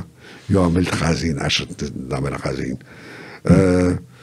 No, mhux li żbaljajt speċa b'negliġenza jew hekk. La negliġenza u laqas brida. Ma naħsibx li żbaljajt.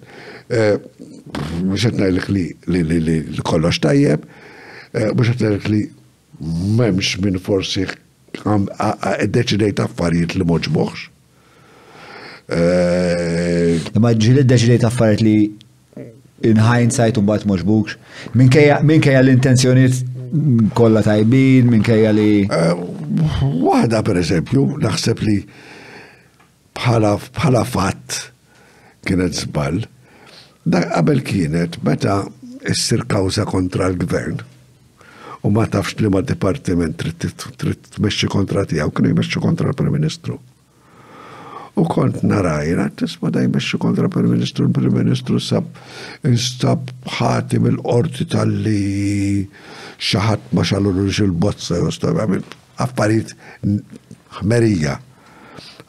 Isma, the ideal man to do it against would be the Advocate General, or l-Avukat Ġenerali dak iż-żmien, and it would be b'din liġi dak is-sens. Li ġara naħseb in the long run però that l-uffiċċju tal-Prim Ministru il-kawża marra tant l-AG u l-AG irid jieħu ħsiebha u bla ma jagħtu kasu mbagħad. U ħallu lek dak is-sens. Dak naħseb li kienet in hindsight forsi ma kienx laqwa idea li jew bħal kull idea li ma taħdimx dejjem korrettament. No, ma naħsibx. Naħseb li forsi ma ħadsib il-mara biżejjed, ħallejta ħafna taqda farrasi trabbi tfal waħedha. Tħoss li tlift mit-trobbija tuliedek? Għandu ngħid li wlidi kibru. Meta il-kbir bada jistudja d-dizin bħala peritu ġilli kont nejnu. U t-nejn iż-żarbdu jistudjaw il-liġi, kont nejnu. Fis-sens li kollhom xi mhux nagħmel homework magħhom, ta' qatt m'għamilt homework magħhom. Jew studjat magħhom, però kienu kollhom diffikultà kienu jiġu għandi. Però meta kont noħroġ mid-dar, mat it-tfal joħorġu għall-iskola noħroġ għall-uffiċċju u nasal lura d-dar meta waslu biex jorqdu. For a good part of my life tlift ħafna mit-trobbija tagħhom, yes. U tlift ħafna mit-trobbija tagħhom għax ċertu affarijiet magħhom ma stajtx nagħmelhom. Ma stajtx immur b'hikes magħhom, ma stajtx nitla ma' hikes mkaħħal magħhom nagħmlu hekk affarijiet. Però x'kienu l-iktar affarijiet importanti li għallimtlu liedek? Li jagħmlu dak li jaħsbu li huwa korrett. U naħseb it-tlieta huma bażikament onesti ħafna. Li ma jekdbux u li jkunu sinċiri magħhom infushom u ma' ħadd ieħor. U li ma jgħidux għal xulxin. Reċentement tajt xi ħaġa kull wieħed lilhom u one of the three came along, give it to the other one because he think he needs it more than me. Għamil li, għalija li kien ħassejt tisma' il-mara tiegħi rabbitom sewwillu ridi, mhux jien. Ħafna mit-trobbija tagħhom hija tagħhom mhux tiegħi. Very. Insomma, naħseb tu għadda l-mod li inti qed tallem il-uliedek ikunu sinċira magħhom infushom meta tgħid dawn l-affarijiet. Le naħseb li huwa vera. Għax hekk ma tkunx sinċir jekk inrisek your life is a sham. Very true. Very true. Mela, ismari, mela, xara, għanna l-mistoqsijiet tal-Patreons. Għalik. Xikunu daw? Isti, jek taf. Mela, l-Patreons huma l-imsieħba, mela, pal-partit għandu l-imsieħba, l-imsieħba tagħna, li joddu mal-kanadin il-fuq minn 1600. Le? Edin fil-bidu ta' xar kan għedin 1500, 1520. Uja, ksirtu għal-100. Għadna ma xinkunu fġiħ il-korrettezza. Le, ma fil-bidu ta' xar ikolem ħafna, spuntajib da, ikolem ħafna nis li il-credit card tagħhom ma taddilhom or whatever, labas u ma l-imsieħba li huma ta' sosten, eżatt, u ma membri li għatu sosten biex il-proġett isir. Biex tara kemm tajtek flus jien. Assolutament. Xej, zero. As fliexkun whisky xi ħaġa. Sax darba nġiblek. Naċċettawh. Ma nżel għalih, x'tarax. Takkedda taraġ. Wasanna. Skużana. Mela, għana mistoqsijiet tal-patruni. Imma jgħan distra ħafna affarijiet oħra xinsaqsi. Ħansaqsik fuq episodju minnu li kont kurjuż dwaru. U laqasna fjek inti kellek xtaqsam miegħu fil-verità. Dakinhar li l-Primi Mħallef Nola Rigo u Patrick Vella kienu ġew arrestati. Inti kif proċessajtu dak il-moment? Għax ovvijament kien moment kataklizmi għal. Jina u Nola Rigo. Bib. Konna. U għanni. Meta nindaw. Ġifiri. Habib. It was a shock to me.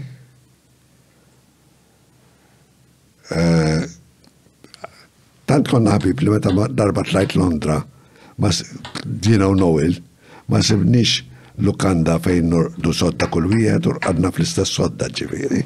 Ma minn daqshekk konna ħabib. Però qed tagħmel xogħolok. I mean, f'dak il-każ kien hemm Noel naf lilu naf il-mara tiegħu korx wieħed, jiena u Noel konna. Kien hemm ieħor li il-mara tiegħu għandha parentela mar-raġel toħti. kien antipatiċissimu dak il-kas, mux kas li ħad kost namlu, pero għak tħalta li għad namlu. Għamin, u marriċ li ma nidirx jien. Għamin, sakkem kienet fil-stadju li stajt nuħu sebu jien, u jidar ħaddieħor dertien. U kienet antipatiċissimu ħereġ mill-qorti, tiltaqa ma daw iż-żewġ min-nies li tafhom. U tal-lum bonġu kif inkom jgħidlek kif irid inkun isu-tor tiegħek. I mean, no, it wasn't part of my job I loved doing, but it had to be done. Kont dizappuntat peress li kien sieħbek?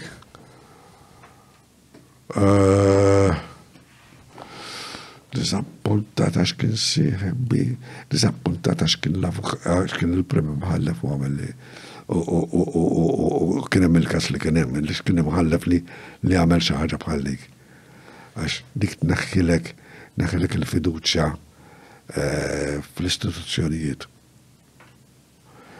U tibda tajt isma' kulħadd uman, kulħadd jizbalja, kulħadd jista' jizbalja, pero kienet. It was an unfortunate incident li laqqas ngħidlek li sar kważi b'nofs traskurax, laqqas nafx, ma naħsibx li għamlu breba. Noel, naħseb iktar speċi u iwa ġew daw ħammorru. Ma nafx hekk kienu jagħtu l-istess sentenza li kienu jagħtu kieku ma kinux imħallsin. Ġifieri però kien hemm there was a bribe which was accepted. Għasek iddeċidiet qorti fl-aħħar u hekk kienet l-akkuża. It wasn't. I can see it's really difficult for you to talk about this. It wasn't pleasant at all. No, it is sincerely difficult. Kunem kazijiet fej kelli suspetti ta' membru tal-ġudikatura li kelli murandu najlu sma jimporta f'dak il-kas ma tkunx fih. Għax smajtek kekkuwek, please. Għatlu ma nkunx xinx. Għax inkella ħajkolli najda fil-qorti li smajtek kekkuwek, u rasa għallura, u ma ġara xej. U dal-kas kien istamaw on telefonu. U għamel saw il-komissarju tal-Polizija tal-Kasbil li ma defnux il-kas. I mean, you couldn't leave it there, u ġiviri. Komplikat. Kon sorpris li kienet jiġru l-affarijiet fil-qrati Maltin.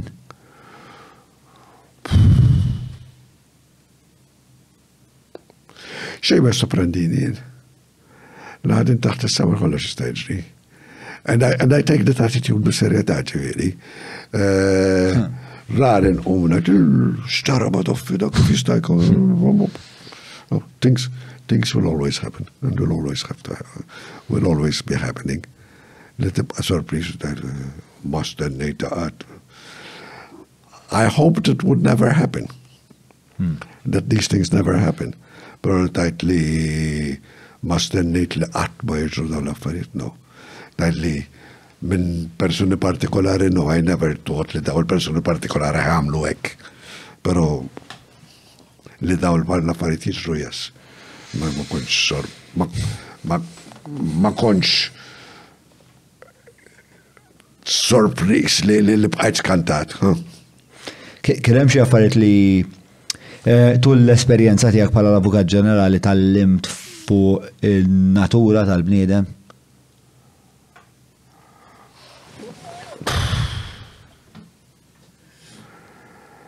Mhux kollox jgħalmek. Pero tajt li lezzjoni partikolari, no. ċaġu li tal-limtek fuq li kulħadd jipprovi ġustifika l-ħażin li jagħmel b'xi mod li għal xi raġuni tajba, Ġifri kemm fil-politika, kemm fil-akkużati, fil-kriminal, kemm minna maħalla s-sittaxxa, ġifri ximot kolħat jiprofa ġustifika l-ħazin tijaw. U fejġi għadik mill-fat li bnidem jaħseb li huwa ħafna iktar twajjeb mill-li fil-fattu? No, mill-fat li bnidem irid jissupraf irid the will to survive u the will to survive properly bla ma taħseb li inti ħażinek jista' jkun. Forsi qed ngħidlek ma tatlek jiena li qatt ma naħseb li qatt tagħmel ħażin għatta posta, forsi it was this will of mine li jiena nkun hekk, ma nafx. This will of yours li jiena ma nkunx għamilt affarijiet żiena għaxrid. Ma nafx. Forsi għamilt ħażin u nsejt. Topic vera interessanti u dak ta' li l-bnida ma jkunx irid jaħseb dwaru nnifsu bħala ħażin, bħala kriminal, bħala ħażin, bħala kriminal, bħala konsegwenza forsi tal-avvenimenti u ġitek ma jiena għax kontajjien, għax kelli bżonn il-flus, għax ċirkostanzi kienu tali, għax kienet jew jien jew. People will always try and justify what they've done wrong. Dik hija r-realtà li ħafna drabi kważi dejjem li provaw jiġġustifikaw. In-natura tal-bniedem li ma jridx jaħseb fih innifsu bħala xi ħaġa ħażina. U laqqas irid jidher li qed jagħmel xi ħaġa ħażina, parti anke miegħu nnifsu. Interessanti ħafna. Mela, isma, ħanistaqsik il-mistoqsijiet tal-Patreon issa. Mela le. Mela, Patreon, il-patron nistaqsu minġibal il-ħbib ta' Vinek Capricci li provdana dal-whisky ferm u ferm. Tajjeb. Tajjeb, ħalla il-reklam, oġobni. Mela, sissa reklamajt il-fat li inti bnidem eccezzjonali u li dal-whisky eccezzjonali u għol. Tajjeb. Mela, fuq li toqgħod il-borma u mbagħad tgħidilna x'taħseb minn dal-podcast mela. Mela, l-ewwel mistoqsija ġejja mill-ħabib tagħna Ian. Ian jgħid hekk we have this ridiculous situation at the moment where the Constitutional Court deems a law to be illegal and unconstitutional many times over, or even the ECHR. Translate ECHR? European Court of Human Rights. Of Human Rights. And there is no mechanism where Parliament is forced to rectify the situation and amend the law. What is his opinion, and TGV, on this, and how does he suggest this is solved? Mela, żewġ aspetti taħħa. One, il-qorti kostituzzjonali, il-funzjoni taħħa hija li tiddikjara li id-dritt fundamentali ta' persuna ġi miksur u tagħti rimedju.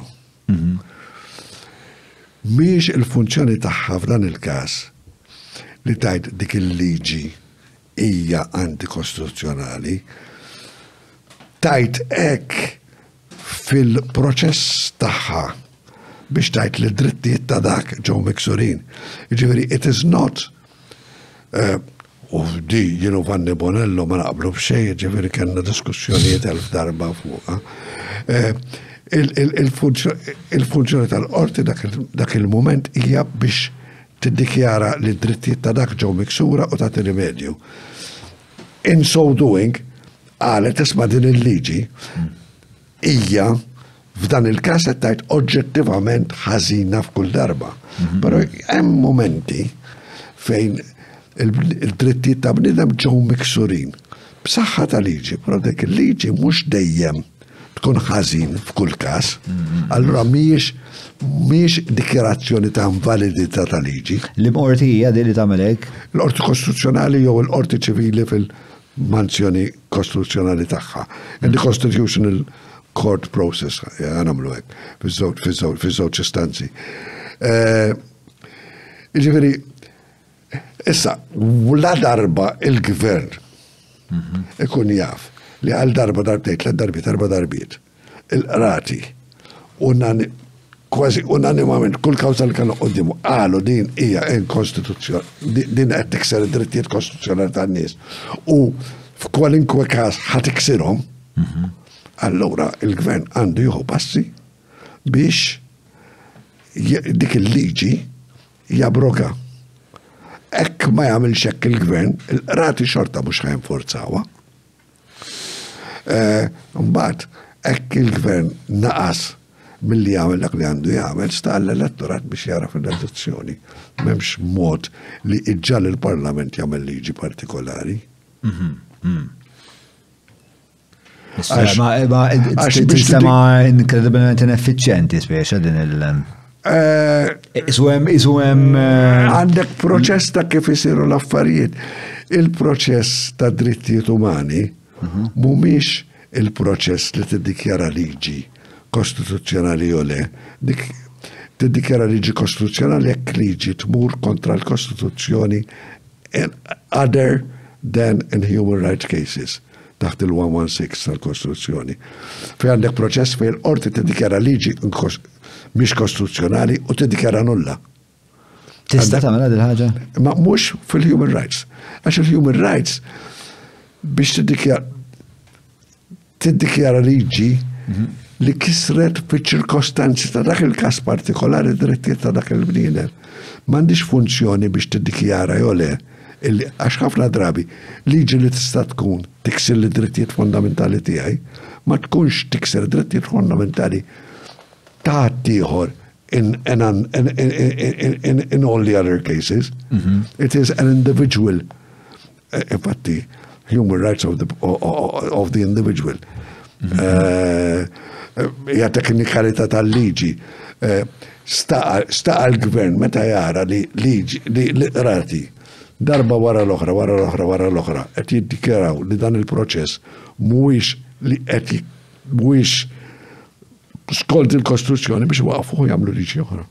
Ma m'għandux hemm funzjoni li l-ħaġa ssir awtomatika? Le għax nagħtu każ jiddikjara li fejda fien li batu kont li biex jagħmlu dak il-kont biex inħallsu dak il-kont ħa nistarvja jien. Grazzi tal-argument.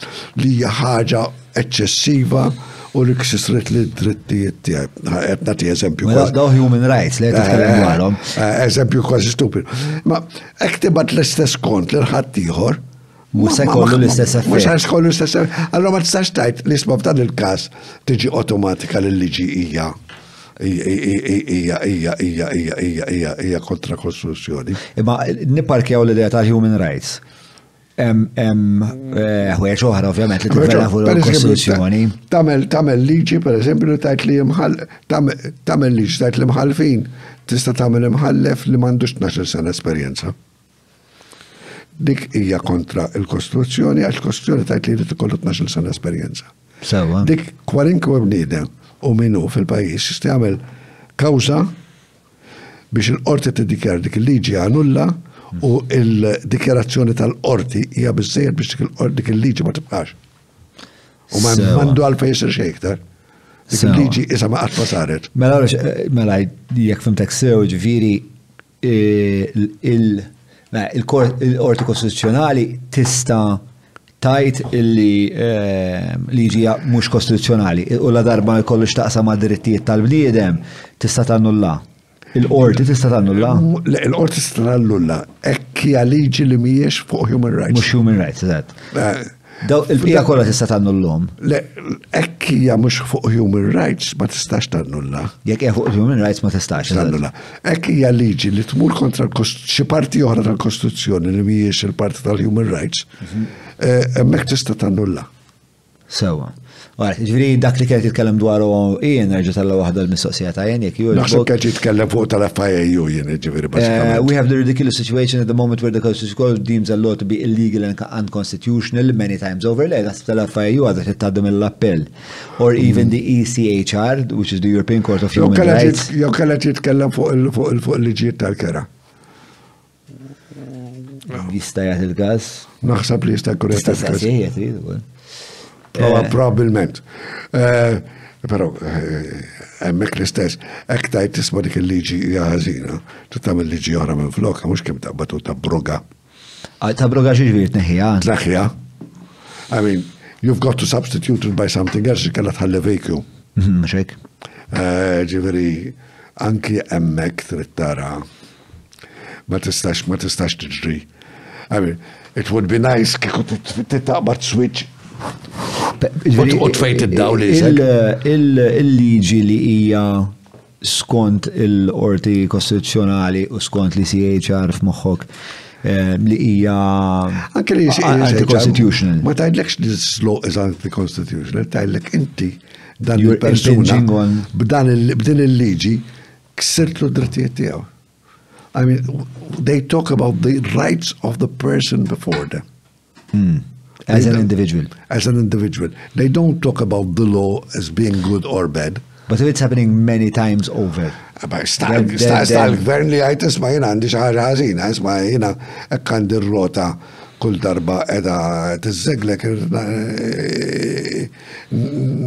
nafsila il-boltijiet jow narax namen nibdila.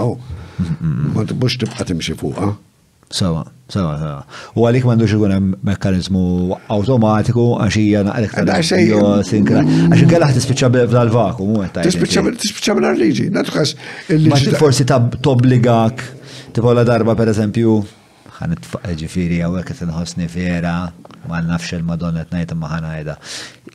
Forsi li tajt isma' wara l-5 darbiet il-Parlament huwa obbligat li jerġa' jilleġisla. Ma kif ħaj jilleġisla? X'ħaj għamel liġi minn flok? Nagħtu ħastajlek isma'. Lek tipo 6 xhur soluzzjoni pereżempju. Ma jsibix. Nkeċċuh.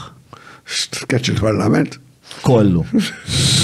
Forsi biex għati ħażina. Però jew u x'liġi ħadd tidħol minn floka. Għax ek għandek liġi li tajdlek isma f'daw ċirkostanzi għandu jiġri jek. Xħat għamel minn flok, xħat ħalli kollox jisubla xej, ma tafx ħajġri. Meta t-neħħi liġi għada, t-neħħi liġi oħra minn flok ġarmen. U kemm juhu ħin biex tfassal liġi? Biex ek taf xi trid tagħmel. Tistamela f'ġurnata. Allura tu għom 6 xhur biżejjed. Ma ek kun jafu x'rid jagħmlu. Min għallek li għafu x'rid jagħmlu. Jew x'inhu ma jagħmlu. La ma ħaġa oħra. Mhux jagħta, La, I mean, ifimni, fuq il-liġi tal-kera, it is a very complex. I mean, there's been an injustice li soffrejt minna, jienu soffrejt minna l-familja tal-mara tiegħi ġifieri bil-liġi tal-kera kif kienu għal ħafna żmien. Però it is not a problem li anybody has the magic wand biex solvi għata ġifieri. I mean, how do you assess the proper rent? How do you assess the proper relationship between a property owner and the tenant, and the social obligations? As a person who owns property, you also have social obligations towards the society you are operating in. Għandek ħafna affarijiet li trid tara fihom u trid tirregolhom. Trid abbad fej għanna ħafna esperti, kommissjonijiet u storbju li abbad kommissjoni biex it-tikadejat forsi. I mean, do something about it. Pero mux għatnajlek raħsib il-soluzzjoni f'ġurnata, għalek għatlek ektaf xie trid tagħmel f'ġurnata sta tagħmelha. Ma xi tkun taf xi trid tagħmel. Tkun taf xi trid tagħmel minn flok. Vera stramba li nisma' ma nafx sinjal tal-epoka li ngħix fiha jien illum, imma li tajt li property owner xort għandu obbligi soċjali f'widnejja u f'din dal-ambjent li huwa li sar hyperkapitalistik. Isu hija stramberija l-widnejja. Jiena għandi dara u hekk ħaddart li għandi żewġ titmiem u nofs ġnien fiha. Ma nistax naqbad u nibni kamra fiju.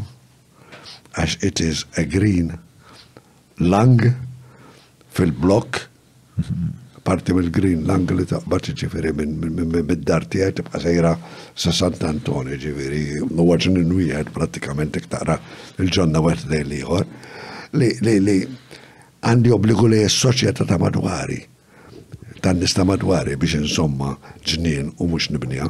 Il-liġi timponili Għax kikun naħseb jina ġiviri jiġi xaħat jgħal-isma ħana minni għaflets, nkun senjur zaħri. Imma mish il-fat li għandi dik I've been lucky li I managed to buy that property għandi obbligi ta' nisna madwari naħseb bija. Tas-sens ta' obbligu soċjali u qed inkun jiena f'xi mod qed niġi msaħħar jien minn nostalġija li biżmien tnawwar das-sens ċiviku. Jew fil-verità qatt ma kellna xi sens ċiviku partikolari. Dejjem kun hemm min kien li ġara in the 1960s.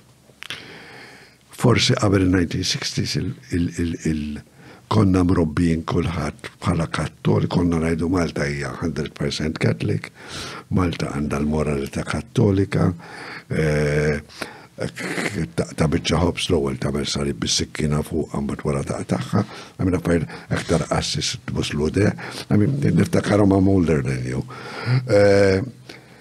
Dik spiċċat, and it hasn't been replaced by any other ideology.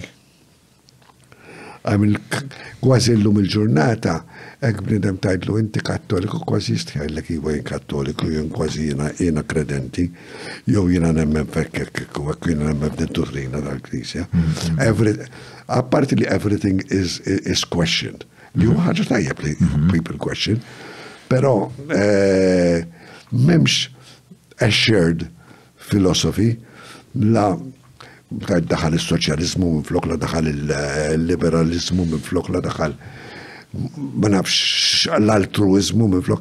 There's no guiding philosophy in society u li qed inħossuha. U ħanna il-ġenerazzjoni tiegħi tlajna meta din il-previous philosophy kienet qawwija bdiet tikkiser. Bad hemm ġenerazzjoni sħaħ li taraw minn ajra. You know? U x'inhi l-ankra li taqqat is-soċjetà illum? L-ankra filosofika. U għandek risposta li batlek xi ħaġa bil-credit card taxxa. U fil-fatt dik jien naħseb illum kważi nek newden ftit fuq għaliex. Biex ta' tisma' l-nies eger li jgħidu speċjali li l-flus saru Alla. Issa jiena bniedem li l-free market inħobbu l-affarijiet naħseb li waslu għal ħafna innovazzjoni u imnalla għandna li preferi ħafna mill-idejat biex ta' komunista jgħek. Però naħseb the shared ideology hija La ma teħx, il-fasċizmu ta' ħażin kien il-fasċizmu, kien imexxi n-nies, il-komunizmu ta' ħażin kien imexxi n-nies. Ma naħseb illum għaw isu dal-fragmentation għaw ta' soċjetà li wassal għal l-ideoloġija prevalenti hija individualizmu u naħseb li hija instanzjata fil-kirba l-flus. Għandek kilba, għandek ngħidu li huma kapitalizmu u liberalizmu ekonomiku. Fl-istess ħin, kulħadd għandu ħanajda bil-Malti għanżit għal min għandu, hekk int għandek u jimmandix jiena nejra lik. U kulħadd irid imma ma jissapportix li ħadd ieħor ikollu li m'għandu xew.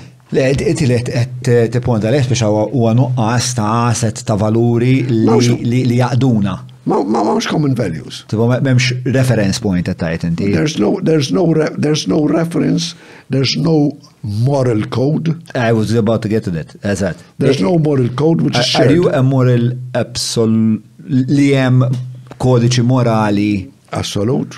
Le. Yes, ħanamlu hekk. Qed ngħid lew naiva fl-istess ħin. Objectively there must be a truth somewhere.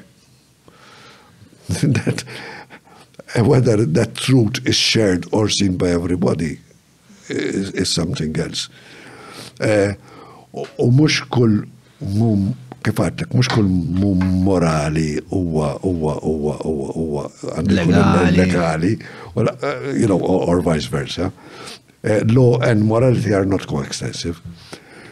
Pero għanna bżon edukazzjoni li ma tallimx l-affarijiet l-nies, tallimhom il-ħsibijiet, tallimhom il-valuri.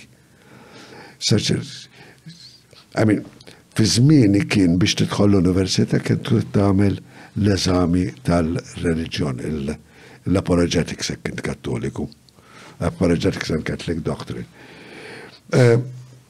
Kienet għaliex għandek timponi suġġett ieħor lill-Kattoliċi iktar mill-oħrajn. Yes, ok, neħħija. Diskriminazzjoni kontra l-Kattoliċi, però għamel xi ħaġa fuq values. That people that you show that people have values. Illum ma teżistix. Hekk inti tissir inġinier titgħallem kif tagħmel bridge, ma titgħallimx il-valuri għaliex qed tagħmel dak il-bridge.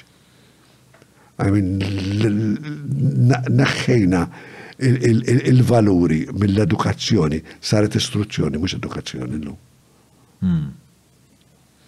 It-tfal tiegħi jitalmu l-ethics. Ma nafx ma nafx il-kurrikulum x'involvi, minni m'għandix idea, speċjali. Ovvjament it-tfal tiegħi kellhom ħafna fuq etika u fuq valuri u kif jaħsbu minflok b'xiex. Pero, isu tajt li illum nafu ħafna what imma not so much the why. So, yes, and for what? What and not for what? And the what and not for what.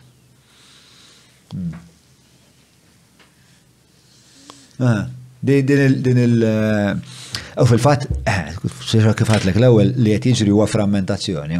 Għax jekk m'għandek xejn unifying central ankraċ dak l-ankraċ li kontentajt int li jiġri l-soċjetà tisparpa li kulħadd ar-rasu, kulħadd id-dijat tiegħu, kulħadd immediate satisfaction, kulħadd l-ewwel jien u mbagħad it-tieni jien u t-tielet jien u kibqa' sal-ġimgħa d-dieħla nibqa' jien. M'hemmx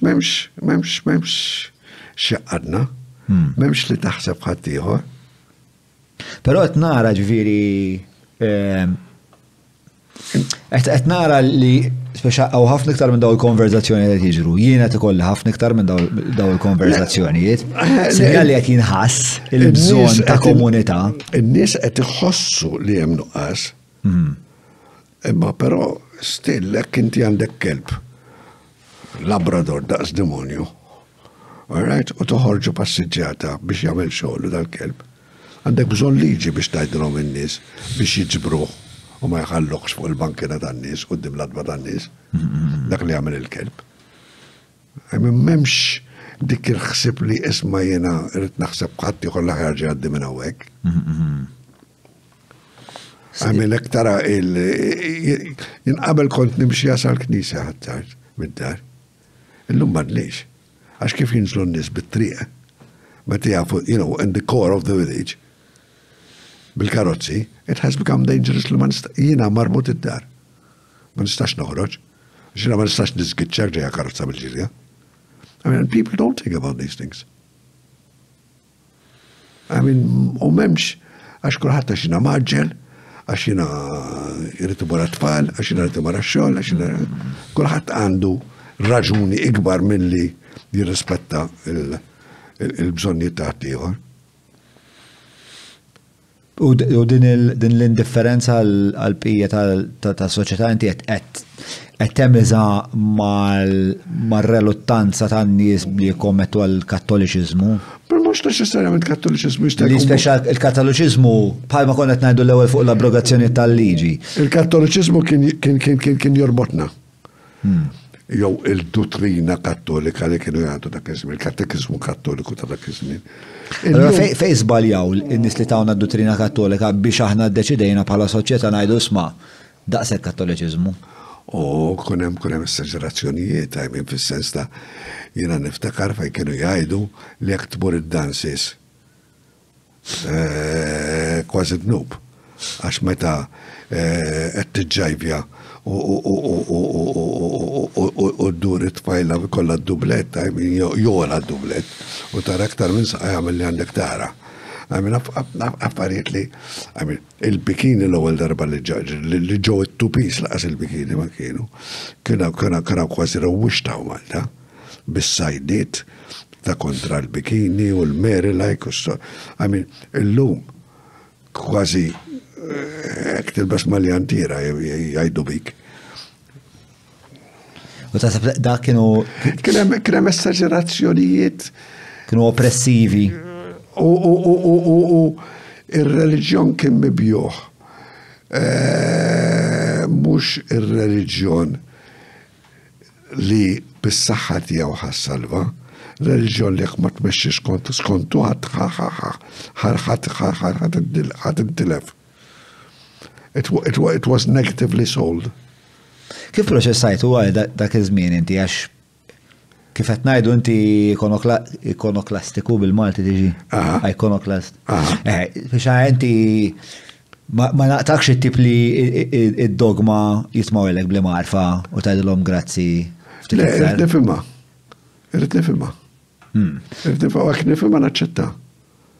U hekk m'iniex ċert intendi li noqgħod fehmni li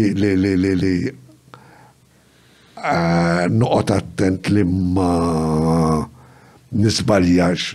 I go on the safe side of things, speċi. Tirriformax, tkissirx l-affarijiet għal-gost li tirriformaw. Tqedlix nis fuq tronijiet. Tqedlix nis plakki tal-irħam kullum kien li din għamel danek u dan għamel danek u din għal-mara ta' dak u dak il-mara tal-ieħor u xmerijiet minn għanda affarijiet ekk dejquni. Għamin, ikonoklast dak is-sens. Pero tara valur jien per eżempju notajt minn dal-podcast meta nkun nitkellem ma' nies ngħidulhom meta dik dak ħsieb konservattiv. Le, xi mhux konservattiv, mhux konservattiv. Għambat għandek labels li huma peġġorattivi u mhux peġġorattivi. Ma jien ħoss li l-idea ta' konservattivizmu hija idea peġġorattiva.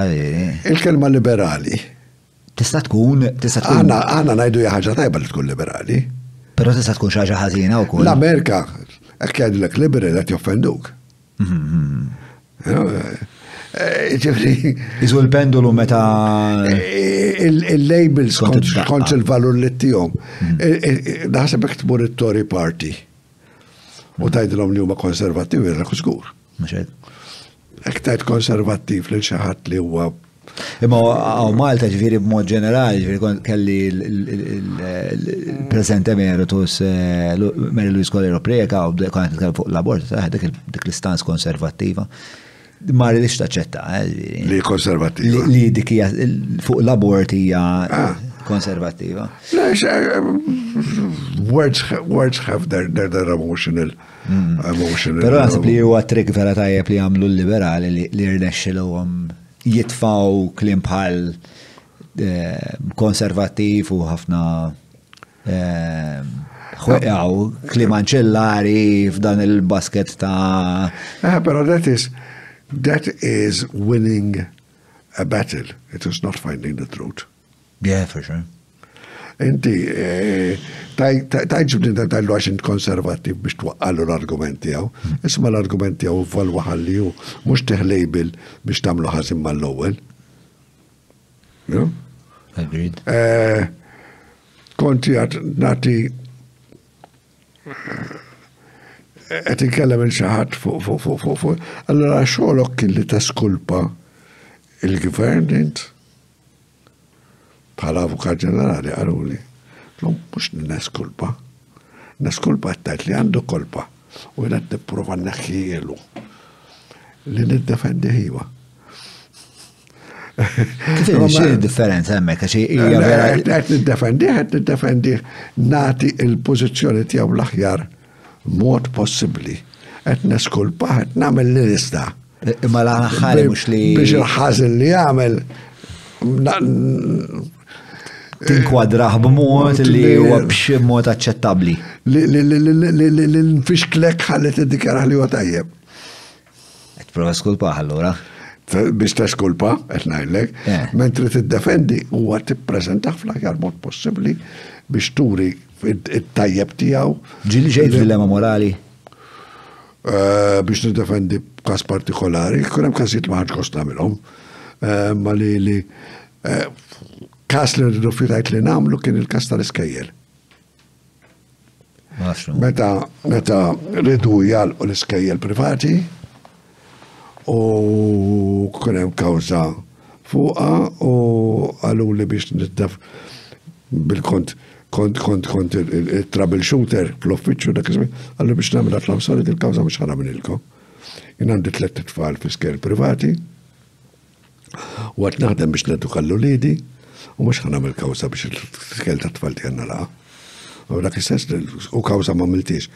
U kont fejn qatt ma mort meeting politiku, ġifieri ma kienx meeting politiku, kont mort fir-rally li kun hemm favur l-iskejjel privati l-Bla tal-Bajda u niftakar l-għada l-Orizzont kellhom editorial fuqi. Ma dispjaċinix. U dak il-ħabta inti l-kariga tiegħek kien assistant. Kont senior counsel. Senior counsel. And I put my career on the line, ġifieri fuq għadik.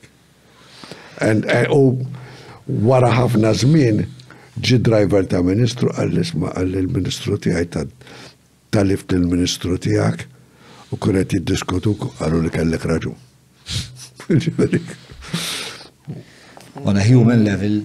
Ixtik dik hija ma nafx kif wieħed jipproċessa u l-ħajja ta' avukati hija komplikata naħseb. Il-ħajja interna qed ngħid. Inti ma tridx tirrendi ruħek kompliċi mal-klient tiegħek. Ma tridx tgħidlu kif jixed il-fals, ma tridx tgħidlu biex jixed il-fals u ma tridx prokuralu xieda folot, u ma tridx tikdeb għalih.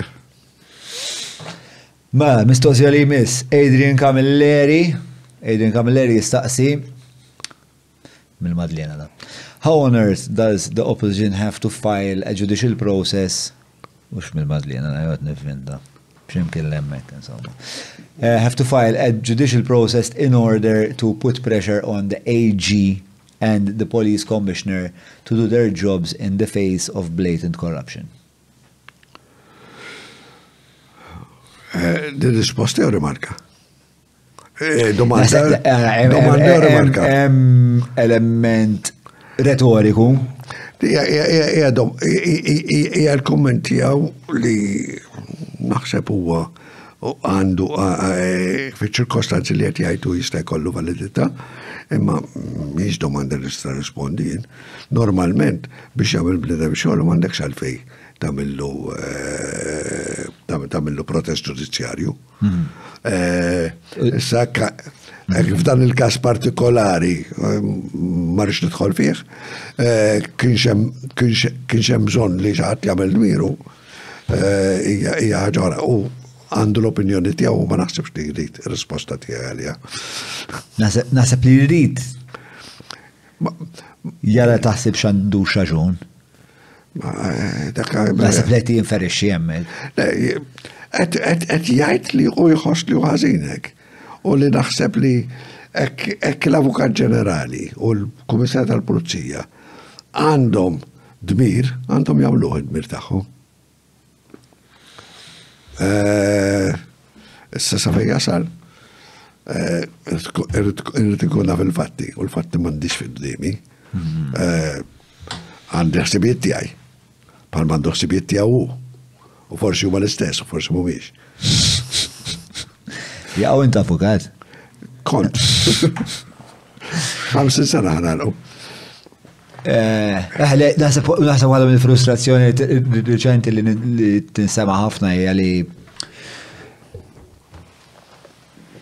isu għandek nħolq din id-dinamika reċentament fejn il-kummissarju tal-pulizija li ħafna nies kellhom ħafna tagħmijiet għalih. Isu dejjem qed jgħid li qed jistenna biex tingħala inkjesta maġisterjali qabel ma hu jagħmel. Meta jidher li l-liġi m'għandix il-funzjoni. L-inkjesta maġisterjali m'għandix għalfejn tingħalaq qabel ma ma l-pulizija jinvestigaw, anzi l-pulizija għandhom jinvestigaw, u għek kisibu xaħġa jgħaddu għal l-inkjesta maġisterjali jek tkun għadha maġ maluqa. U għek kisibu li għandhom kas qabel ma tinala l-inkjesta maġisterjali għandhom imexxu u l-inkjesta maġisterjali tinala u tindbat f'dak il-proċess. Bħala evidenza xkun inġabret. Għax kun inġabret hemmhekk.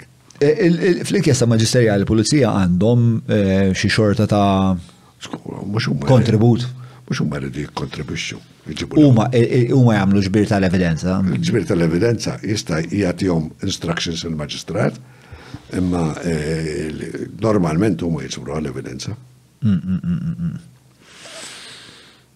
Dik il-fessura. Hija iktar minn ħaġa oħra hija preservazzjoni tal-evidenza. Il-proċess verbal tal-maġistrat.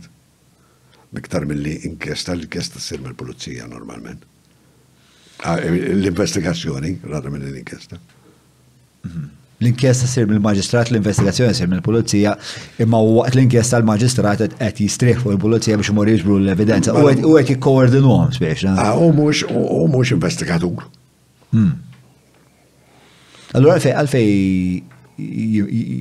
jinvolvuh. Għaliex inti dak il-prova, ix-xhieda li sama l-maġistrat fl-inkjesta, hekk isir il-ġuri u dak ix-xut pereżempju jkun mejjed, dik il-xhieda ġa saret bil-ġurament u tista' tipproduċiha fil-ġuri wara. Għandek preservazzjoni tal-provi. Għandek except dat-telefon preservajtu bħala parti mill-inkjesta. Hekk hija prova materjali. Ma fil-kas ta' xhieda xi xhieda ġuramentata. Fil-waqt li kieku per eżempju x-xhieda l-istatement tal-pulizija bix-xhieda. U stqarrija. U stqarrija mhux ġuramentata. Mhux ġuramentata. Min kelli nifferma per eżempju fl-aħħar. Tista' tuża, jista' jgħidlek jew kont qed nikdib hawn dikinarji. Interessanti, il-funzjoni ta' inkjesta maġisterjali hija li tippreserva l-provi. Tippreserva kemm jista' jkun il-provi. Ma Adrian Camilleri jgħid, if the Attorney General is appointed by the ruling party, i.e. the government, how can the citizens of Malta possibly have any faith that they will pursue their role with the impartiality and zeal it requires? Jiena sirt Attorney General taħt partit meta Prim Ministru kien fil-Akademi. Wara tela sar Prim Ministru Alfred Sant u wara raġa sar Prim Ministru fil-Akademi u wara sar Prim Ministru Lawrence Gonzi.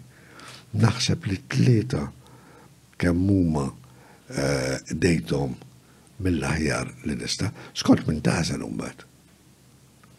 I mean, għandek żmien twil li l-Avukat Ġenerali kien jintażel mill-Gvern direttament, ġifieri mhux b'din il-sistema li il-Kummissjoni li konna il-Kummissjoni li għandek illum u kienu jimxu tajjeb taħt kull Gvern.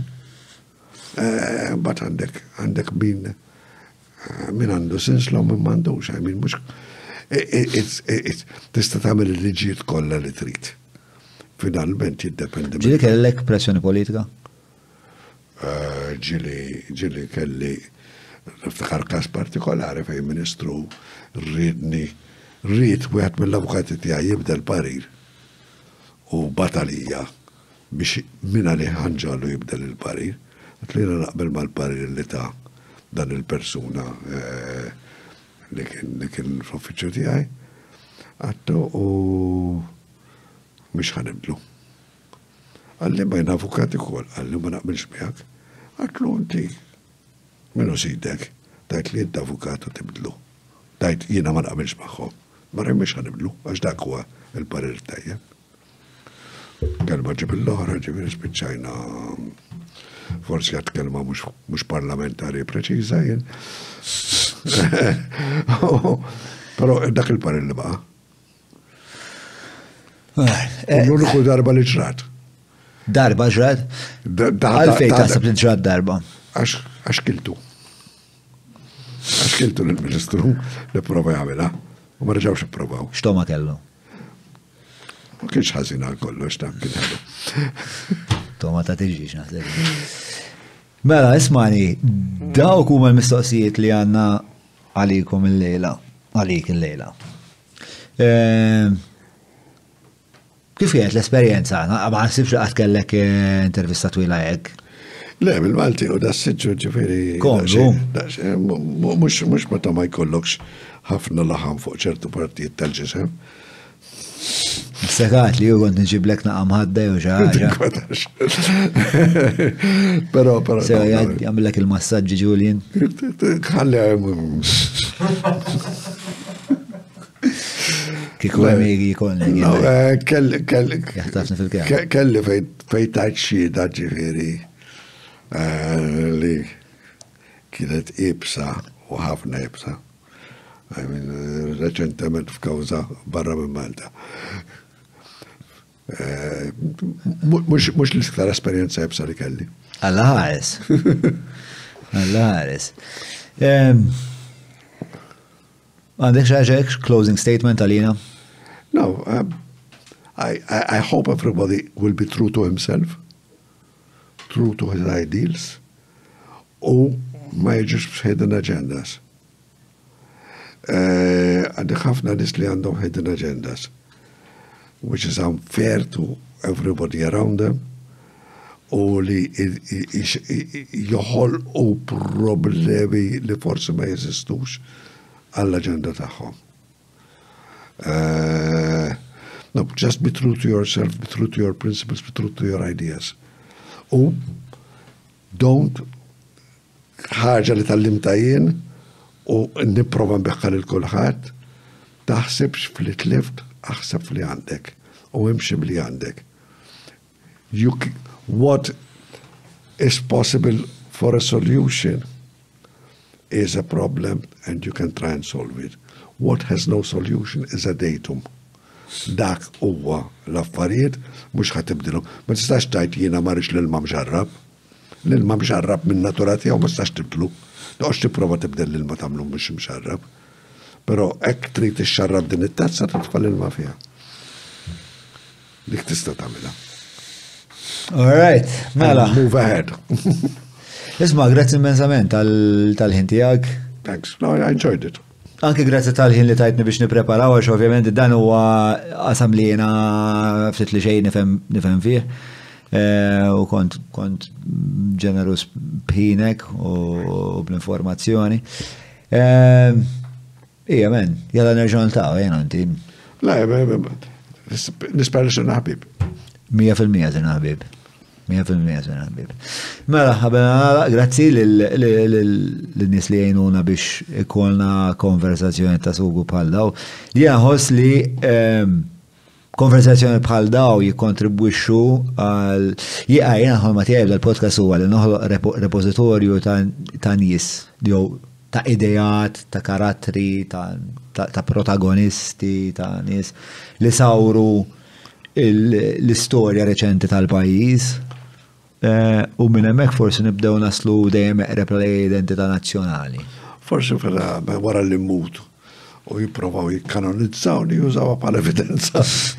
Li dak kien raġel sur, għandna 5 sigħat minnu. Mela, grazzi il-Hungry Hippie, il-Vinja Capricci ta' Brown, grazzi għal-Browns, il-Maple ta' Sourdough, grazzi l-Apex Media, il-Click, GSC Technologies, grazzi l-ISS Electra, E-Cabs, Kutriko, Garmin, kif ukoll 986-6425 Derek Meets, patreon.com/John Malija, jek tixtiequ tissieħbu ma' din il-komunità li tiżgura li konverzazzjoni bħal daw jibqgħu iseħħu għal darb'oħra. Tony, grazzi immensament. Thank you lilkom, ħadd gost. Salli għalik. Il-lejli tajjeb.